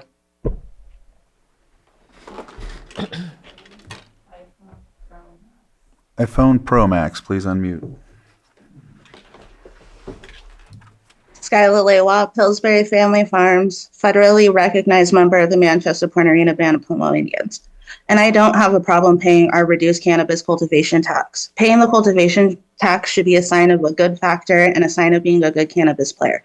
The proposed policies behind the cultivation cannabis tax have a devastating real-life consequences for small farmers like myself. My company cultivates only 5,535 square feet, a fraction of an acre. Yet I have been charged as if I've cultivated the full 4 acres, totaling over $64,000 in 2022. And now the proposal to take away the reduction in canopy and eliminate the option to opt out adds another layer of harm. Small legacy farmers like myself will be pushed out by the inability to pay a $64,000 tax bill based on the full 4 acres when I only have 8,000 square feet cleared for canopy and only 1 state license for 1 acre, with the state recognizing I cultivate only 5,535 square feet and already reduced with ongoing relocation proceedings since 2022. Even if I could grow the full 4 acres, there is no facility in this county that is capable of processing that much product in a short amount of time. And many farmers do rely on the ability to opt out and reduce canopy because it is necessary to survive in this struggling market. And removing the options doesn't strengthen the program. It's designed to increase the taxes, the penalties, and the fines until we're driven out of existence. Thank you, Supervisor Pyska, for at least raising the question about the cannabis tax revenue and the cannabis equity grant funds from 2022 to 2023. Because while big operations might shrug at a $2,100 double payment for legacy operators like myself, it's survival money. During 2021 to 2023, the cannabis tax revenue were at a record high, most likely due to double payments from the cannabis equity grant and payments from the farmers. I was recently invited onto the local radio show, K-My Cannabis Hour, to share my experience of legalization and what it's like dealing with these taxes. And when I speak about my situation out loud, I have come to realize that I have been abused by this system and how my situation with our tax collector has inspired the Humboldt supervisors to get rid of the taxes. So when this memo asks you to provide direction to staff, I am asking you to provide with direction with integrity. Demand a full accounting of how the cannabis taxes are administered. Ask why the tax collector has inserted himself into revocation matters. Ask why a licensed attorney serving in the knowledge of public trust is allowing to use his knowledge to sidestep legal accountability and drive small farms out of existence. Because the emails between Sullivan, Director Turner, County Counsel Lloyd Guantano, and Deputy Administrator Matthew Rothstein and the grant analyst Casey Moreno revealed direct coordination, and the Sheriff's Department silence only reinforces how deeply this corruption runs. And it shows that Lake County government employees are allowed to act above the law, and that must end. Muleham. Is there any other hands in Zoom? James Anderson? Good afternoon again, Supervisors. James Anderson, Everview Law. I represent a number of cannabis clients in the county and across the state, and I just want to make a couple comments on this. In general, I would support extending the reduction in the tax rates for cannabis cultivators. I think this board has recognized and said at least several times over the last years that cannabis is here to stay, and it's going to be part of this county going forward. And it's difficult as a cannabis cultivator because they are treated so differently from any other agricultural product. They're taxed locally and by the state. They're competing across the state, and different counties have different taxing systems. And at the same time, the legal cannabis market in California is still dwarfed by the black market, almost to a 10-to-1 ratio based on the DCC's most recent market report summaries. So, my advice would be to continue this, the reduction in tax to the cultivators. It benefits them, it'll benefit the economy, and it will overall help the county. So thank you, and have a great afternoon. Thank you. There is no more. All right, with that, we'll bring it back to the board. Is there any, go ahead, Supervisor. You guys were at the same time. I just have a couple comments to make. Patrick, we got a lot of comments, e-comments about this, but we're not subsidizing any industry here. We are a net positive with our cannabis revenue, correct? Yeah, I mean, from my office perspective, it is a net positive that we are bringing in revenue. It is being allocated in your budget to other expenditures. So even if revenues are down, I'm not seeing that it's anything but a positive. Okay. And we don't tax grapes. We don't tax other agriculture. So that is the big difference here. And another thing I just want to raise. In conversations with Sheriff Bingham, we're at a point right now where we have the lowest amount of illicit grows we've ever had. That's incredible. And it's because we've been able to support this legal market over the years. You have a graph here that shows the recovery, and we're having modest growth over the last couple of years. And one of the callers is correct. That was in part because of the CAN grants that helped support and pay those tax bills when years were really lean. So I think my colleague has a really good point. When this was thought up in 2017, we couldn't anticipate where we are today. And so we have had to adjust to make sure that this market and this industry isn't crushed. But we also have found, I feel like we've hit our stride a little bit, and we can look at this year to year because we are able to invest in our communities significantly, especially with Copter and with the Roadmap Task Force. We've been able to make real change with the revenue that has come in. But we have to, if we increase our taxes right now when everyone else is decreasing them, it's like killing the golden goose. Like, we can't do that either. We need to make sure that this industry is still viable. And so we have to be able to be flexible and adjust year to year. I would love for us to be able to get back up to those original rates, but then if we did that today, we would not have a sustainable market, and we would lose all of our growers. So I'm happy to look at it another year. If you want to bring the resolution back, that's something that I would support for one more year. Vice Chair, then Supervisor Owen. Well, I appreciate all the public comments, and I just still think, based on the state of the situation, the state of the industry with what's going on, it makes sense to extend it another year. My understanding of the law regarding all this, and unless I were to get different info from our legal counsel, is that we have full authority to lower or not reduce the tax. As long as we're not increasing the tax, we don't have to go back to the voters. That's the way I understand the law.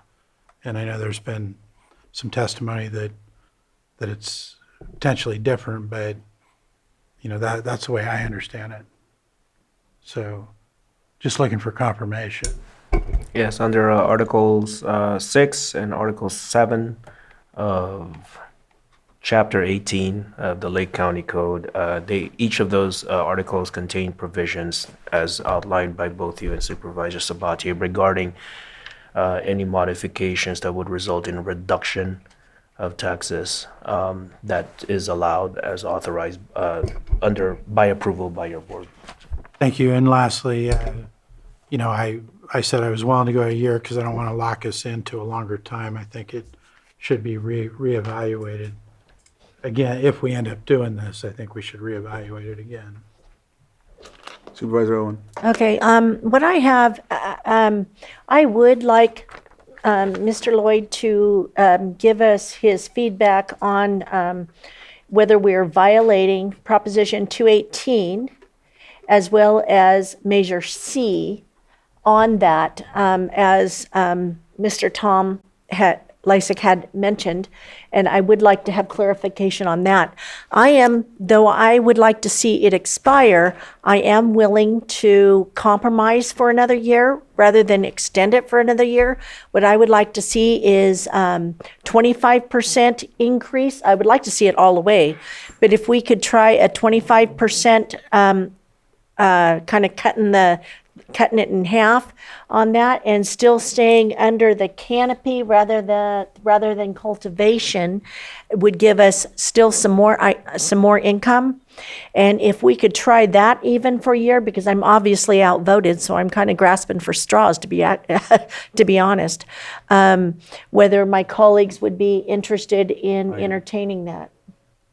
To go to increase it to 75% of what we voted on, providing it is legal, as well as the staying with the cultivation rather than the canopy. And that's a huge compromise, but I'm outnumbered. So that's what I'm asking. I agree with that. Supervisor Sabatier. I just want to mention a couple of things, and maybe I'll get myself in trouble. Mr. Bill, I hear you, and I think that services that help people that are vulnerable are important. Love to see if maybe we have our cannabis going into specific areas of our budget, and one of them gets split up into law enforcement, environment, code enforcement, and then the last one is education. I know that our library receives some funding from education, but if we see an increase and some of that money is made more flexible within the education bucket, I'd love to see a proposal coming from Kaunakatai to see what it is that the county can do to support that type of work, because that's been something even Lake County Office of Education has been looking to do as well. And I just think that that's what that bucket is for, is to continue that level of care that our community needs. And so seeing the increase is not a bad thing, in a sense that it does create more money in those buckets. The other side of that is, I know when we started in 2019, so I don't know what it was in 2017, it was like $1,200 a pound. Now, $1 per square foot is not a percentage. It's $1 per square foot no matter what. I'm just going to inflate the price for today. Even though I hear 200, let's just say it's 400. That's a 66% decrease in the value of a pound. We've decreased the taxes on it by 50%. It is not a perfect match. And again, I hear people saying 200, which would be a much more massive decrease. And so the flat rate is the problem, period.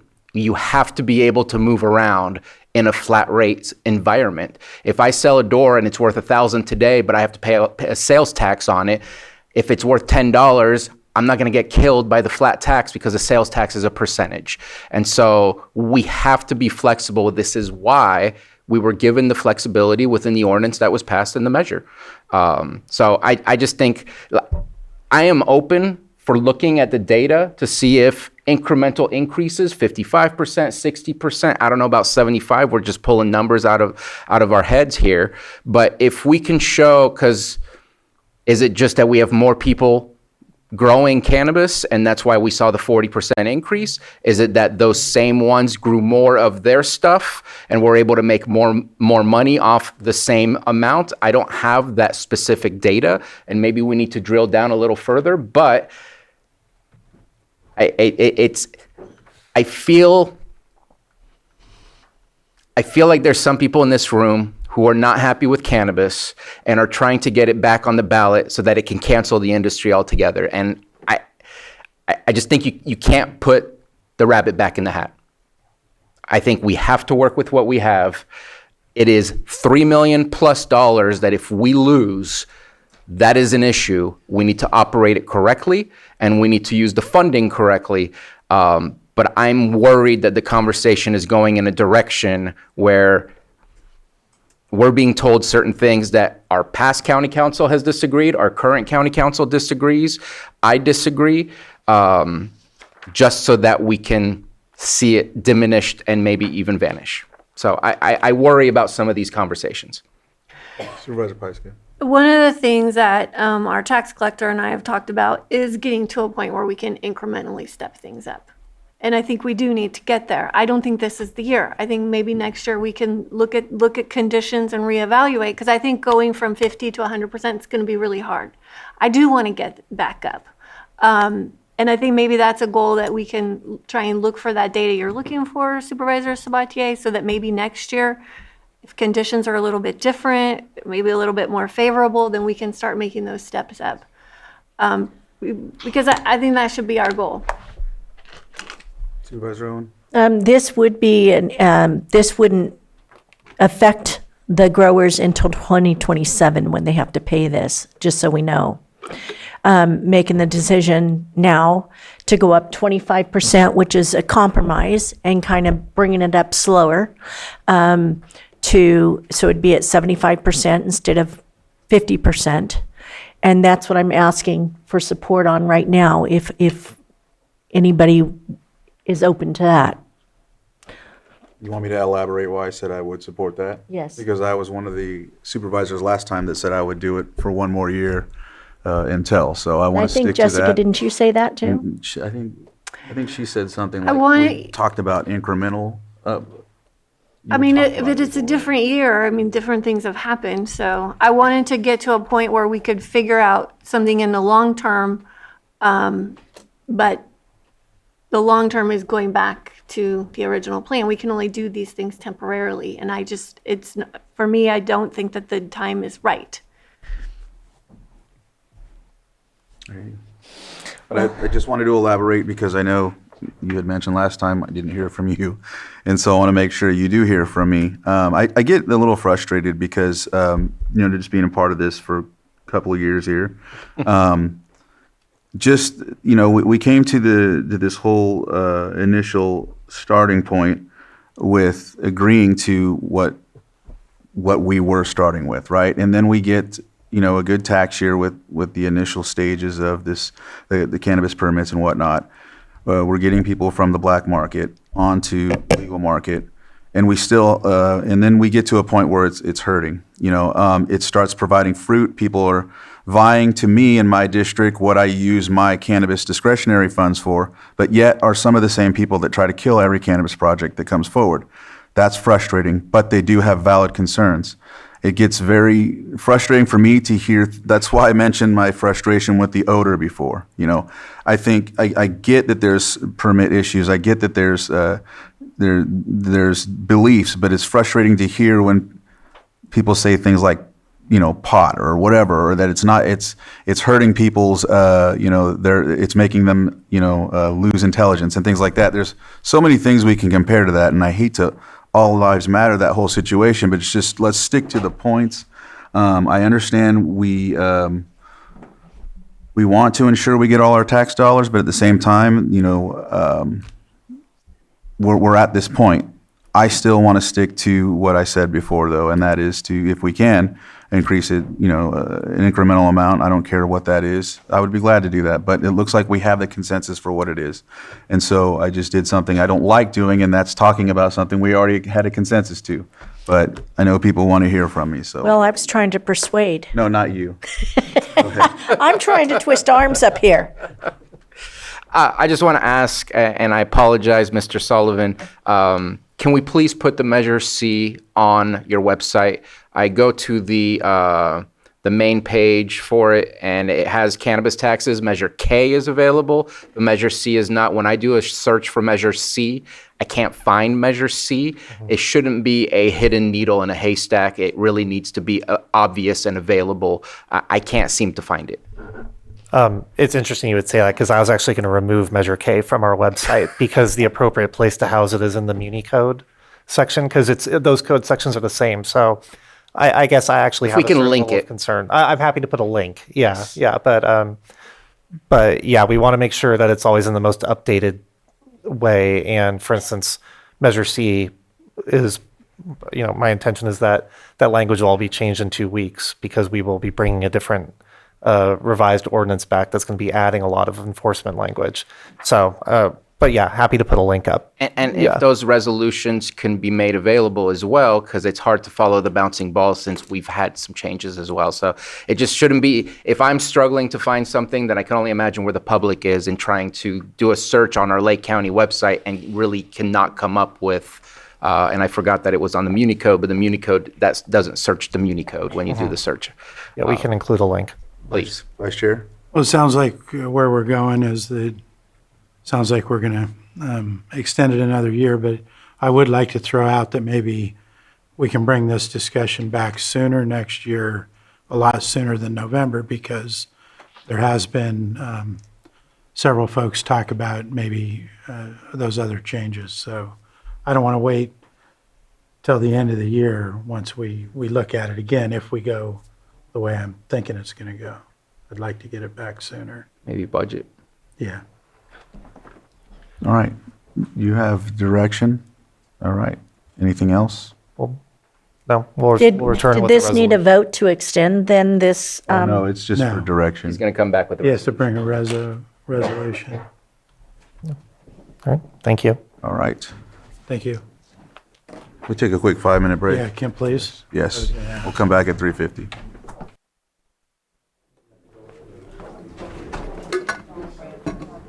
I guess I only have one. All right, welcome back from our break. We're going to go ahead and move on to our 6.5 presentation of Veterans Day proclamation, and Vice Chair Rasmussen is going to read this proclamation.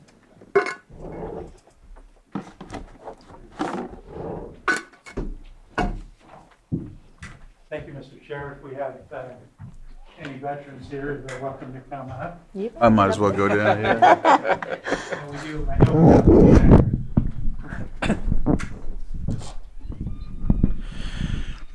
This is a proclamation of the Board of Supervisors of the County of Lake, recognizing our veterans on Veterans Day. Whereas the contributions and sacrifices of the men and women who served in the armed forces have been vital in maintaining our freedoms and way of life. And whereas tens of millions of Americans have served in the armed forces of the United States during the past century. And whereas hundreds of thousands of Americans have given their lives while serving in the armed forces during the past century. And whereas our state is home to more than 1.6 million veterans, the most of any state in the nation. And whereas Lake County is home to approximately 4,500 veterans, or approximately 7% of our county's population. And whereas our veterans are brave and selfless individuals who, when duly called, willingly put themselves in harm's way to defend the lives and liberty of others. And whereas their abiding patriotism and enduring devotion to the ideals on which the United States is formed will never fail to inspire us. And whereas our veterans understand the important task before the American service men and women now keeping watch. Now, therefore, be it proclaimed, the Board of Supervisors recognize the legacy and loyalty and service and sacrifice of our veterans to our country, our local communities, and their families. The Board of Supervisors honors the contributions of our veterans to the principles of democracy, individual freedom, and human rights. Now, therefore, now let it be proclaimed that the Board of Supervisors will join the nationwide effort, Operation Greenlight, in showing support for veterans by lighting our Lake County Courthouse in Lakeport green from November 4th through 11th, 2025. By shining a green light, the County of Lake and our residents will let veterans know that they are seen, appreciated, and supported, and passed and adopted this 4th day of November 2025, and signed by our chair, Mr. E.J. Crandall, who is also one of our veterans in Lake County. Thank you.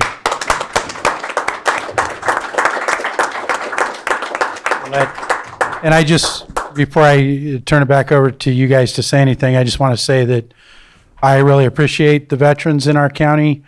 One thing that I've always noticed, in addition to their commitment of having served in our military, they come back and they also serve our communities. And I've seen those examples in countless of our veterans, like you yourself. You're serving on community organizations. I've been out with you in the community when we've done things for other community members. And I know we have our chair here who is continuing his community service also back in our county. So I think that's important to note, that that's what our veterans do. Typically, you know, they have a service commitment. They continue that throughout their lives. Thank you.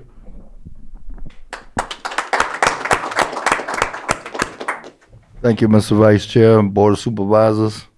This means a great deal to us as veterans and EJ, Chair, as well as the 7,000 veterans who reside here in Lake County. We make up the largest per capita of the state of California for deployment of veterans coming out of one area of the state, as well as the number of veteran families, the children here, and the community.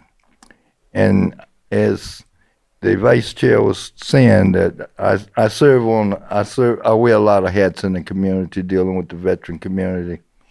And on behalf of We Serve Veterans of Lake County, California, as Vice President, and on behalf of the United Veterans Council, representing 11 affiliate veteran organizations in the county, I want to thank you for this proclamation.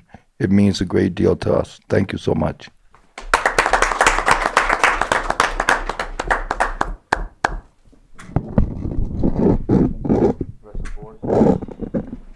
No comment, one move on. Picture? Wait, I want to comment. That's all I was asking you. Yeah, no, I do.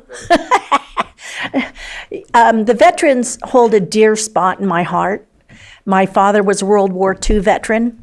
My son served in Afghanistan.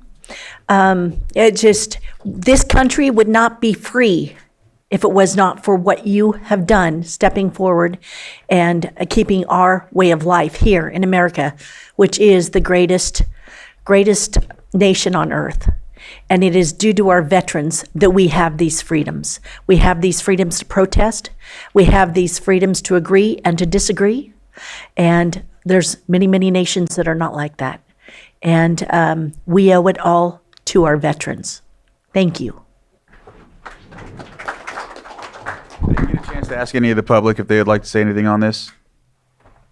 I'll just note one thing, just as a point of reference for my tribe. We have an event next week on Tuesday inviting 24 out of the 590 of our tribal members to come to a meeting. So not a meeting, but a breakfast. And so just letting you know that there's a vast amount of Native Americans who join the service. And of course, there's all sorts of other ethnicities that do as well. But I just wanted to highlight that on behalf of my tribe.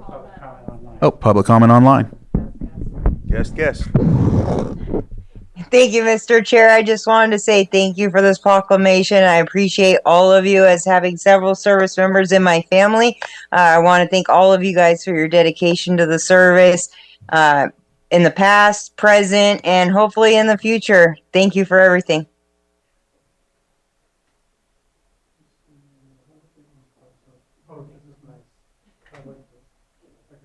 Thank you.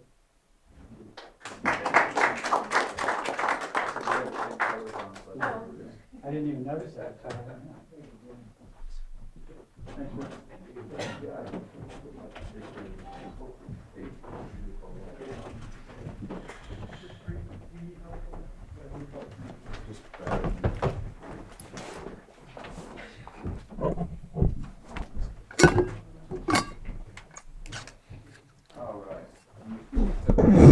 Right here, I'll read the next item on the agenda, which is our 6.6, our presentation proclamation designated November 2025.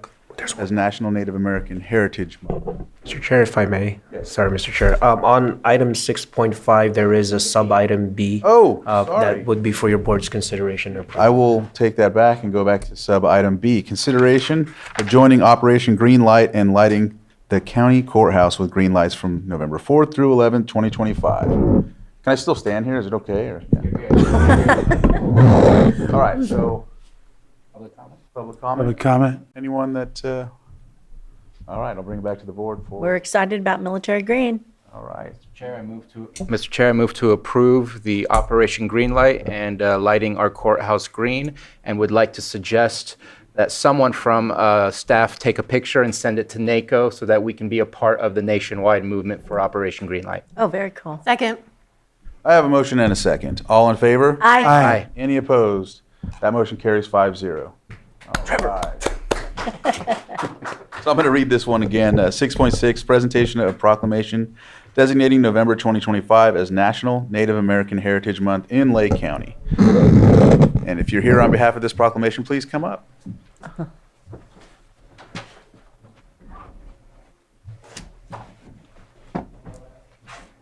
All right. So I'll read this proclamation here, designating November 2025 as National Native American Heritage Month in Lake County. And it's whereas Lake County has been home to people for greater than 12,000 years and richly diverse cultures of the 7 tribal nations indigenous to Lake County: Middletown Rancheria of Pomo Indians of California, Koi Nation of Northern California, Big Valley Band of Pomo Indians, Scotts Valley Band of Pomo Indians, Habematalo Pomo of Upper Lake, Robinson Rancheria of Pomo Indians of California, and the Elam Indian Colony have informed every aspect of our community's history. Policies and practices of the United States and earlier colonial governments deprived indigenous peoples in the state of California and Lake County specifically of land holdings, liberty, even life itself. And whereas Native Americans have helped to make our community stronger and more prosperous. On August 3rd, 1990, President of the United States George H.W. Bush declared the month of November as National American Indian Heritage Month, thereafter commonly referred to as Native American Heritage Month. The bill read in part that the President has authorized and requested to call upon federal, state, and local governments, groups, and organizations, and the people of the United States to observe such month with appropriate programs, ceremonies, and activities. And whereas this landmark bill honoring America's tribal people represented a major step in the establishment of this celebration, which began in 1976 when a Cherokee Osage Indian named Jerry C. Elliott High Eagle authored Native American Awareness Week legislation, the first historical week of recognition in the nation for Native peoples. This led to 1986 when the President Ronald Reagan proclaiming November 23rd through 30th, 1986 as American Indian Week. President Barack Obama made an annual presidential proclamation on the 31st of October stating that each respective November would be National Native American Heritage Month. We celebrate the richness of the county's unique tribal history and traditions and the impact Native American cultures have had on every American. And whereas Lake County is committed to protecting the sovereign right of Native American tribal organizations and institutions to strengthen their own communities in observance of Native American Month, the County of Lake encourages all citizens to join in recognizing the many accomplishments and contributions Native Americans have made to our county and express deep appreciation for those who have sought to honor the important role of tribal leadership in our county's past, present, and future. Now therefore be it proclaimed, the Lake County Board of Supervisors do hereby designate the month of November 2025 National Native American Heritage Month in Lake County, passed and adopted this 4th day of November, signed by myself, E.J. Crandall, Chair of the Board of Supervisors.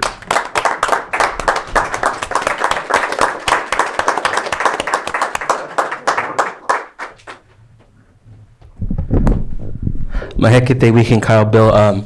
I'm a guest here in Lake County. My wife is from Elam, but I just want to say on behalf of our family and our communities that we really appreciate not just the acknowledgement that the county makes to do these proclamations, but also the step further that goes into engaging tribes and making sure that we're at the table to voice some of our concerns and also contribute to the moving forward of community that we are all here today to do. And I just want to just acknowledge the work that is happening.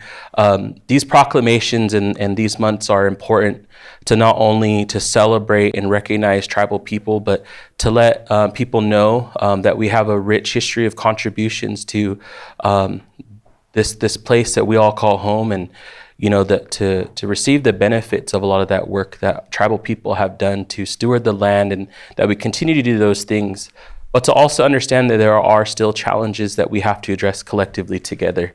And as long as we continue to engage in constructive dialogue and in collaboration and in love, that we will do good work to reverse a lot of the impacts that tribal communities have suffered throughout the years. And so it's just beautiful to see, and I'm just grateful for all the tribes here in Lake County for being so active within our local county government and throughout the state and the country to advocate not just for the local tribes here, but also the impacts, the positive impacts that they advocate for Indian country throughout the United States. And so I just wanted to say that and acknowledge everyone.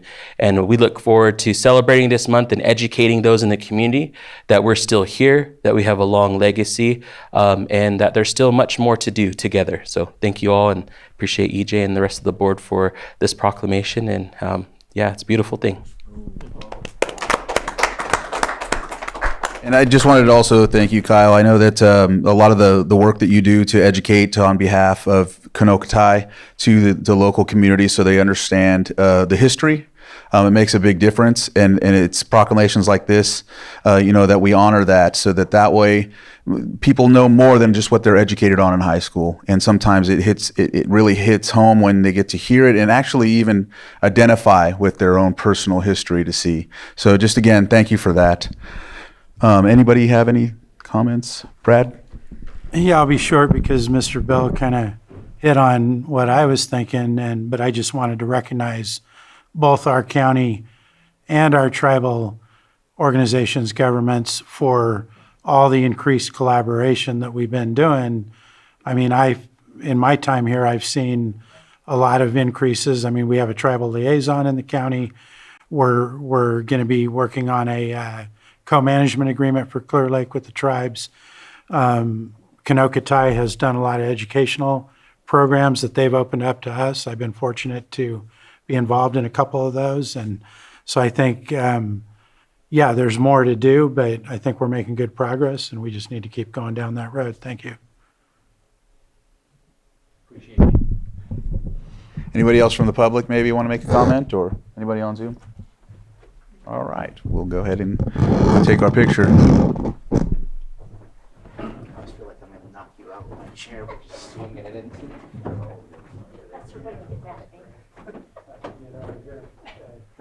Oh, sorry. Yeah, thank you. Okay, you know exactly what I was doing. Okay, that's good. Okay. Let me go back here. Thank you. Thank you.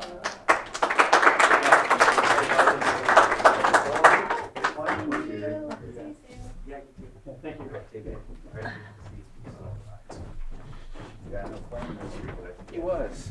Yeah, he wasn't. That was a long time ago.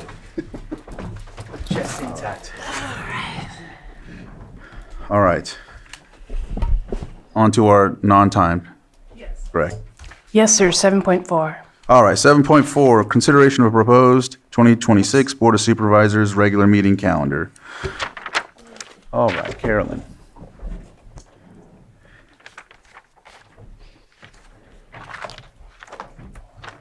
You just have a comment when we get there. Okay.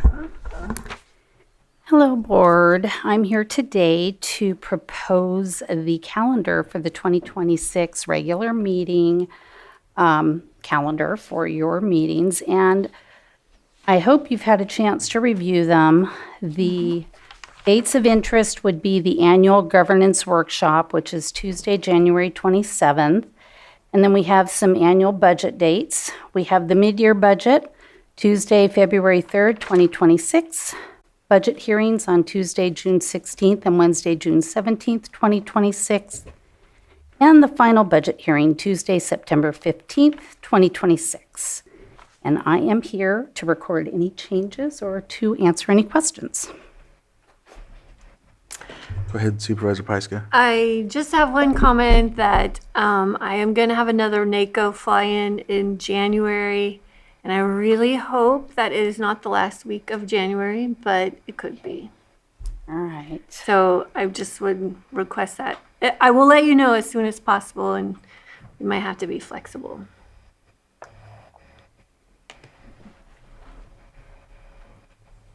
Any other, oh, sorry, Helen. That's okay. I didn't see it. I seen the water. That's all right. I just want to say thank you, and that I really appreciate that you moved the budgets a week earlier as requested. So that was noticed, and I really wanted to say thank you for that, because the budgets are big and it's tough getting through them in the time that we had. This gives us an extra 7 days, which is helpful. Supervisor Spatier. I hadn't thought about that. But if it's the 16th and 17th, should we expect the team to be ready 10 days before that with the budget? Because to me, it's the time it takes to review it. Oh, that's right. You're right. It's not when we actually do the budget review itself. It's the time to actually have the documents in hand and go through it. And I believe state law is it must be made available to the public, which would mean to us as well, 10 days before. Is that putting you guys in a bind that it's that much earlier? And should we be looking more the 23rd and 24th? The staff reviewed that, and they agree that this is fine. If you wish to move it, we can. But they felt they could, again, there's a lot of players in preparing the budget, but of course we will defer to the board. And I'm not looking to say a statement to throw anyone under the bus, but we did not meet the state statute this year. It came out 7 days before we talked about it, which means we didn't meet the 10-day statute. Even with this being a week earlier, we're anticipating to hit the 10-day statute. The board advised me that they were prepared. Okay, or the staff did. Okay. Okay. One more question on that. Will we have access to the backup materials? I know that they weren't prepared this last year. They will be placed on your table right outside your office. Thank you. All right. I'll open it up for the public if there's any comments. All right. Bring it back to the board for action. Mr. Chair, I move to approve the 2026 proposed calendar for supervisors meeting. It's not Second. regular meeting, it's all meetings. I Second. have a motion and a second. All in favor? Aye. Any opposed? That motion carries 5-0. Thank you. Thank you, Carol. 7.5, consideration of the following advisory board appointments: East Region Town Hall, Spring Valley County Service Area Advisory Board. And so this is me. Pretty much both of them are mine. So let's see here. We have, I want to make sure I got this correct.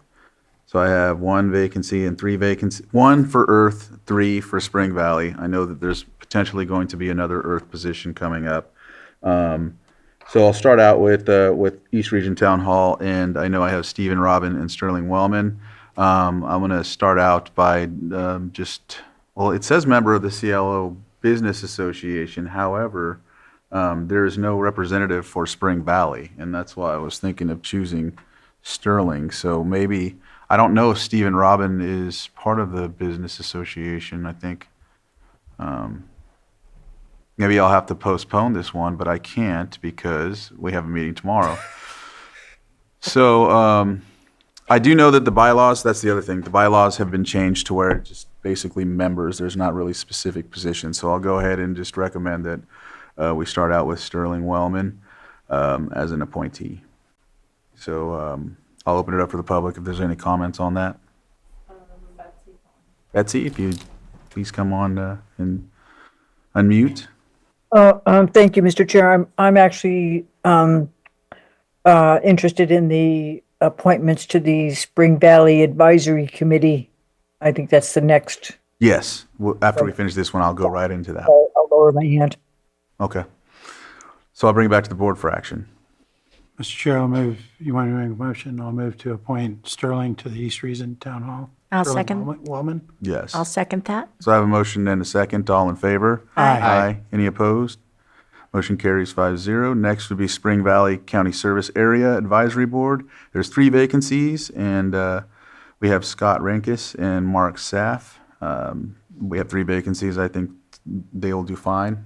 We still have another open position, but at the same time, we've had 3 vacancies for quite some time on this CSA. So I'll go ahead and open it up for the public. Betsy, if you'd like to comment on this. Thank you, Mr. Chair.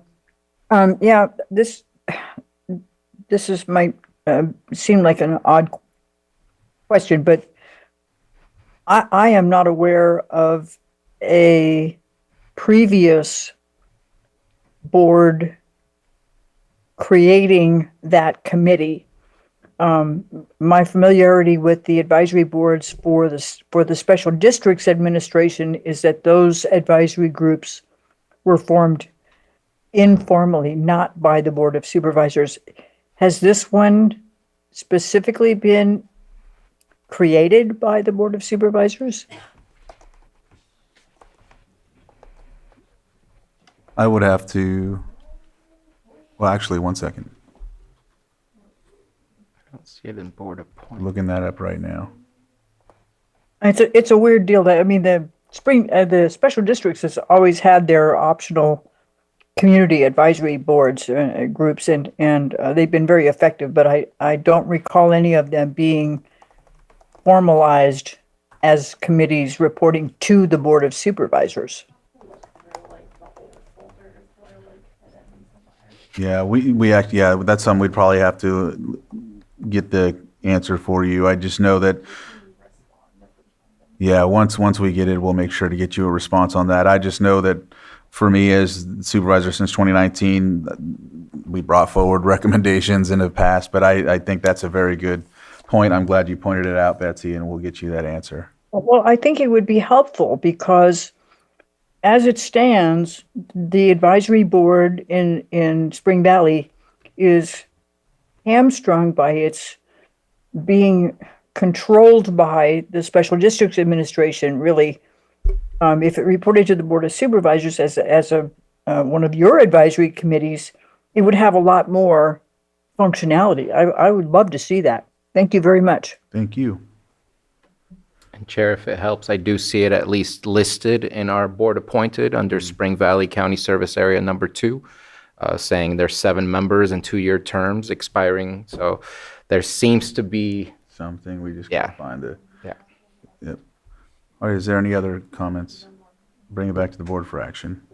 Mr. Chair, I'll move to appoint Scott Renix and Mark Schaff to the Spring Valley Service Area CSA number 2 Advisory Board.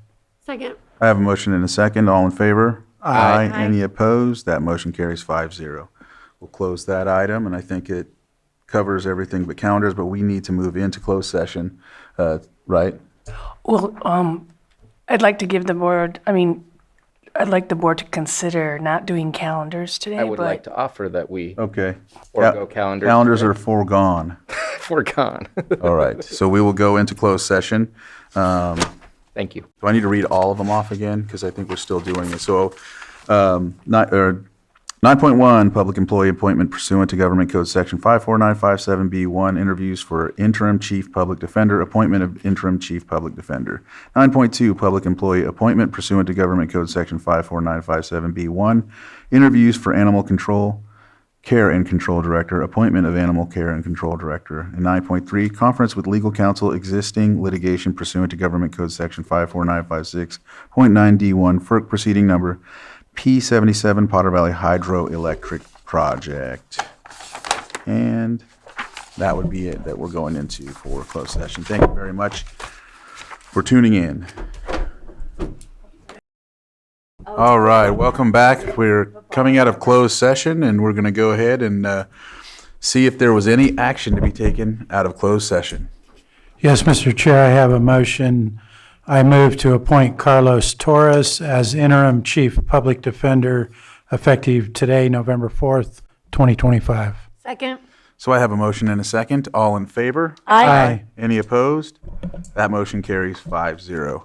With that, we will adjourn this meeting here at 6:15 PM.